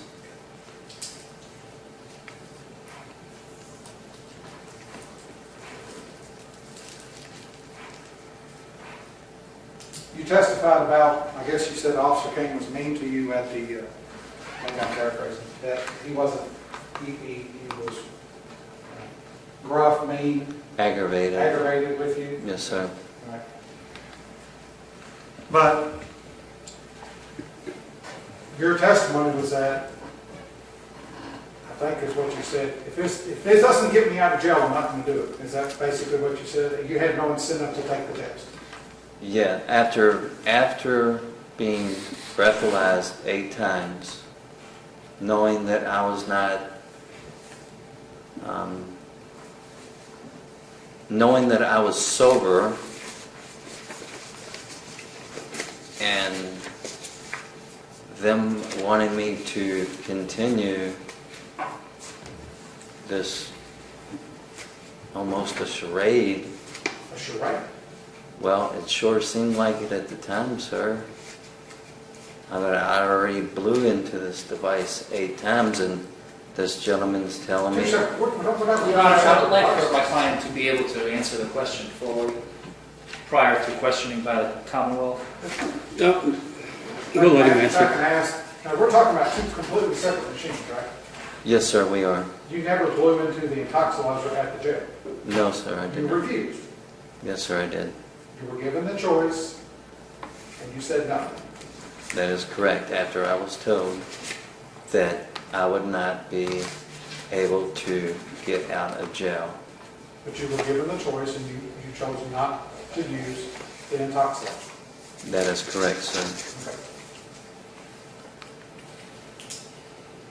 Do you recall telling the officers that your mother was a retired sergeant with the LMPD? No, You don't recall that? no, because she was not. What does your mom do? She's retired now. From where? I'm sorry? From where? Jefferson County. Sheriff's Department. Oh, okay. So your mother is retired from Jefferson County law enforcement? Yes, sir. She was a captain. She was a captain. Yes, sir. Do you recall telling either one of the officers that, making that statement that night?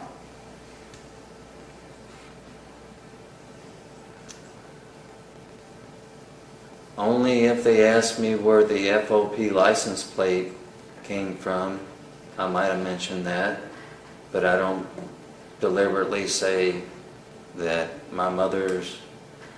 You didn't try to use that to get out of trouble? Absolutely not.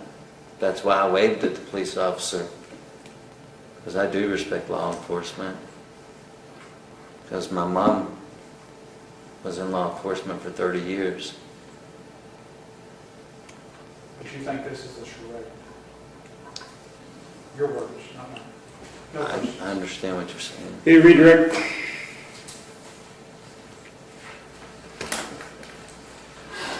Very briefly, Judge.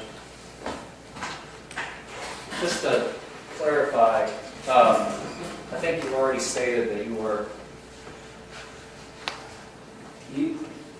Officer King was activated with you, right, when you were at the station? Yes, he was.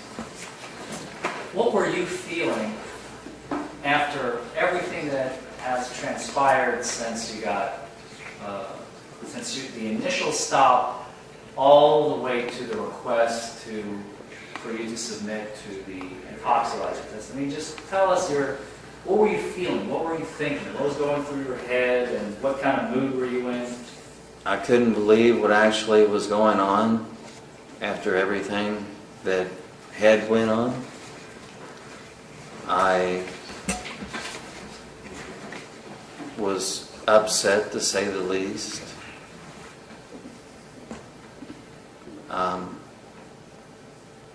This really can't be happening.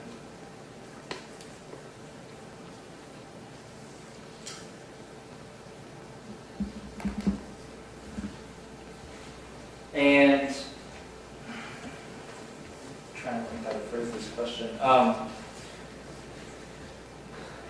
When you were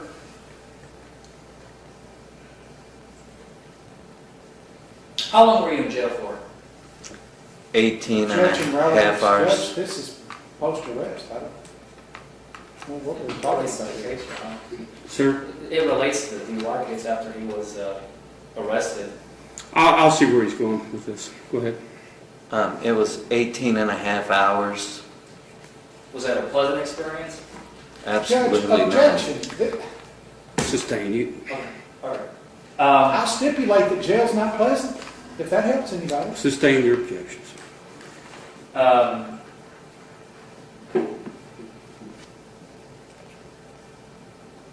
Your license was suspended as a result of this charge, correct?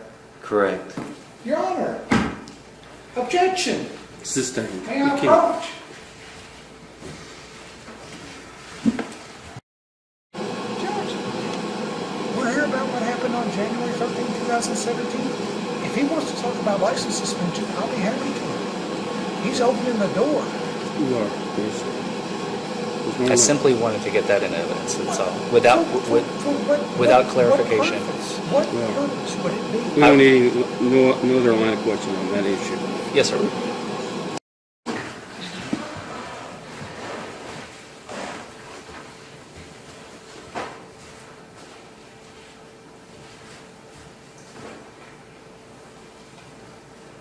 Has the registration since been updated on your mother's vehicle to your knowledge? Objection.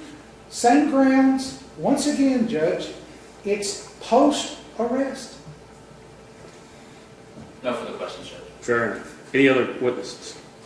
No, Your Honor. Very well. Heard you step aside. Thanks. Okay, at this time I'm going to go over the jury instructions with you. Jury instructions. For example, under the evidence presented to you in this case, you may find the jury not guilty, or you may find the defendant not guilty, or you may find him guilty of charge 1 of expired registration plates, charge 2 of expired registration receipt, and charge 3 of operating a motor vehicle under the influence of alcohol and or other substance which impairs driving, DUI. Instruction number 1, charge 1, expired registration plates.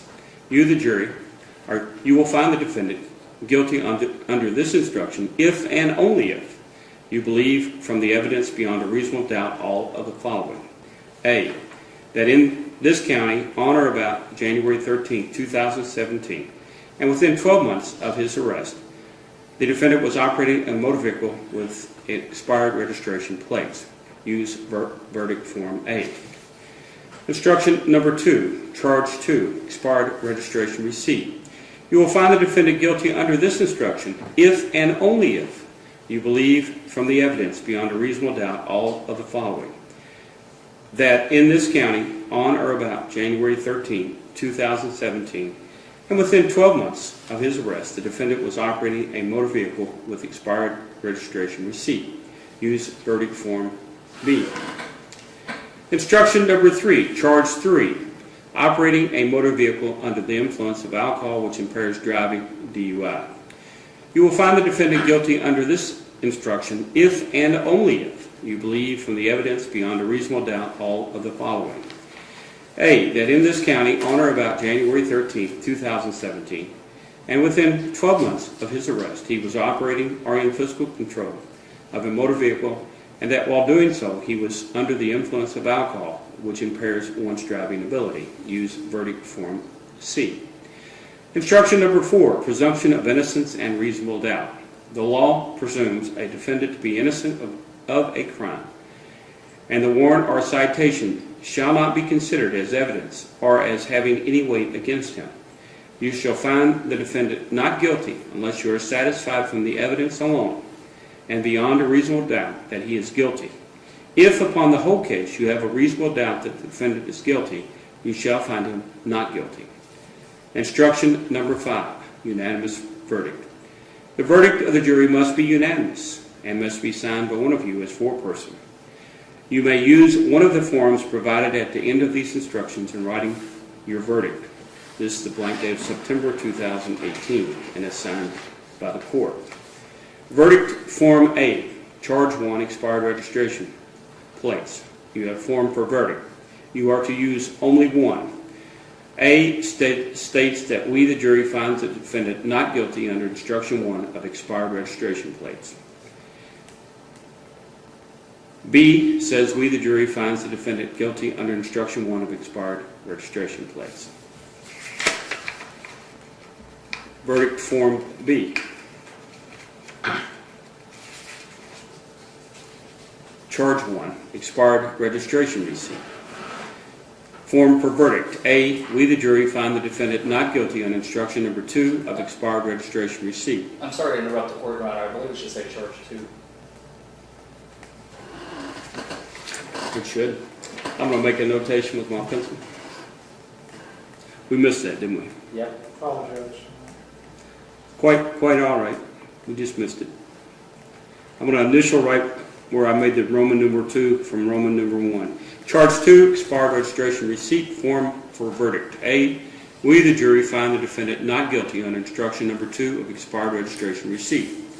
B, we the jury find the defendant guilty on instruction 2 of expired registration receipt. Charge 3, verdict form C, operating a motor vehicle under the influence of alcohol which impairs driving ability, DUI. Form for verdict, you are to use only one. You have A, we, the jury, find the defendant not guilty under instruction number 3 of operating a motor vehicle under the influence of alcohol which impairs driving ability, DUI. B, we, the jury, find the defendant guilty under instruction 3 of operating a motor vehicle under the influence of alcohol which impairs driving ability, DUI. And those are all signed by the foreperson of the jury. Mr. Forman? Yes, Your Honor. Do you have a closing statement? Yes, I do.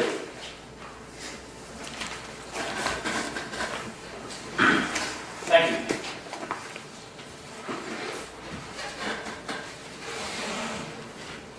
It's almost over. We're almost done. It's 3:35, 4:45 local time for me. And we have come to the end of the case. As I told you in opening, I didn't want to give you a synopsis of the facts as I normally do because I think everything really played out as it should. We got the truth. We got everything came out of that witness stand. And now the decision is yours to go back and deliberate everything that you heard here today. Now I just want to briefly explain why I've taken this case to trial. I want you all to look around the room that we're in right now. We got 2 cameras in the back there, we got 2 cameras here, there's a camera there, everything is being recorded, and in the majority of places we go to, supermarkets, parking lots, police stations, LMPD is notorious for now doing the body cams. Other counties are catching up, some of them. There's video everywhere, especially when we deal with government, and that's for 2 reasons. One, it is for purposes of having everything recorded so that there is no question because videos don't lie. You cannot, everything that we saw that happened on January 13th is clear as day. It's a little jumbled maybe,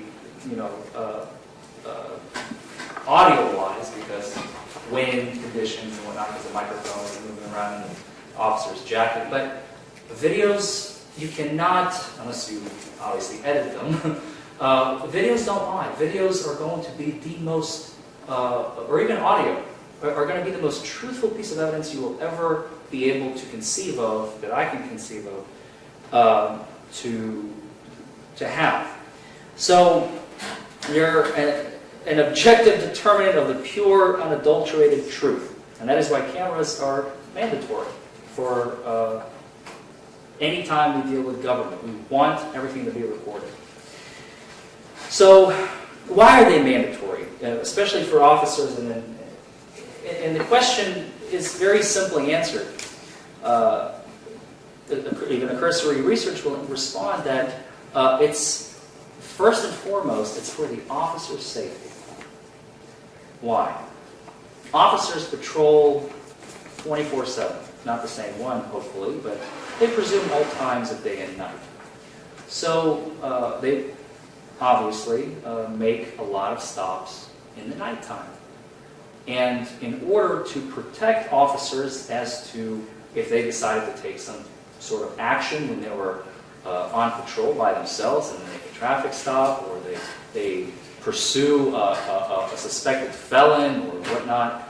They want to be protected. They are there for officer safety. That is why it's standard procedure to have cameras everywhere. So that, in addition to that, the secondary purpose is so that officers do not step out of line, so that they comply with the law, and so that if they do not, then we have a video to show what has happened on the date of that the events have transpired with that particular officer and that particular person. So Rodney King comes to mind, by the way. So usually when I have a situation, and pretty much what happened here, I receive, when I get a case, a DUI case or any type of case, the majority of which are going to be DUIs, as I said, I'm going to get a lot of paper evidence. I'm going to get narrative sometimes. I'm going to get a citation pretty much 100% of the time. Maybe an accident report if there's an accident, that sort of thing. I get a lot of evidence. And I gather all of it and I review all of it.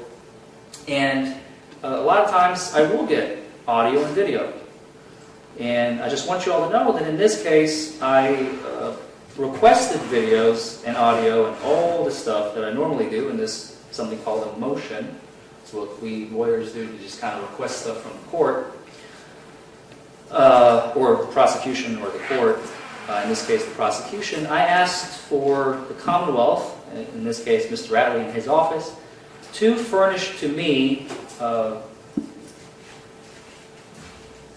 all video, audio, any notes, any statements the defendant made.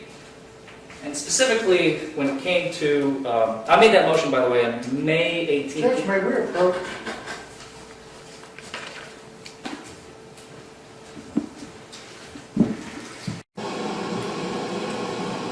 This is not a closing. I'm not sure what this is, but this is not a closing. If there's a motion that needs to be made. I'm not making a motion. I'm simply describing to them what happened in this case, Your Honor.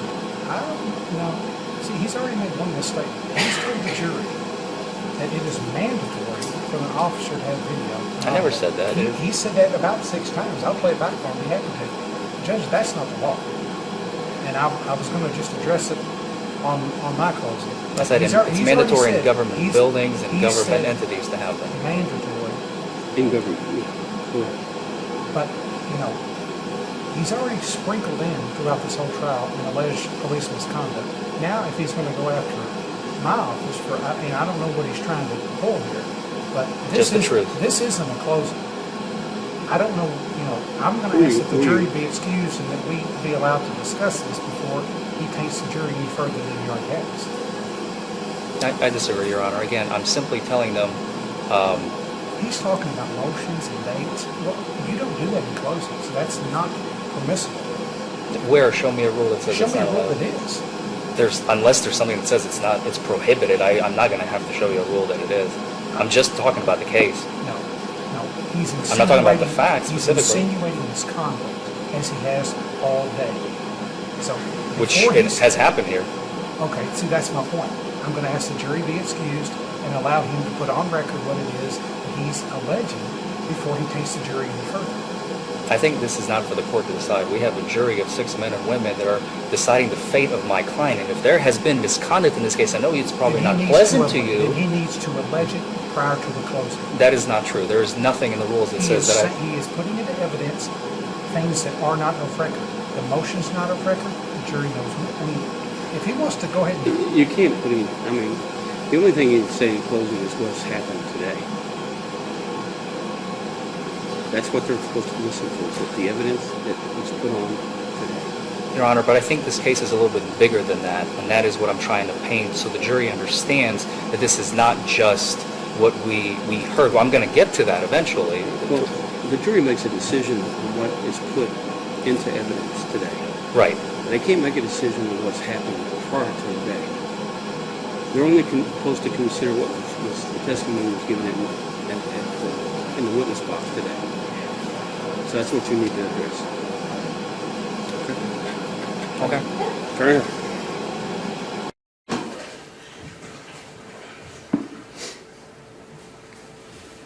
So this case has been going on for quite some time, and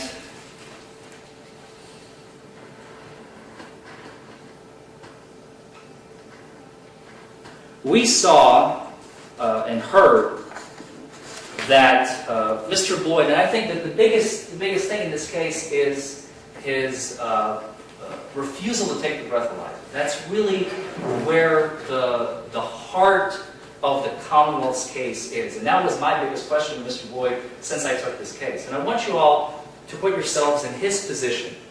After you have been in a restaurant, you have consumed one beverage over the course of 1 hour, which we have all heard 1 hour is okay, and he didn't even have any more than that. As he testified. Coach again, I'm sorry.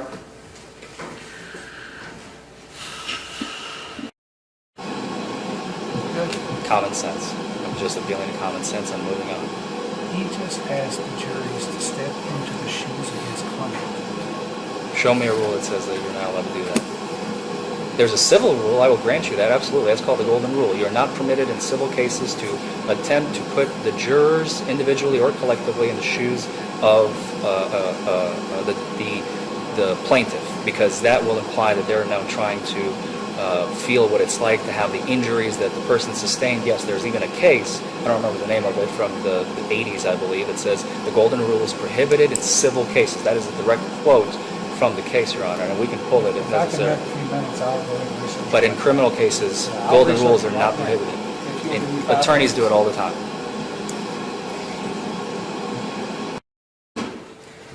We've come to an issue. I'm going to let you step out for 5 minutes. Attorneys need to do a couple of little research. So if you take 5 minutes, we'll call you back. Again, do not discuss this case with anyone or form an opinion until you return for deliberation.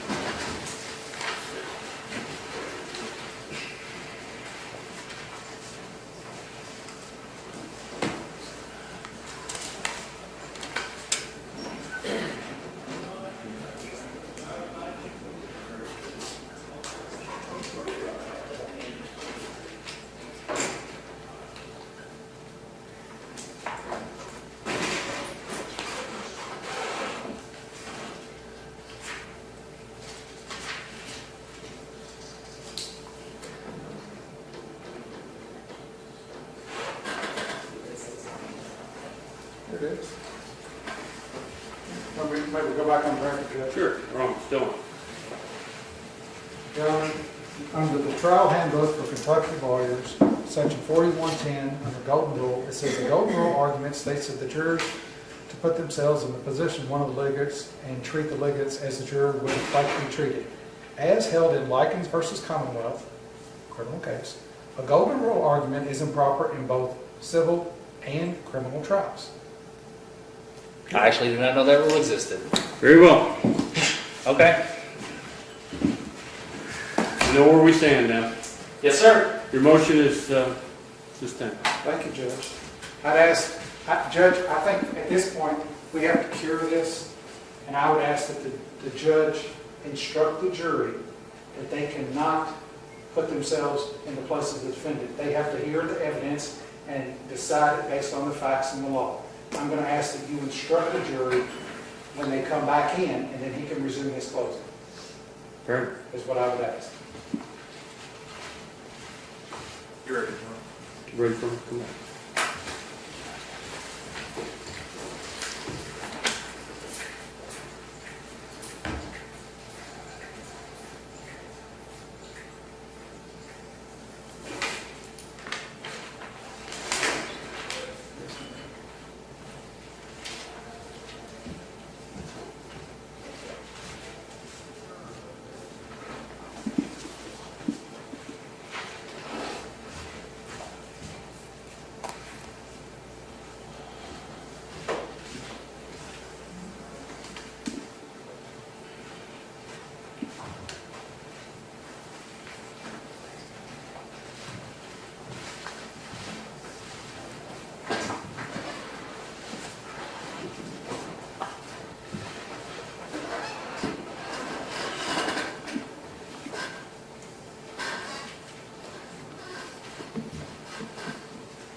Everyone ready?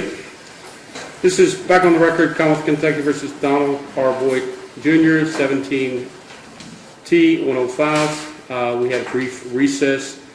The court will instruct the jury that you're not supposed to put yourself in place of the defendant. You're only to consider evidence that you heard from the witness stand. Fair enough? Mr. Sir, you ready to proceed? Thank you, Your Honor. So as you heard, Mr. Boyd was stopped for expired registration. He did not have any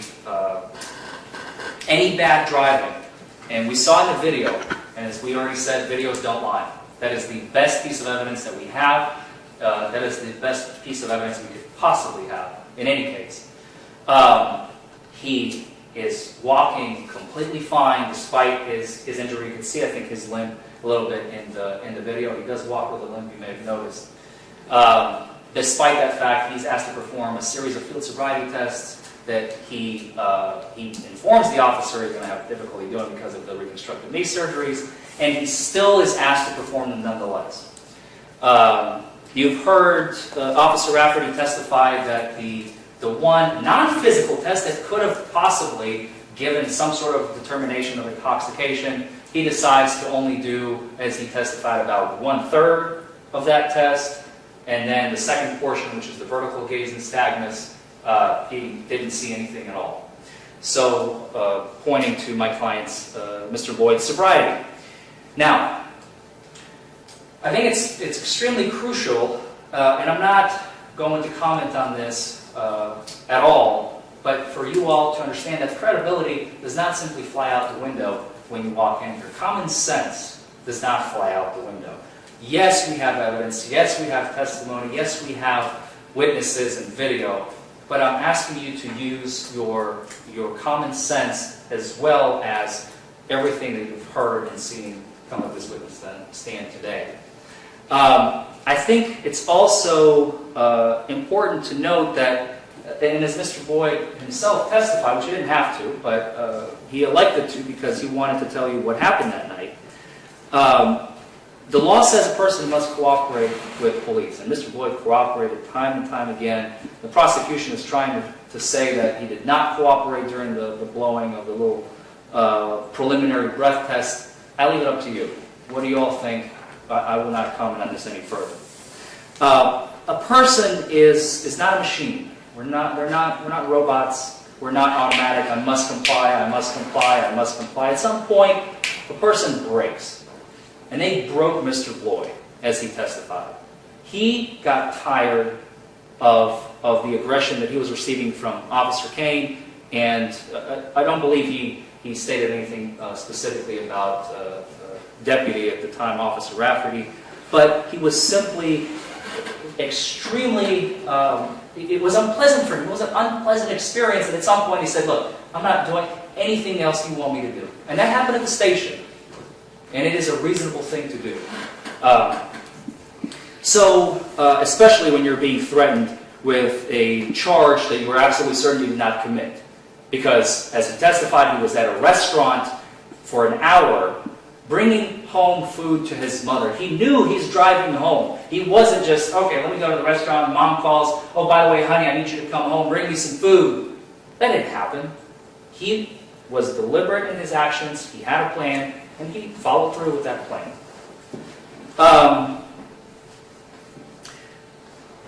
Finally, we do not have, well, actually, a couple more points. We do not have any video of what happened at the station, unfortunately. I wish we did. I don't know why we don't. I never received a copy. But all we have is testimony from both sides as to what did or did not happen. And I think it's pretty much one-sided because both officers kind of indicated they did not recall what happened at the station. I think at one point even Officer Rafferty stated that he did not remember who was it that even administered the intoxilizer. But that's neither here nor there. There are a lot of questions with this case, and I myself am trying to make sense of it in my head as I'm speaking with you. So, we, at the end of the day, this is a criminal trial. This is not a civil trial. We're not seeking any monetary damages, obviously. But I just want you all to know that we will. When all is said and done, I think Mr. Boyd was treated extremely unfairly, and we will take action. He has spent... Your Honor, may I approach?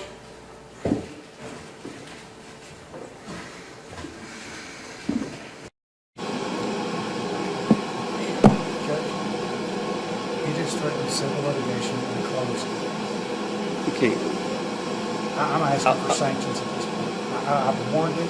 I'm sorry, but I think this is just beyond the pale. I have never, in my 16 years, experienced the behavior of defense counsel like I have today. It is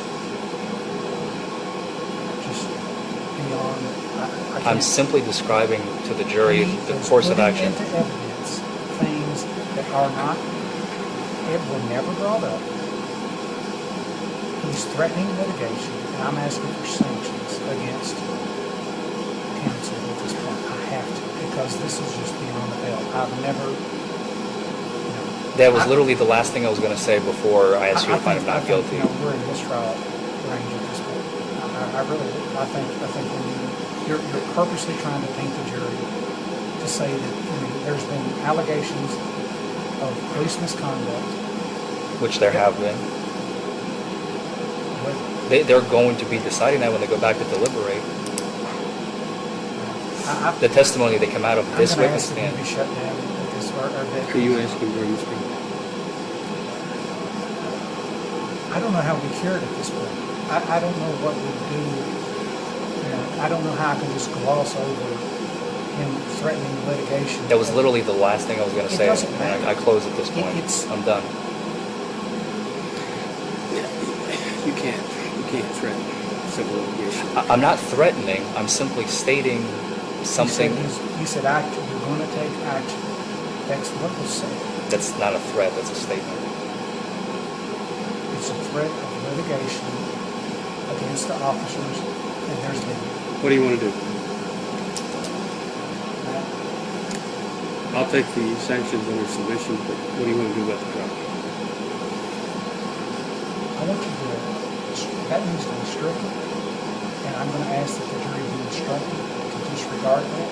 And I would also ask that the court instruct the jury that there was an improper statement by defense counsel, because that was an improper statement by defense counsel. I'm just curious, is there a rule that you can point to? Because again, I think it's outrageous behavior is what it is. Well, I don't need a rule. That's your personal opinion. Here's the problem. If I go that far, Mr. Rattler, I'm painting the jury on the other way. I can instruct the jury to strike that part of his testimony. Or if you want a mistrial, I'll grant it. I'll go forward. And I'll take the issue of whether I'm sanctions under submission. Thank you, Judge. So, after everything that you have heard here today, all of the evidence, the videos, the audio, the testimony that came out of this witness stand, I am certain that when you go back to deliberate, you will have no other choice but to find a verdict of not guilty for Mr. Donald Boyd Jr. Thank you. Mr. Rattler? Thank you, Your Honor. Ladies and gentlemen, I greatly appreciate your patience today in what has been a very unusual and trying matter. If it walks like a duck, it quacks like a duck, it looks like a duck, it's a duck.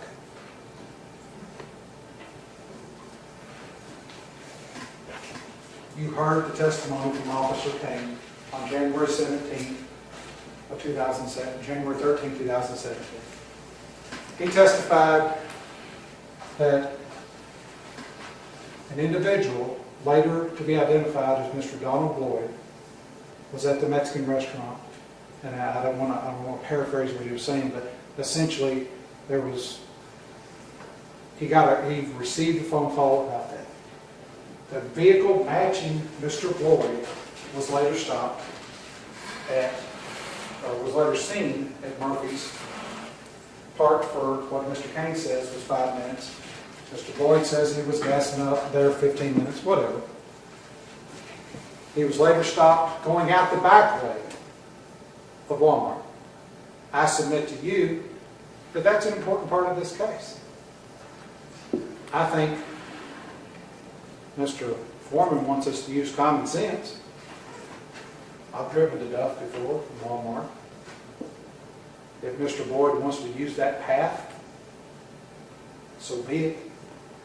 I think that is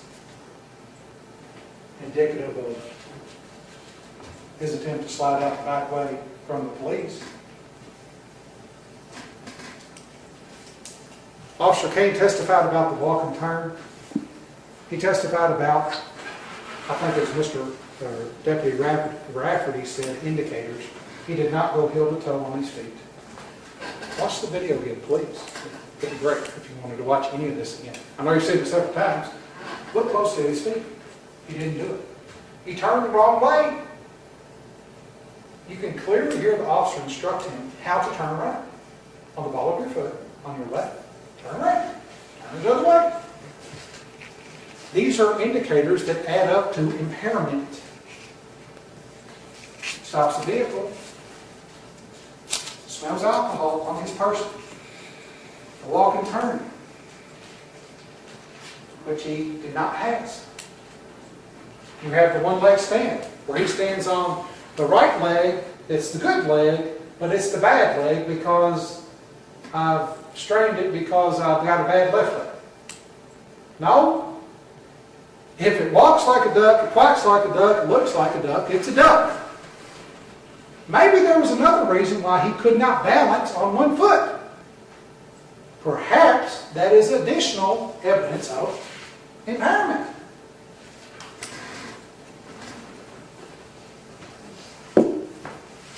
He blew into the PBT. Officer Kane.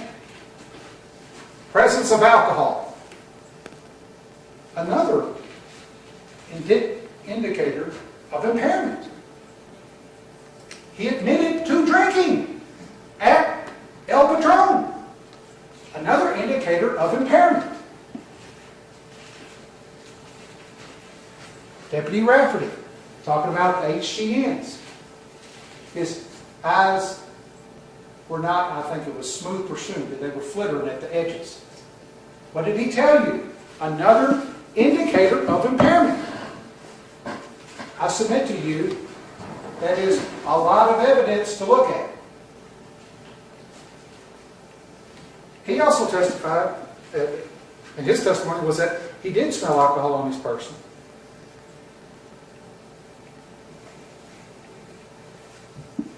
Deputy Rafferty and the defendant both stated that Mr. Boyd refused the intoxilizer at the jail. Now, I think when you're given an opportunity to be given a test that is very precise, as Deputy Rafferty testified to, precise and can be conclusive, and you voluntarily choose not to, I think his answer was because he needed to blow his nose or something like that. I really don't know. I just know. He was given that choice. He chose to refuse. He wanted to barter his way out. Well, if I blow in this, can I get out? Can I not? That kind of stuff. What did he tell you this whole thing was? He sits here and says, this is a charade. This is a charade. Ladies and gentlemen, this is not a charade. This is very serious.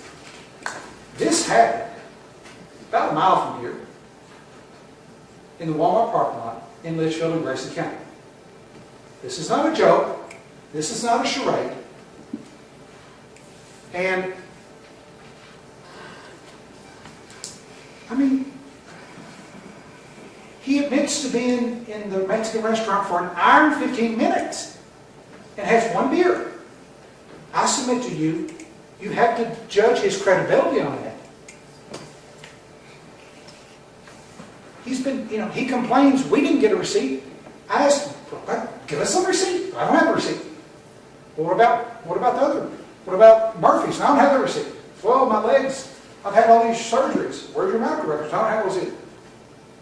Okay, that's fine.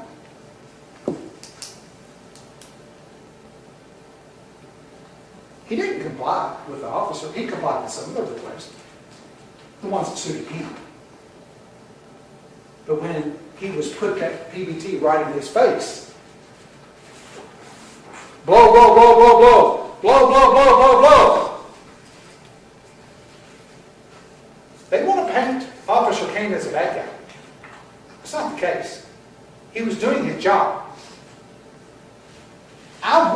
You want the officer to say, blow, blow, blow, to get an accurate reading. Are you or are you not impaired? Do I or do I not put you back on the road that night? This is not a charade. This is important.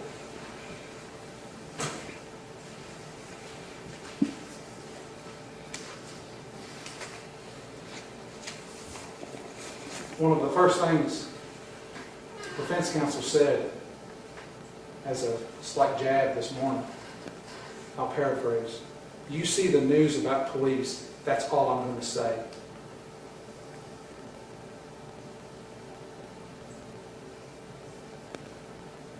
Insinuation of misconduct here. If it walks like a duck, quacks like a duck, looks like a duck, it's a duck.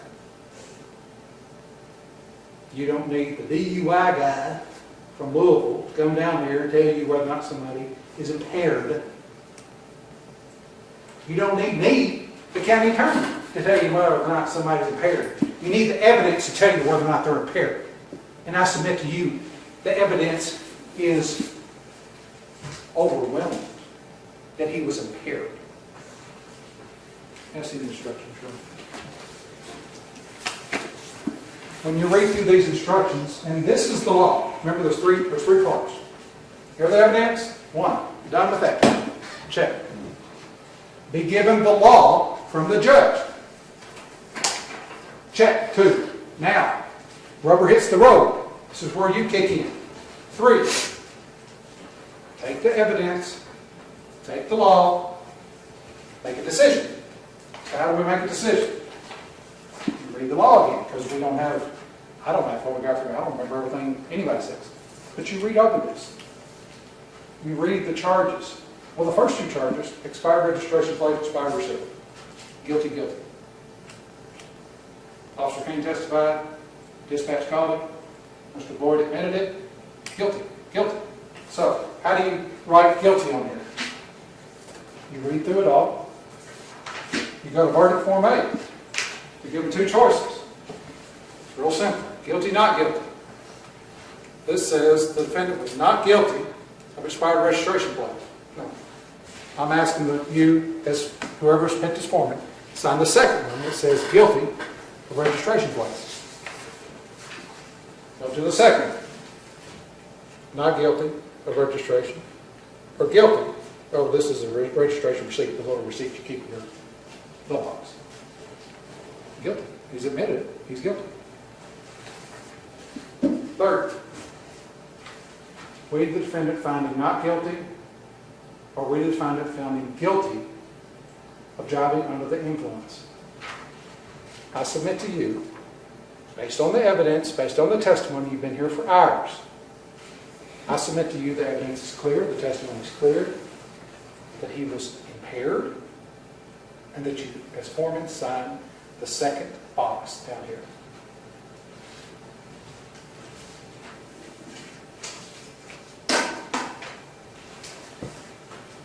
I'm glad we have a video. I'm glad we have an audio. Video and audio is not mandatory for police. I want to be clear that you understand that. I'm glad we got what we got.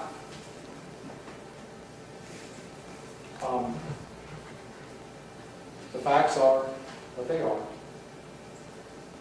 And unfortunately today, for Mr. Boyd, he's the duck. He's the duck.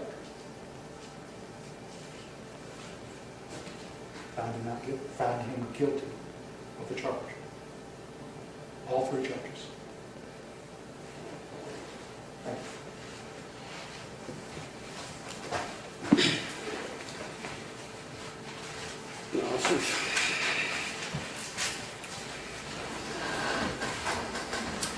Sir, do you swear or affirm that you will not allow anyone to communicate with the jury on any subject connected with the trial and not do so yourself, except to inquire whether they have reached a verdict? I do. Great. Now, at this time, and I'm going to instruct the jury, you are to consider only the evidence that was presented in the box today, okay? Anything else that was presented was not testified to is to be stricken from the record, okay? Now, what I want you to do, this is going to be a little unusual. A jury has a right to review the exhibits. Our exhibit 1 is the video. If after you go back and select a foreperson, you decide that you want to review the video, I'm going to let you come back out here. We're going to punch it back up and let you see it again, if that's what you like to do. If you decide it's not necessary, you don't have to come back out here, okay? The other exhibits will be taken back with the instructions. So right now, the bailiff's been sworn. I'll ask you to follow him back to the jury room. First thing you have to do is select a foreperson, okay? Once you select a foreperson, you need to deliberate this case.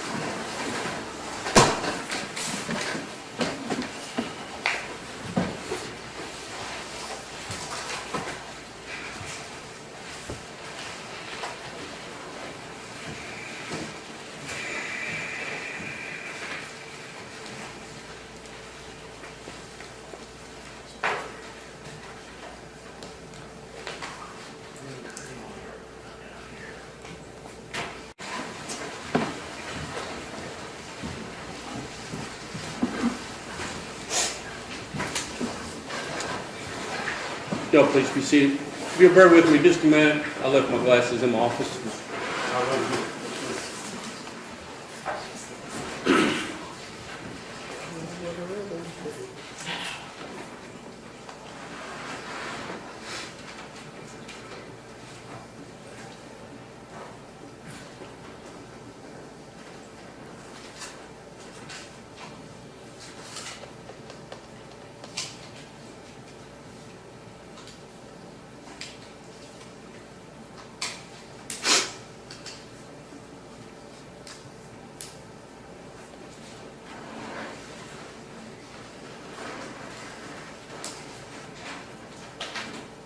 All right. You be seated. Okay. Has the jury reached the verdict? Yes, we have. Please give it to the bailiff.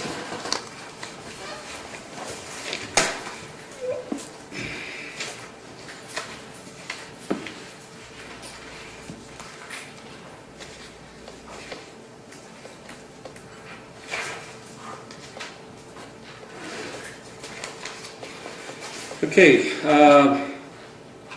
Ms. Carroll, is this the verdict of each and every juror? Yes, it is. Verdict form A, charge 1, expired registration plates. We, the jury, find the defendant guilty under charge 1, or instruction 1 of expired registration plates. Verdict form B, charge 2, expired registration receipt. We, the jury, find the defendant guilty under instruction 2 of expired registration receipt. Verdict form C, charge 3, operating a motor vehicle under the influence of alcohol which impairs driving ability. DUI, we, the jury, find the defendant not guilty under instruction 3 of operating a motor vehicle under the influence of alcohol which impairs driving ability, DUI. Is that the verdict, is that the verdict for each and every juror? Yes. Either attorney care to poll the jury? No, Your Honor. No, Your Honor. Very well. You're free to go. Listen, I want to thank you for your service today. I realize it's been a long day. We have a jury trial scheduled for Friday. It's very important that you call after 4 p.m. to see whether or not the trial is still going. Okay? Very well. Free to go. Thank you. Mr. Boyd. Yes, sir. Mr. Forman. Yes, I'll sir. let the jury get out.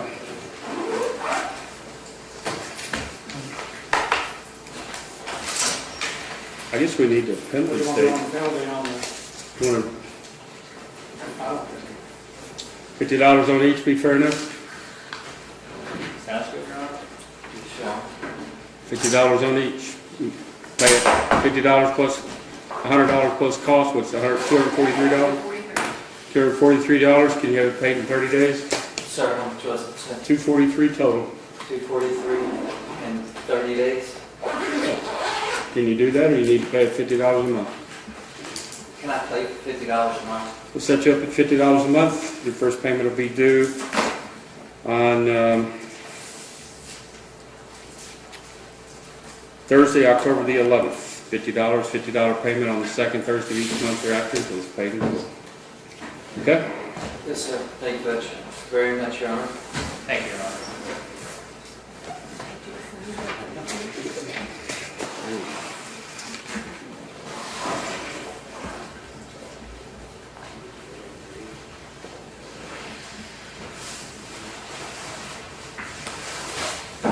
What is it? I was going to say something.